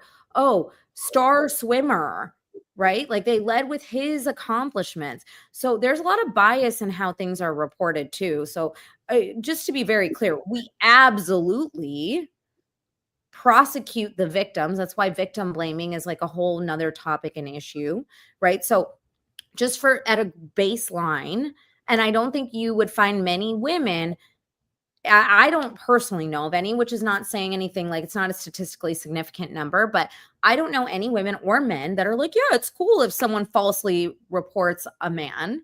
I don't think any of us agree with that. If you really care about women's issues, right, and you really care about the safety of women, then the attention and the majority of like brain power and resources should not be falling to protecting the few wrongly accused men that we agree is a problem. I totally agree that this is an issue. The first problem to solve is the vast majority of sexual assaults that go underreported, because that is marginalization of women first. And then, it goes to like that second question, who do women need protection from? Men. Like the vast majority of sexual abuse happens at the hands of men, not at the hands of women. Are you familiar, Vina, with this whole Justin Baldoni, Ryan Reynolds thing? Yeah. Are you like deeply familiar with it? I'm not deeply. I mean, it's like a lot, and Yeah, it's a lot. So much Yvonne out. watched some of it. I've seen some of it, right? It was on social media for a while. What was interesting to me is this, right? Can you explain And it? I literally know nothing about this. long story What is short, Interesting. I'll give you the summary. Just Blake Lively, you know who Blake Lively is? Ryan Reynolds' wife. Yeah. Like she's been the Gossip Girl, very famous, right? Okay, cool. So Blake Lively did a movie with Justin Baldoni. It's on Netflix. I forget what it's called. I haven't seen it. It's a movie. With us. Okay, it ends with us. He is like the director of this movie. It was a passion project. Another woman wrote the book. Justin gave her some sort of a deal. He decides to turn it into a movie. Supposedly, the movie gets done. What ends up happening is Blake Lively starts putting out these sexual assault allegations towards Justin Baldoni, right? And the immediate response was he's canceled, right? It was horrible. People were talking all kinds of trash about him. Like the immediate first 48-hour response was the typical response you would get to someone who is outed, right? However, for whatever reason, and I would say, I don't know all because I don't follow all the details on this. I would say Candace Owens is probably at least the decent majority of the reason why this guy's not fully canceled, because just her and like her investigations into this. But very long story short, what ended up happening is that Blake Lively was like, he would storm into my trailer while I was breastfeeding. Well, then all of the text messages start coming out. What ended up happening is that Blake Lively basically was flirting with him, right? This is the summary now. Blake Lively was heavy hitting on him. He was shutting her down big time. Ryan Reynolds got jealous. It turned into this whole entire thing where Ryan Reynolds was clowning him in Deadpool, right? There's actually jokes about just, this was like a whole thing. And it was all because Ryan and Blake Lively created this whole false narrative to attack him and shut him down. And what they're saying now is they believe it's because one of the clauses in his agreement with the original writer of the book was that if there is ever any attacks on his integrity publicly, all of the rights go right back to her. And Taylor Swift, Blake Lively had already been in talks with the writer to be able to do follow-up movies. So essentially, some people are saying that amongst all of the different things, it includes cutting him out of future rights, all of these different things. There's maybe a million things that I'm wrong about. That's just the summary here. Here's the things that are interesting, right? And this is just something that I actually saw in a clip from Candace Owens the other night. Like her, dislike her. She is very, open about her opinions on topics. She's getting ready to do this whole thing about Harvey Weinstein. And she's talking about the Me Too movement. And she said, what I can tell you, this is an interesting thing that she said. Literally, I saw it yesterday. She said, what I can tell you is the only reason this isn't out yet is because we have to do a lot of attorneys are involved in this thing before we can come out and say a word. But what I can tell you is that once the attorneys vet this, there are countless celebrities and countless people of influence in politics and in all of these different things who will tell you that the Me Too movement specifically is akin to a crime syndicate, that they literally use the agenda that it is easy to, that when men are guilty until proven innocent when it comes to sexual assault, and they use it as a way to weaponize women being victimized by men against men in fashions they are not guilty of, right? That being said, I say all that to say this. There, again, in no way would I ever attempt to minimalize a woman's very real impact that or experiences that they have when it comes to these topics. But it's irresponsible, in my opinion, to assume that it's safe to just blanketly accept that men can be considered aggressors or can be considered predators and think that it's just a socially acceptable thing, that it's funny to say, yeah, well, guess what? You're a dude. I'd rather spend time with a bear, and you just have to accept that thing. Nobody thinks it's funny, just to be clear. Sorry to interrupt, but nobody thinks it's funny. It's not funny. A lot of people did. It was a joke. I remember it was usually men clowning the women who were saying that, being like, you idiot, like a bear's going to kill you in 5 seconds. That's usually what I'm not a big TikTok trends guy, so I won't speak on it. If you guys, I'll take your guys' word for it. But the summary is, all I'll say is this, right? Vina, I don't disagree with anything you said about the importance of women's safety. about their right to feel unsafe when it comes to specific topics, that it's disgusting that a woman who has been sexually assaulted doesn't fucking feel safe to be able to open up her mouth and discuss that. That's fucking abysmal. It's disgusting. It should not exist in our world. Zero question, right? You want to see me go quick? Let me hear that I know a dude I know did some stuff like that. We're going to be a different part of DQ going to come out, right? There's certain things I'm not okay with, right? But I just think that it's unfair that men don't deserve the same safety when it comes to this topic, because they're, go ahead. Sorry, I just want to address that. Like when you say the same safety, like men's bodies aren't being violated. That they have that the physical and emotional safety is already presumed there. It is only when a woman's safety is in a women's safety being taken away in question is when you're bringing up this, like it's like a straw man, and it's actually very hurtful to hear so much defense of the few men that, again, we agree are wrong, are being falsely accused, versus the outrage at how many men are not held accountable for their actions.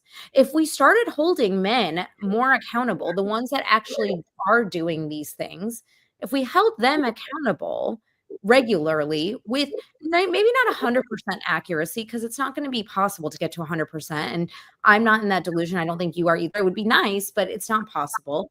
But if we get much higher than we are right now, then yeah, let's start talking about how the like few false accusations that are made, because I agree that is devastating. It is awful.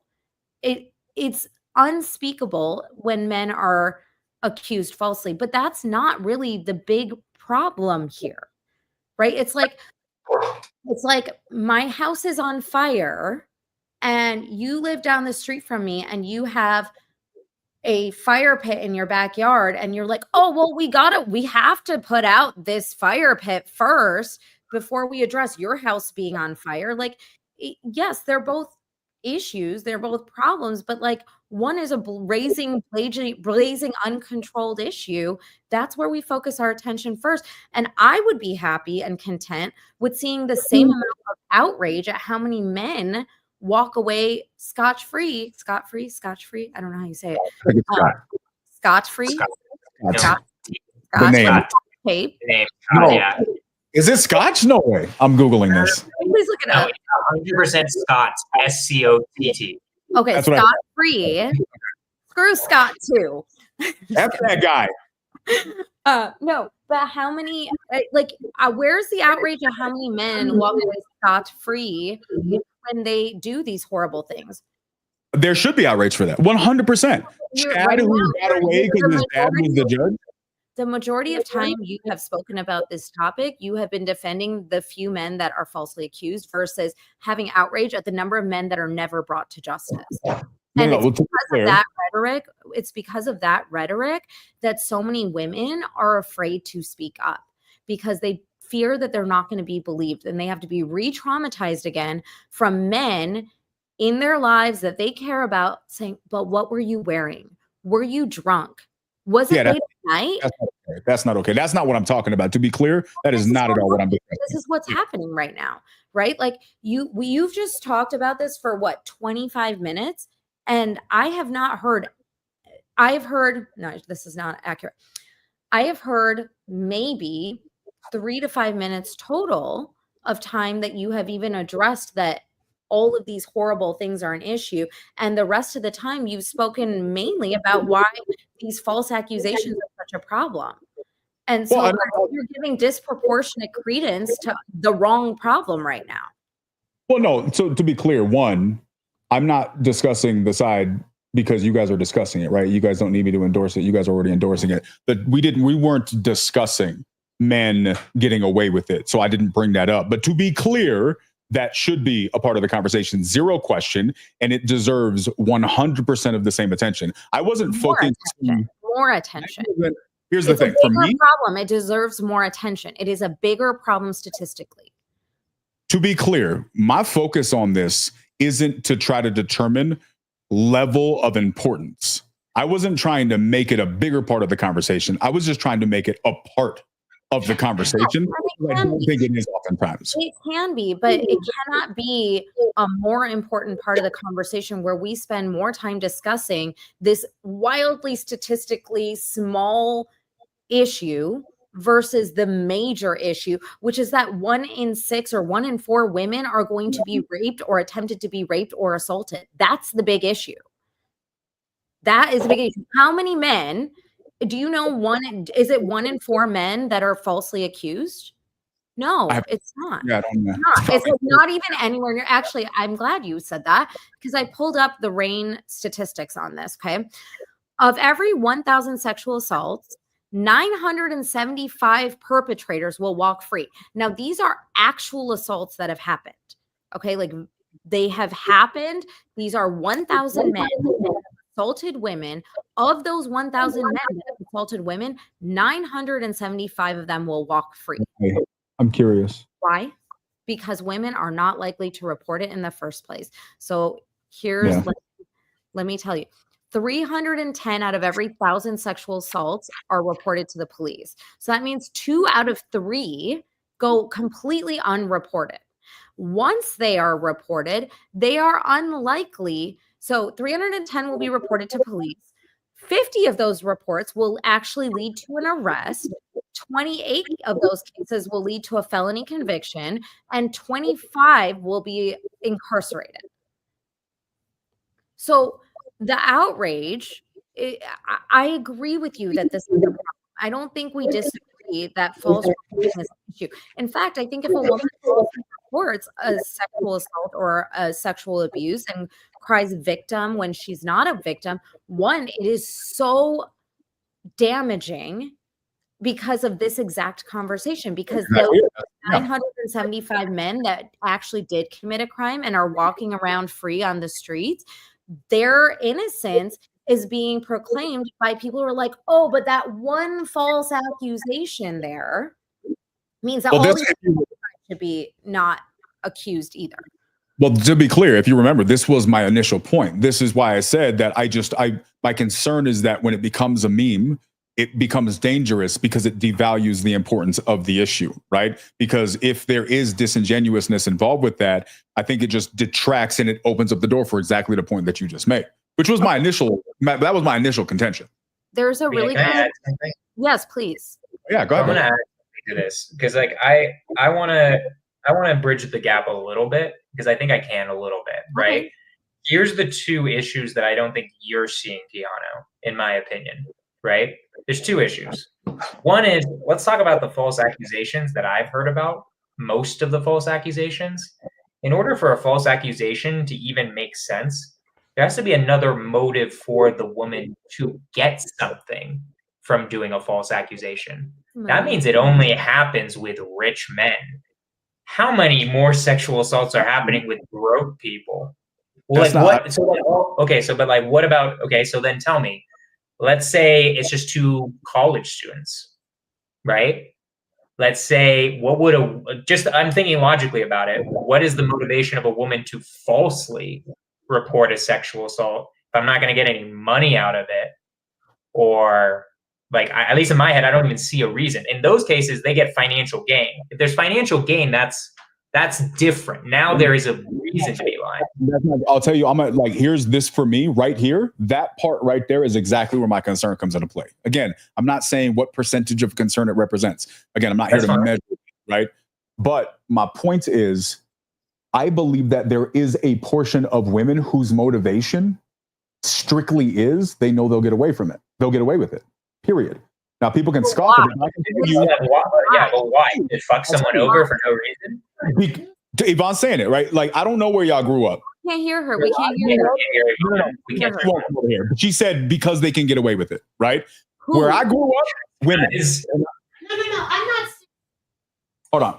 I'm not saying it's the norm, but I have seen coming from Brooklyn in the ghetto. That's the part I'm gonna say, and I'm seen where women have like this.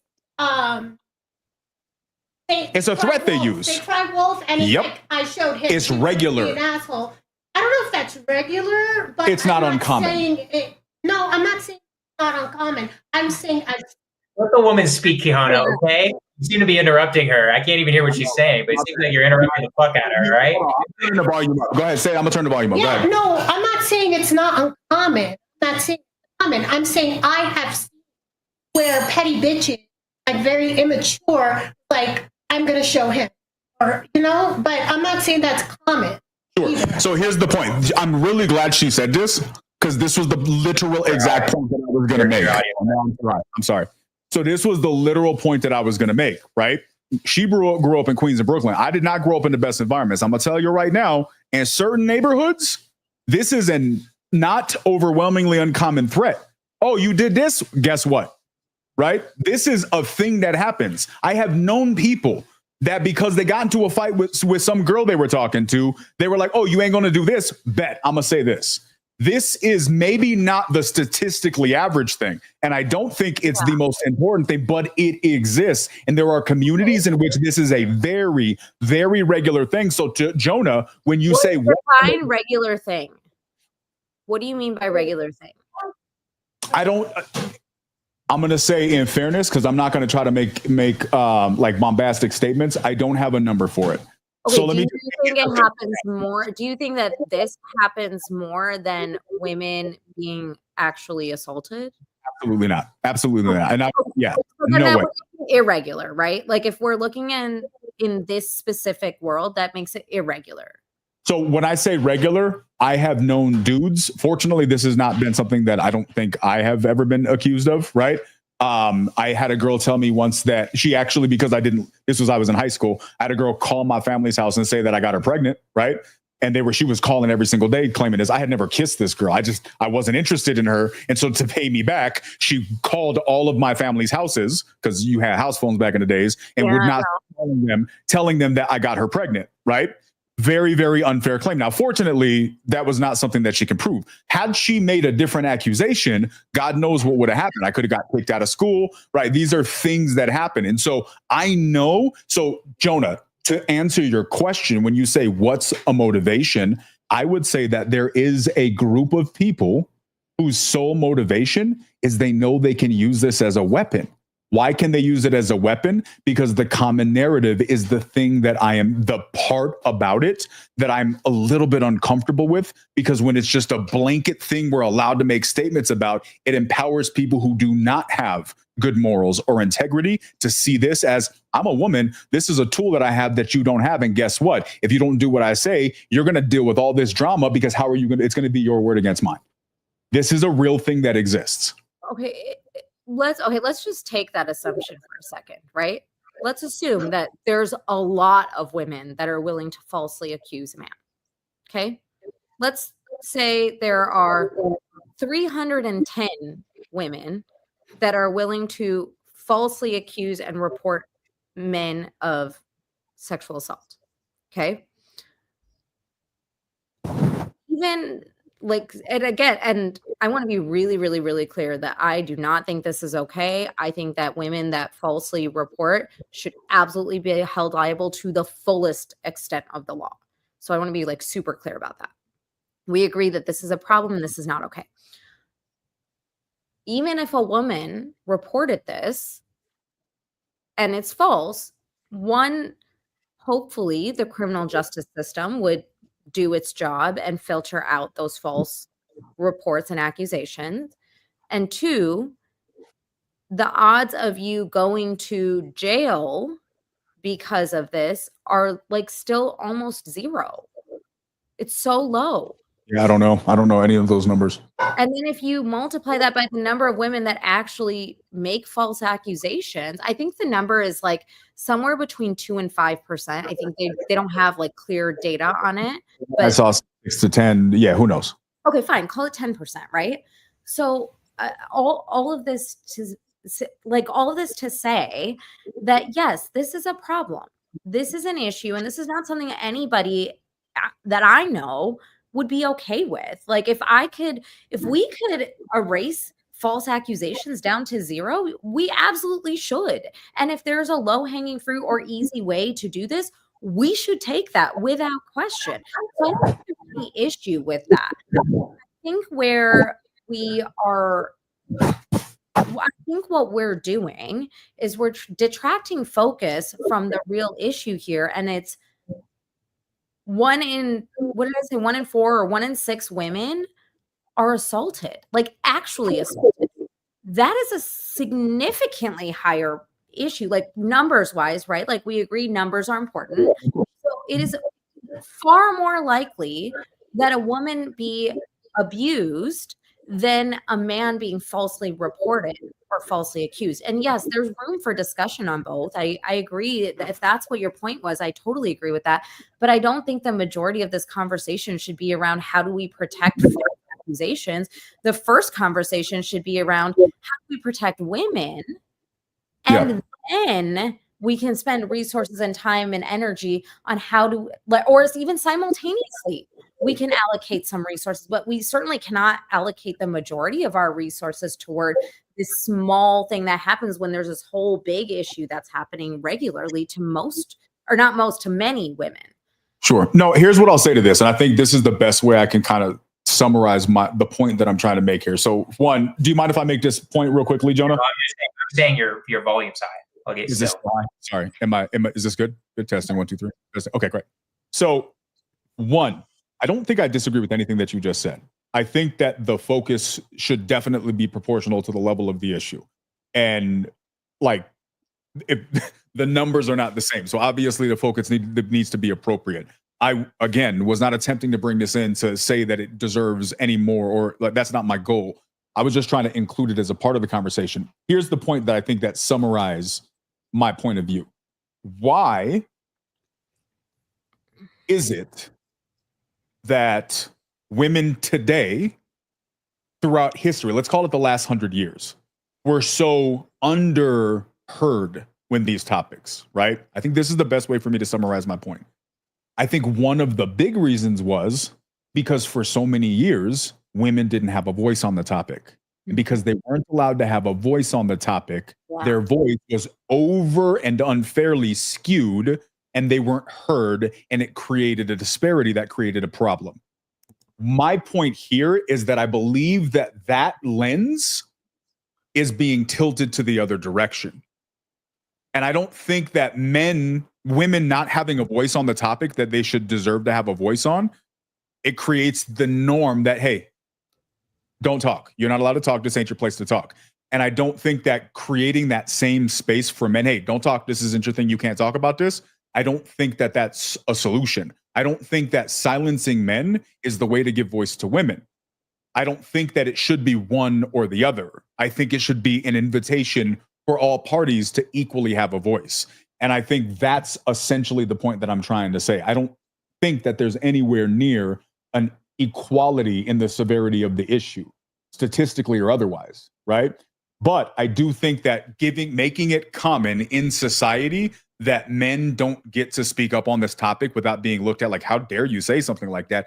I just don't think that that's fair either, because I think that to the point of this whole conversation, the whole podcast tonight is we should be able to unemotionally, at least to the best of our ability, be able to discuss these things and realize that as long as a person's being fair and as long as a person's being rational, we should hear that point of view, even if it doesn't reflect our original one. I think those dialogues, those conversations are important. And I think that when it comes to this topic, it's just one that men are just very, very silenced, right? Even if they're not the majority victim.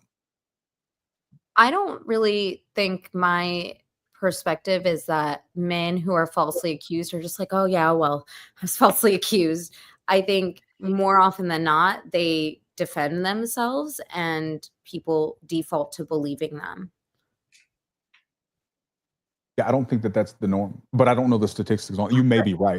I mean, and again, I think we're talking about like a handful of cases compared to the vast majority of cases, which is where I think we should be redirecting our energy. Like, and when we're talking about women's voice on the issue, I just looked this up as you were speaking. It wasn't until July 5th, 1993, which I think we were all alive in 93, yes? No, Jonah wasn't. Of course he wasn't. Okay, I were, Keanu. 1993 is when marital rape became a crime in all 50 states. That's crazy. That means until that day, there were states where women could be raped by their husband and their husband could not be held accountable. Was that like an enforced law? Like right now, it's illegal to do anything but missionary position in the state of Florida, right? I don't know that to be true. No. It's a true thing. I would literally, no. It is literally. I don't What believe she means is that if you're married in certain states, if you're married, you can't rape them. It's impossible to rape you. That's what I'm asking, right? What I'm saying is that there are a lot of laws that existed 100 years ago that have just been accepted to be no longer a law that we enforce, but it was just never officially changed. No, I don't know which it was, but I think I'm almost 100% sure what she means is, let's say Nebraska was the last one. I don't know, right? If the woman was like, I was raped by I was raped by my husband, the judge would be like, sorry, that's impossible. That's what I'm asking. Was that just because that what you're saying is if that's the law, that's fine. I understand that. But what I'm saying is, was it practiced? Like, do we know if in that state there were actual rapes that were not heard because of that? A woman could not bring a legal or criminal complaint against her husband. Yeah, that's crazy. That's crazy. Yeah, like in 1993, that was the first time in every state a woman could say, my husband raped me, and file charges against him. Yeah, up until that point. And even though this is true, there are still many cases of marital rape that don't get reported or don't get prosecuted because it's very difficult to prove because of patriarchal thinking that men have a right to their wives' bodies. Yeah. Well, there's other countries where this is just an accepted norm too, right? Which is yeah, exactly. And so when we're talking about like the voices of women when it comes to sexual assault and bodily autonomy, I think it's really challenging to put more importance on something that happens so infrequently, like false accusations, versus putting more importance on women's safety. And going back to the bear, right? There's actually, I pulled this up because I thought that this was a really good overview on why women choose a bear over a man, because it's not purely just like the danger of physicality, right? But there's other psychological and invisible aspects to sexual assault that I think we aren't discussing. And this is, so here's like a list that's written by Laura Frombach. And she said, reasons women have given for choosing a bear over a man. Number one, no victim blaming. No one would question what I was wearing if the bear had attacked me. Number two, no accusations of consent. No one would accuse me of liking the bear attack. Number three, clearer motives. A bear's motives are easier to understand, which I think is a little bit your point, right? Like where women have to, for their own physical safety, assume that any strange man is a threat to their physical safety. Whereas, when we're talking about, sorry guys, I'm getting like tired now, but when we're talking about a bear, we know that a bear is probably going to attack us and try to kill us, right? I don't know if a man is going to be like me meeting you randomly on the street where you're great and we have a great conversation, we exchange ideas and we go on our merry way and you've been completely safe and fine for me. Or if you're going to be like Brock Turner and try to rape me, right? Like, I don't know what your motives are. So at least this is like the devil you know versus the devil you don't, right? So, and I think that's a fair point. 4, no gaslighting. A bear won't accuse me of leading them on by being nice to them. Number 5, no forced pregnancy. Now, I don't know. This was written May 5th, 2024. So I think this is outdated. But from that date, it says no forced pregnancy. I would not be forced to carry the bear's babies to term in 27 states. I think it's more than that now since Roe v. Wade has been overturned, but I'm not entirely sure how many states. 6, fewer horrific outcomes. The bear will either kill me or leave me alone. There are not 400 other horrible ways a bear can hurt me. There are worse fates in life than dying. Number 7, no human trafficking. Bears do not traffic women. Number 8, no victim blaming supporters. A bear's friends won't come out to say how nice the bear is and how my attack is ruining its life. Number 9, no doubts about the attack. No one will question if the bear attack really happened, which is interestingly kind of the conversation we're having is like, oh, did it really happen? Is it a false accusation? Number 10, basic humanity. The bear sees me as a human being. Number 11, if I survive the bear attack, I won't have to see the bear at family reunions.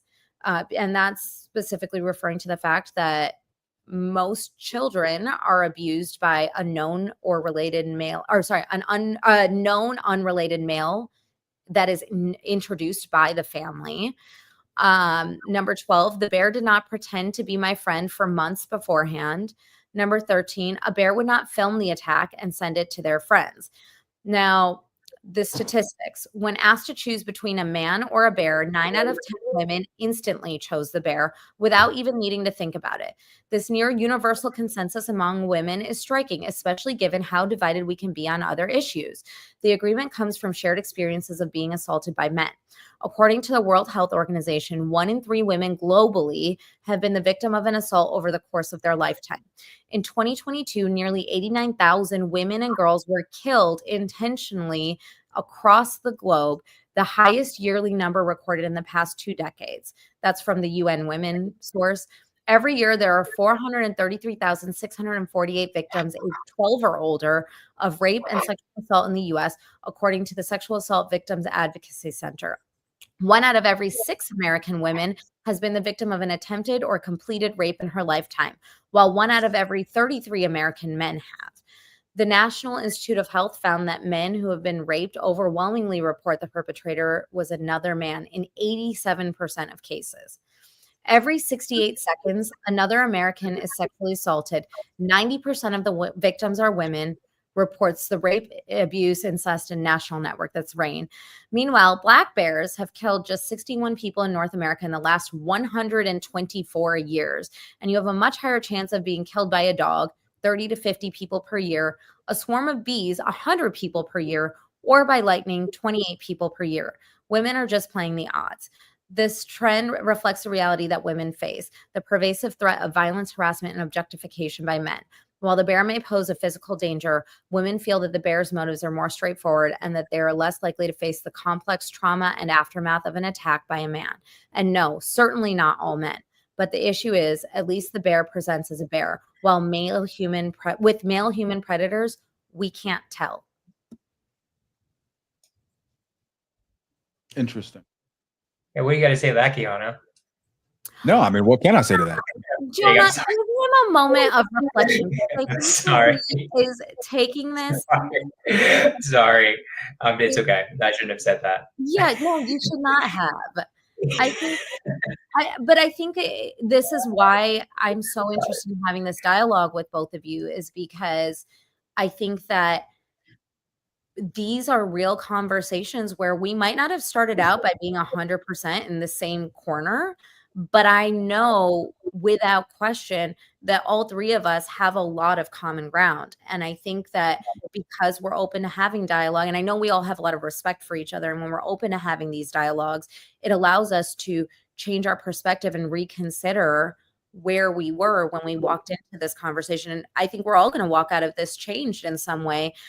Even with me, like if we had this conversation last time, I would have just shut it down and said, absolutely not. We're not going to even discuss the false accusations that could happen. But the reality is yeah, that is a problem. And I do agree with you that this shouldn't happen.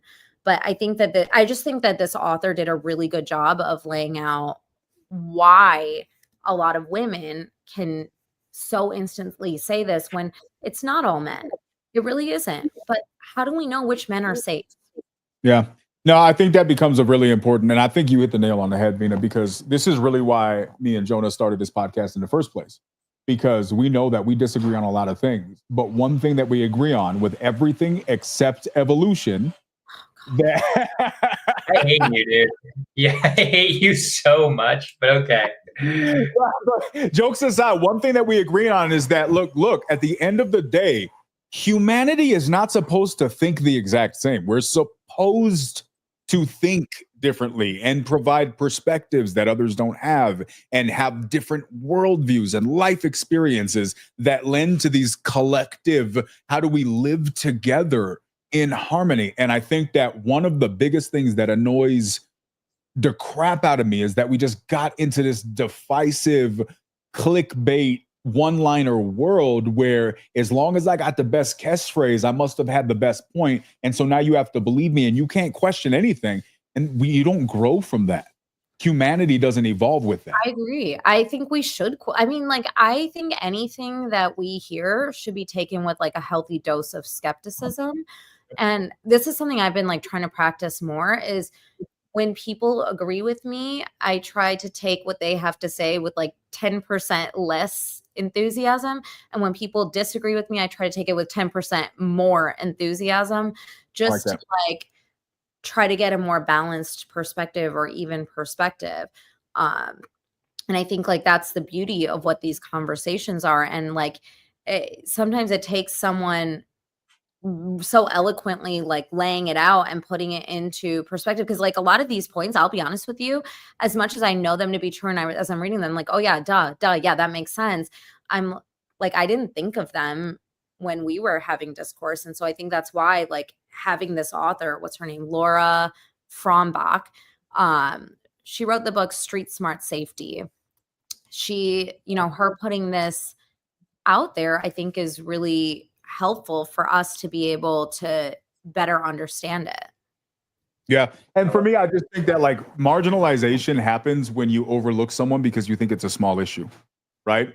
And that includes the topic that we just discussed. And if we're not going to marginalize, we shouldn't marginalize anybody, right? Now, that doesn't mean we should give them more importance, but how do we not marginalize? By discussing it, even if we don't think it's important.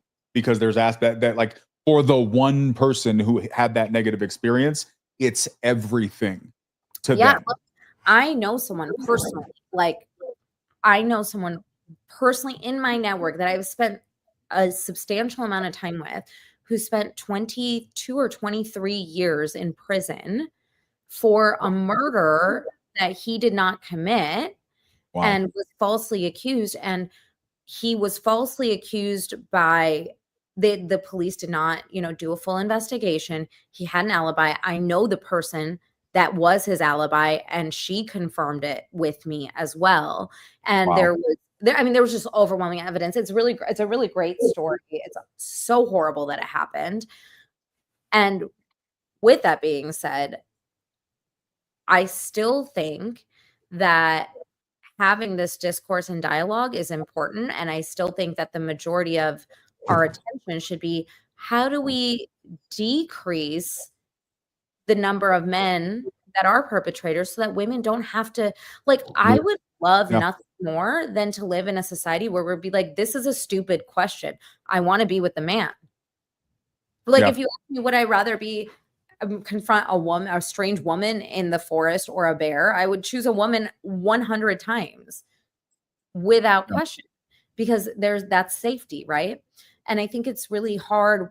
I think it's hard to empathize when you haven't been in a position where your physical safety is threatened. You know, like when I get onto an elevator, I am making a calculation of like, okay, if a man gets on the next floor, what am I going to do? Am I going to get off on this floor? Or are there windows that other people can see me? Is there a camera? I know if there's a camera in every elevator I step into. These are not things that my husband thinks about routinely. Yeah. There's something I want to add, and I feel like we're getting to 4 hours. So I kind of want to get to wrapping it up, because it's like probably like 11 for you, right? Yeah. So I'm going to wrap it up. I didn't actually bridge the gap. I asked a question and then I didn't. And then I was like, oh shit. Okay. That didn't bridge the gap at fucking all. That just triggered Keanu, right? So, like, that's what happened there. We ended up bridging it, I think, with this article where it was like laid out. I think we have a common ground. The thing that I think we can all agree on, right, is because there's actually a flip side to that elevator that I think your side of the elevator is 10 times worse, right? I think the woman's side of the elevator is 10 times worse. What I think we do in society, and I think this is righteous, this is my opinion of this, right, I think this is righteous that we should focus more. I think it's a way bigger problem that you feel like you need to get off the elevator at some point. Why? And this is what I don't think a lot of women understand, because I see both sides. I connect all bridges. I'm like one with everybody's opinions. You know, I'm kumbayaing this right now. The thing that I'm going to just go on the man side for a sec, is that when I get into an elevator with just a woman, I start thinking, oh, fuck, how am I going to make her feel comfortable? I go to the corner, right? I like get on my phone, pretend like I have no interest in doing anything with her whatsoever. I do my best to ignore her, and as much as possible. I've sometimes done it where I'm literally like thinking about whistling like I don't know, a song, or I like, just to make myself more innocent, because I know women are thinking that, right? So to end this on a positive note, is that the issue with society in the end is we have to recognize both, and then we also have to start coming up with solutions for both. Because and this is like, because this is my side more, what liberals fuck up is they don't recognize any of the problems that men have. So then when men hear any of the problems women have, they don't listen. They're like, the fuck you mean a bear? Like, the bear's gonna kill you instantly, you idiot, right? Like, that's like what most men are thinking, right? And so to end it, that's the problem. I have some solutions I've thought of in my head. I'm just gonna share them at the last part, right? Because in the end, I think it's just always that what it comes down to is education. Because even for me, I'm not gonna lie, I had beliefs that like were same. I don't know how to say it. Not even like toxic, or like not even toxic. I just didn't understand, right? And they led to situations that were really bad, right? Like understanding, like nobody.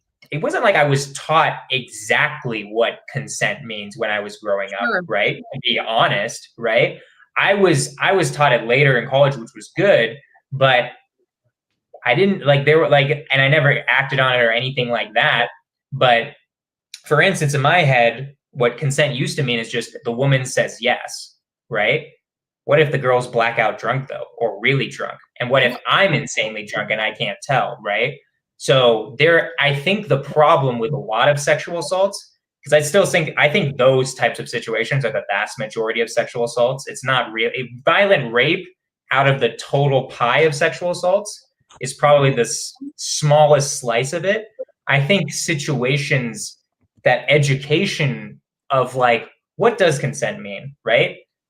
What happens, like society-wise, what do we do if both people are drunk or intoxicated, right? Can they not have sex at all? That seems kind of unlikely to actually work, where we can have, we'll stop intoxicated people from having sex. That doesn't seem like the right thing to do, right? And then you have to like get into the conversation and education of like, okay, here's what consent is, right? Like, if somebody like really, because like it gets weird, especially too, where it's like, what they said in college to me, for instance, is if the girl has had a single drink, she can't consent. And then just everyone in my fraternity is like, are you fucking joking? Right? And then there's no solution, where it's just like, are you joking right now? Like, a single drink? Like, nobody's listening to that. We're all 18 to 20-year-olds. Like, it's not going to happen, right?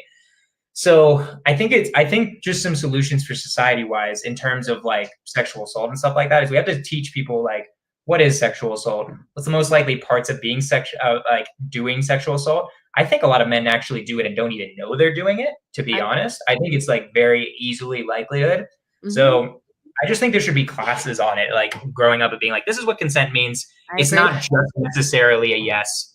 Like, and then also teaching women to, and this is like a big thing too, is teaching women like, clearly, as much as possible, verbalize it. Yeah. Say no, right?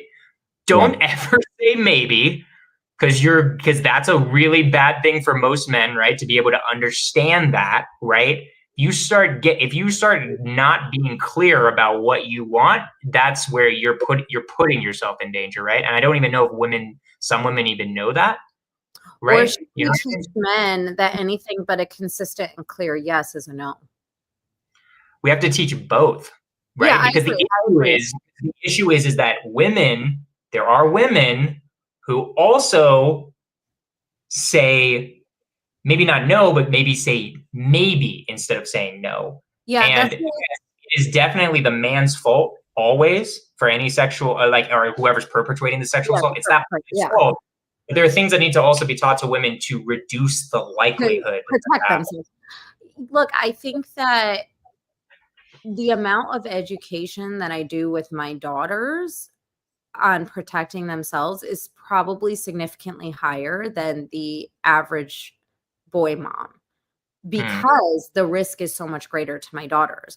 Like for boy moms, they're like, don't be a rapist, right? Like that's what they're that's literally what I got. I'm like, not planning on it, mom. Yeah, not planning on raping anybody.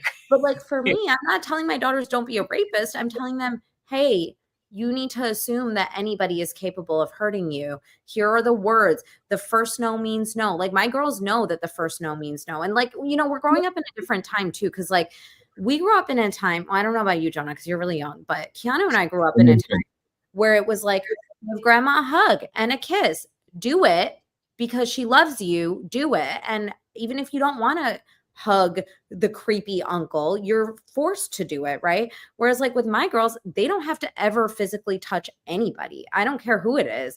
They say no to me all the time, right? And I model that behavior for them. And the adults will be like, oh, that makes me sad because I love you. I'm like, oh, well, you know what? You can tell Uncle Joe that he's an adult and kids are not the boss of adults' feelings. You can manage your own feelings. That's not my responsibility. And my kids know that and they say that.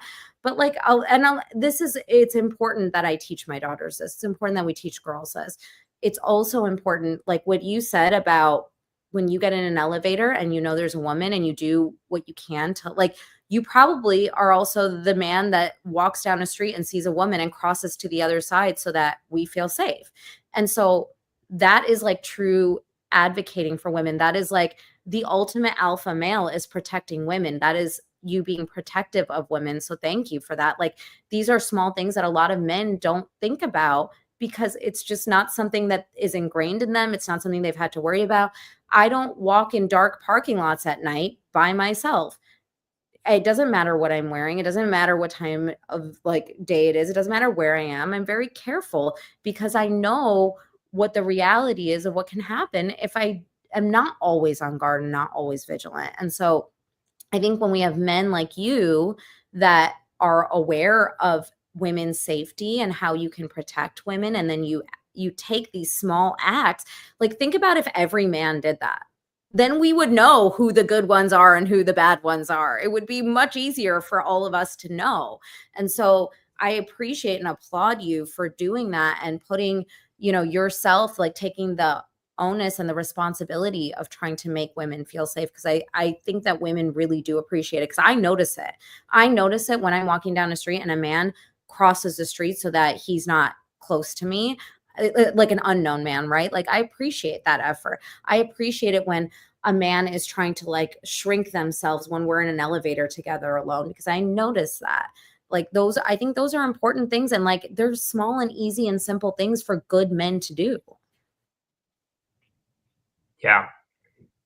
And also the thing to recognize, which is what I think Kihana was getting at, is that there is like, I do it.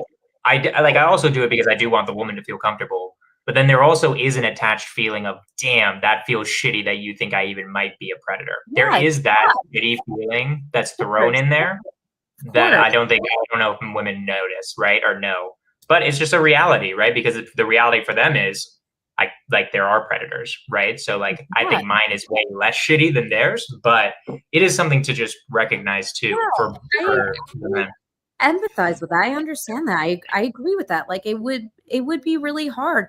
I think, and I think women have the feeling of like, when I read about a sexual assault, I go, wow, that could have been me. So yeah, I understand this feeling. It like, oh, they might think it's me. That sucks because I'm a good one. And it's like, oh, okay, that could have been me. Yeah. Biggest time again, the world's full of a lot of problems that I think all of us wish that we could make go away. Unfortunately, that's just not the reality of the world that we live in. But I think there of the things that we can do to help to, bridge this gap, I think it's these conversations, right? Go ahead. No, so I agree with you. Yeah, continue. I agree. no. I'm like, for me, it's just like I will never promise to anybody that I'm going to think like they think, that I'm going to pretend, right? One thing you can count on me, I may not agree with you. I may not think what you think about the moon or the earth, right? Or any other topic. But one thing you can always count on with me is I'm always going to be genuine with you. I'm always going to hear you out. And I'm always going to want to hear your perspective because I'm here to learn. I don't know everything, right? And part of growing as a human being is the willingness to understand something that you didn't do. And I think that when you can combine, right, there's a lot of disingenuous people out here. Like you said, everybody just agreeing with me. You probably don't really agree with me. You just want to be friends, or you just trying to present yourself as the type of person that you want to fit in the moment, right? But I think when you can just be like, look, like not everybody gonna like me, like my approach towards situations or whatever. But I will always be honest with you. I will always listen and hear you out. And I think that the more people who can approach with that context, you bridge so many gaps and you solve so many problems. I totally agree. Okay, before we wrap up, I just want to ask you guys for feedback from our conversation today versus our conversation last time. Did you feel more heard and understood than the last time we had this conversation? Or similar? Yes? Okay. I think so. Yeah, what do you think? Definitely so. No. I think definitely so. The topics regarding this very touchy subject were definitely a little bit more charged than the other aspects of the topics. Like I feel like when it comes to the mental health, there was a unquestioned openness to hear it. This one was a little bit more guarded. Yeah. But also it's a touchier subject. So I understand that, right? Like, but just honestly, like Vina, like for me, I prepared and did the research and try to be as fair as possible because I respect you guys. I respect your perspective on the topic. And I knew that I was going to be an outlier here. And I'm okay with that, right? Because I think that there's going to be a lot of people who may have watched this tonight or have may watch it in the future who are like, they have these thoughts, but they're not going to talk about it with anybody. Maybe they don't know how to verbalize it. Maybe they don't feel comfortable. So if we can have that conversation for them, then I think we did a good thing. I agree with that. And I think, I also think that like, I'm not really that qualified to have these conversations from like an advocacy or like an expertise perspective. And I think it would be really worthwhile considering using your platform to invite someone that is actually like knowledgeable about. Yeah, I would love that. On all sides, right? Like I would love, like if good job though. To be honest, I think you did a damn good job though, Vina. Like honestly, like I'm curious what an expert would say extra to what you said. I don't know if there'd be that. Like I'm curious how much. Many things. I mean, like, I'm speaking from the perspective of obviously being a woman and being a mother of 2 daughters, and I can say the things that I've like learned and, and it took a lot of learning for me to get here, by the way, because, I've been very fortunate in that I have not had like some of these horrific and violent experiences that women have had. But, I've definitely been the subject of like catcalling and, whatever sexual harassment, like all these things. Like I think that most, if not every woman in your life has really been like every real estate guy shooting their shot. Just like 2 weeks ago, this happens to me all the time. I get sent like lewd photographs that I did not ask for pictures of your tiny. Why do chicks get that? I've never had somebody send me like some.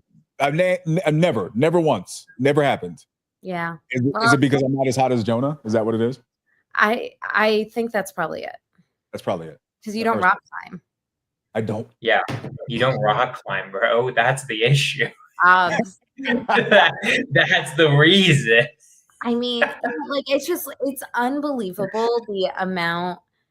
Yeah, that's weird. I don't understand dudes doing that, man. Me either, because it's like small and ugly. Don't send it to me. Like, what do you think's gonna happen? Oh, great pick. Can you send some more? Like when has that ever happened? Legit. That'd be even crazier of a response to that. What? Than that's such a crazy response to even think that that's even in the possibility of the realm. I just Of need like to know. what would happen. I don't know. They're one of yours, so you guys claim them and tell me why. Gee, it's weird. It's funny. But you know I what? mean, the fucked up reason. It's not all men, but it's always a man. It's I think always the fucked up reason I gotta do we're that one. getting to the end, but I feel like the fucked up reason it's a power thing, right? I feel like it's the same with catcalling. Like I don't think actually you think you're gonna get with the girl, No, but it's like an intimidation or a power dynamic or an insecurity thing.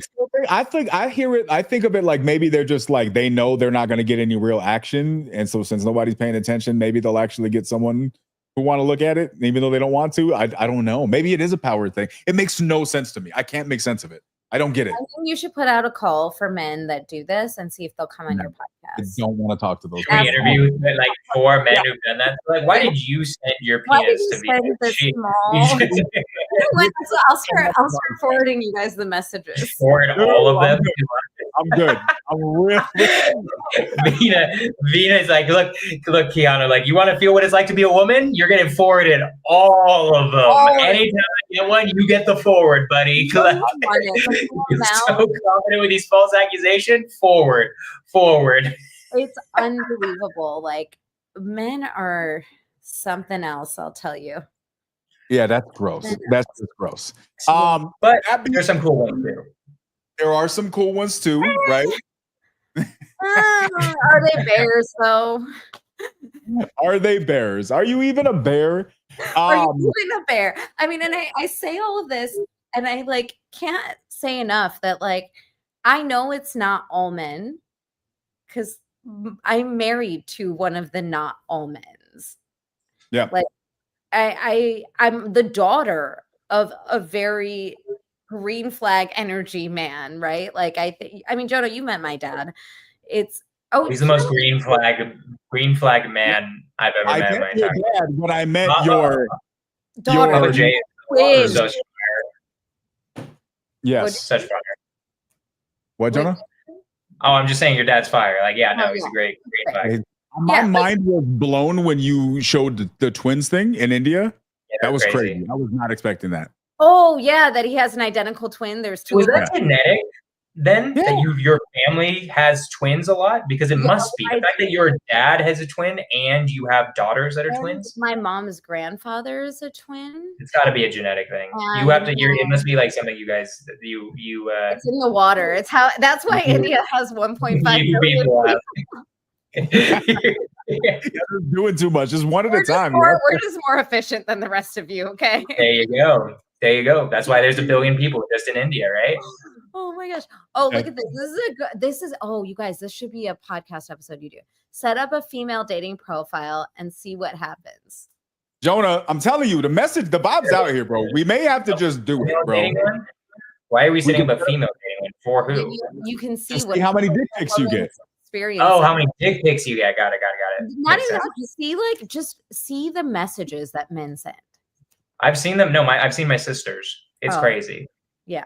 My sister shows me. My sister's hilarious how she responds. Is she? She's really funny. It depends. I love how she responds to them. I mean, it always ends with a report and block, but it depends on if I'm petty jetty or not that day. But if I am, petty jetty is a vibe too. Like, what a petty jetty, if like that could be, that's a bad nickname because that makes you feel like it's my alter ego. That's what I was about to say. That's a good alter ego name. Yeah, because that's my alter ego. When she comes out, it's not good for anybody because she is AF. It's like scorching fortune, you know? Like, yeah, sometimes I'll like take their photos and forward them to their wives. Oh damn, you go deep research. That's some deep research. Doing it too. Oh yeah. Wait, so these dudes had a whole wife and then decided to pull their junk out, take a picture, and send it to a stranger with a public profile. Dudes are stupid. That don't make any sense. Stupid. I have now, recently that I can think of, I have had not one but 2 men that I went to college with that I actually know in real life send me unsolicited pictures. That's crazy. That's such a crazy thing to do. I agree with you, Keanu, because I don't understand the reasoning whatsoever. It's like, what is your plan, bro? Like, were we Because you This can't is have going nowhere legitimately good. thought. They couldn't have legitimately thought that it would get a girl in bed ever. Like I don't understand it either. Like when I think about it, right? Like it's pretty crazy. Maybe It's there's like an urban legend about the one chick who saw the dick pic. It was like, hey, you want to come over? And yeah, and then everybody just thinks maybe that's what's going to happen. I don't know. I don't know. Has that ever actually happened? I feel like that's never actually happened though. It's an urban I feel like that's just never happened. Wives' tale. Yeah, like it's like what is that? You know? It only worked on Plenty of Fish, Jonah. Yeah. I know. There you go. But I'm dumb. I had one guy who sent me one. What was it? It was like he responded to like one of my videos, whereas I said something, and I'm sure it was like talking about portfolios or whatever, right? And he was like, "Oh, since we're talking about portfolio, or since we're talking about size," and then sent me a picture. I was like, "This is still small." That's even funnier that that's the first thing you thought of. That's even funnier to me that that's what you think. Because like I thought, what I imagine a girl thinks is like, wow, what a disgusting piece of shit. Whatever. I love how your first thought is, no, that's fucking tiny, bro. Like, get out of here. Like, that's even funnier to me. Sometimes I'll be like, have you seen a urologist for why it's so tiny? That's great. Send him a link to porn. You like give him the contact of like a penis enlargement doctor or something like that. Like you gotta do that's that. the next move for Petty Jetty. You gotta do it. Good resource. Oh, don't worry, I've seen this before. Here's someone who can help. Yeah, exactly. That'd be crazy. Yeah, I mean, like, I've had like male friends of mine who, when they post like pictures of like us out like doing stuff, whatever, like we'll be at like dinner and I'll post like a picture, or they'll post a picture with me, and strange men will send my male friends lewd messages about me to them, like not even my husband, to like my male friends. And now you know why we choose the bear, Keanu. I mean, I guess I also know why half these dudes are out here single. You're fucking weird, bro. Like SDE. And I have pictures to prove it. SDE. Ladies and gentlemen, the moral of the story tonight is this. 1, have good conversations. Yes. 2, be open-minded. Listen with the intent to understand, not with the intent to respond. Yes. 3, there may or may not be a flat earth. 4, don't have SDE. 5, join us next time because we don't know what the hell we're going to be talking about, but it'll probably be a good conversation. Yeah, I also want to end with Vina. Like, I appreciate you so much for coming on and hanging out with us for 4 hours and 21 minutes when you have like a keynote speaker. Guys, Vina was saying this beforehand. I think we got the parasite out of her. She's dealing with a parasite right now. Yeah. She thought she was going to be throwing up in the middle of this podcast. So also just thank you so much for spending so much time with us, because I know like 4 hours and 20 minutes can be exhausting. You've got like stuff going on. So we appreciate you coming on and giving your perspective, because like you have a great one. And it's always good to hear another permanent point of view, right? A lot of times me and Keanu and the chat are just arguing, right? So really appreciate you coming on and like hanging out with us for so long too. Thank you guys. I loaded up on drugs before I got on here. I have like Zofran and all the things, which Keanu were prescribed by a scientist, aka a doctor, with a medical license. Was he a qualified one or just one of the other ones? I don't know. It was my husband, so I hope so. I sure hope so. Yeah, rumor has it he used to date on Plenty of Fish. So he did. I can verify this is a factual statement. Vina, anything you want to talk about that people should pay attention to or come and support or buy from you? Because we just talked about it for 4.5 hours. No, I just want to say thank you for sharing your platform with me. I really enjoy these conversations, and I would love to do this again, maybe about the flat earth, maybe about evolution. I want you to come on for a science one. That would be really, because like we glanced on that conversation, but there's a whole rabbit hole I go in with fucking Keanu, and it's just like I just don't. I think you'd enjoy that one. Is all I would say. And Vina's smarter than you, Jonah. So this already makes it a better conversation. Fair enough. She is 100% smarter than me. So that is without question false. Now you're just patently lying, and I don't appreciate it. But no, I also want to just emphasize, I think that these great conversations can be had because they always start from like a mutual respect that we have for each other. And I think like for anyone listening, if you have a position that you feel very strongly about, it's a really good time to find people that don't necessarily share that same viewpoint and have respectful dialogue and discourse, because I think you'll all walk away from the conversation enriched and like better. And I think this is what makes life interesting, and it makes us important. And this is why I talk about why I think diversity is so important, because it brings diversity of thought and diversity of perspective, and that keeps us all honest and makes us all better and helps us all grow. And so I really appreciate you guys are willing to have this discourse. I'm really excited to see you guys chat with Rosie. Oh, I would love that. I would love to talk to her. I like Rosie a lot. She murdered me in whatever the fucking game we were playing, though, a multi-fi, though. It was pretty wild. Oh, yeah, she would. So she literally murdered me. Not an exaggeration, Vina. This is actually not an exaggeration. The tab to my left for like the last 3 days, because I'm a tab hoarder. Yeah. Okay, good. The tab to the left of this StreamYard is Rosie's tab, so I can take my Clifton strength test. Oh, you haven't taken it yet? I haven't. I did it and then just never did. I would love, Jonah, have you done your Clifton strengths? It's part of multi-fi. Yeah.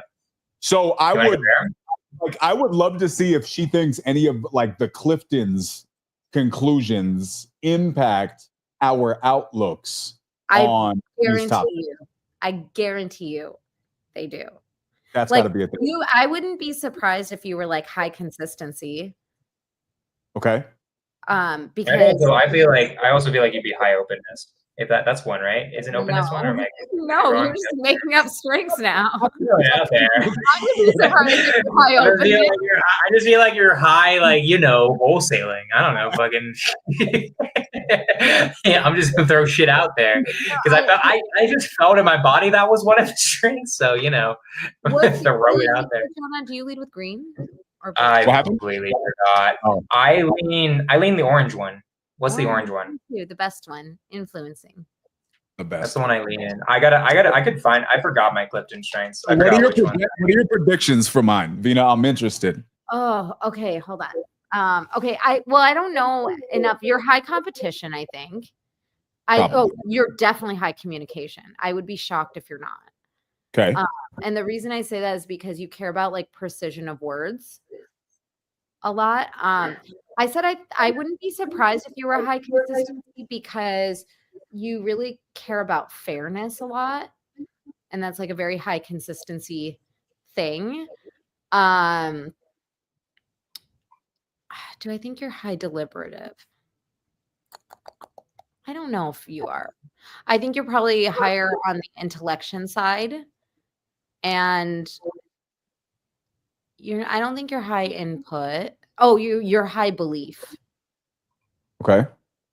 I think that's going to be high for you. Gosh, what are the other ones I would think? Let me see. I need to look at the.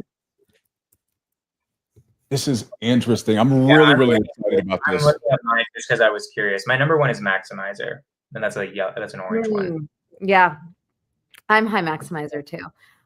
Okay, I do think you might be high context because you need, like, I feel like you ask a lot of, like, but what about all these other data points, which is why I think you could be high context. Oh, Peter's asking, what is it? It's the Clifton Strengths Assessment. Do it through Rosie, because if you do it through her website, it's the same price, but then she has the results, so she can always, like, look at it and do your, like, you can do a session with her and she'll already have your results, and it makes it easier. Right there, guys. Yeah, we'll contact Rosie though. We'll see. Like I would be interested in seeing what conversations she specifically wants to have too, because obviously, I'd love to also talk to her about the Clifton strengths. That would be incredibly fascinating to be like, how does our Clifton strengths affect our beliefs? That's a really interesting one. Yeah. I'm curious if she'd be interested in that. I don't know if there was another thing she wanted to talk about, but that would be really I just told her the premise of our conversation today, and I was like, "Oh, you should come if you can and be part of it." And she was like, "Oh, I want to." She had to cancel her other plans because she had a migraine. So I was like, "Okay, well, we can do it again." And she said, "Please, yes, tell them specifically that I want to come talk." No, I would. Yeah, I would love to. I would love to do that. Have her as a part of the conversation, hear her perspective on this. It would be super cool to just add as a part of the conversation how our strengths in these things drive those things. Because it's all who we are, right? Who we are, our makeup is core, right? It's fundamental and it drives this stuff. I mean, for me, I'm #1 competition. So the last time we talked, I was in competitive mode. Yeah. And that's why it was so easy for me to just shut it down because I was like, I already won this, just stop. But since reading that book and like doing more introspection, I was like, oh wait, the win is not in me feeling like I beat you in the conversation. The win is actually in us coming together with like a new perspective collectively. And then like I'm high communication, so it's really important to me. Like, that's why I'm like, wait, is it Scotch or Scott? Like, I have to know because I'm like, the precision matters. And I'm high woo. So I also really want to like win other people over. So it's important to me, like, and that's actually part of what I think makes these really fruitful is I still want to win you over as I'm talking to you. So I want you to still engage with me and have like that dialogue with me. That's important to me. And I'm high maximizer. So that's why like even having these conversations, you're like, do you want to just have it in the chat? I'm like, no. I just wasn't sure. I was like, did you just want to talk about it personally? Like, did you want to talk about it on the podcast? I just wasn't sure. I wasn't maximize. And I'm high significance too. So it's important to me that like I have recognition and like legacy and like those things are important to me. I love it. I love that. Vina, thank you so much. Like, I'm looking forward to doing this. Definitely want to do this for Rosie. I'll make sure to do my test beforehand. Yeah. Vina, you're invited on whenever you want. If you're feeling hot about something, like you just see like new evidence moon landing, hit us up, you know? Like just be like, I you know what? I'm fired up about the moon landing now. I need to talk to my boys, Jonah and Quijano, and get their perspectives on this. If you ever need to vent about any topic whatsoever, literally, we've gone through the gambit at this point. Me and Quijano have gone through the whole goddamn gambit of gosh darn near everything at this point. So you're invited on whenever you want. Thank you. Do you guys post this all at once? It's just live, so it's already out there. There's no editing. It's on. What about after? So we're cutting up shorts. That's what we're doing right now. But do you put the whole thing out there too? Yeah. Other than on YouTube, it's out there live. But I think, are you talking about like putting it to other places? No, she's asking. You can later watch this whole thing if you want. Oh yeah, okay. That's what I was asking. So do you cut those up into like 40-minute episodes? Not yet. Right now we're at. We want to focus because like we have been in kind of like the testing phase. So like right now, all we're doing right now is 4.5 long podcasts mixed with 30-second shorts. That's what we've done so far. I do agree that is a smart idea at some point to like cut these up. You could like make almost 4 podcasts out of this whole thing. What I was gonna say is like cut it up and then you could drop twice a week. Yeah. There's something about Jonah, you should look in the vault. Lori Harder has a segment where she talks about podcast strategy because she's got like 60 million downloads or something crazy. And she talks about like, podcast strategy around it. It's from San Diego's masterclass. It should be in that folder. I'll look at it. So yeah, it's really useful. Can you leverage your resources, Jonah? Jesus, dude, what are you even doing? Honestly, I'm not like looking at San Diego's masterclass. I'm sorry. I'm not like doing I'm not looking at the past recordings of San Diego, dude. I went to my goddamn masterclass, you know? So like my bad on that. If you guys want to learn anything about multifamily real estate, there is no human on the planet better qualified in mine and pretty much every other human's opinion, other than like maybe 2, than to learn from the nitty-gritty. Who are the Her two? community is Tell me great. who I'm the part two. of it. You have to I'm name 100% names. part of it. It's a great community too. I think also just because I'm sorry, I know we're at 4.5 hours, but this is actually incredibly relevant to this entire podcast. Going to your mastermind and being part of your community, it's really interesting and cool being part of like a way more feminine community. Like that's just the feminine energy there is much higher than what I'm used to in anywhere else in real estate. So definitely there are also women listening in. It's really, I think it's a great community for women because it's like, I'm like, this is really interesting being a man in like a feminine community. Like I remember being at your masterclass and being like, this is just like I'm just here with girl time, you know, like in certain parts, like, and I liked it, but it was also just like, this is so interestingly different than what I'm used to at a real estate, like anything. Because at a real estate anything, it made me conscious of like, I must assume all the women at all of these real estate things are all in like a masculine space. Mm-hmm. Well, I just feel like this is a space. Yeah. And then I go to your thing and I'm like, this is a crazy feminine space, right? Yeah. Like this is just wild. And then I'm like, wait a minute. It like made me conscious of like, is every single woman in these in like what I think is just a normal real estate space being like, why is it so fucking masculine? Not like why, but like, damn, this is so masculine. Yeah, totally. Well, thank you for that. I appreciate it whenever someone says like I have my feminine energy because I usually get like, oh my gosh, you have such family and stuff like that. Oh, sorry, I didn't know you were still talking. No, it's just I hate this. I am literally hardwired into my internet and I'm cutting out. Colorado. So, I don't know what the fuck is going on, right? I don't know if it's streaming. Anywho, I just thought I'd mention that because that's something that your mastermind in terms of like women's stuff was like, this is really interesting to just be in a women's space instead of a man's space. It was cool. It was fun. I liked it. Thank you. I always appreciate when I get complimented on femininity because I have so much masculine energy that's usually like the comments people make like, oh, you're so masculine. You have such masculine energy. I'm like, thank you, but I also want to be feminine sometimes. I love it. Well, Jonah, I hope that you learn how to date women better from Vina's mastermind than you do from rock climbing because I mean, I'm going to be real. Unfortunately, I did not learn how to date better at masterclass. I wasn't taught the SOP just now earlier. We did now. I'm just saying it's not part of masterclass. What are you doing for the young single 20-year-olds in your mastermind? Mixer. I'm gonna do me feel heard in the community. God damn it! I'm gonna give you a Plenty of Fish enrollment. That's there you go. You need to do like just little. You should reach out to Plenty of Fish and be like, "Can you sponsor this?" Also, just like, yeah, Plenty of Fish would be a great sponsor. But yeah, it was cool. I like that. Maybe we can bring them back on. That's all I'm saying. Ladies and gentlemen, Property Paradox, episode 39. See y'all next time. Love y'all. Bye. Peace.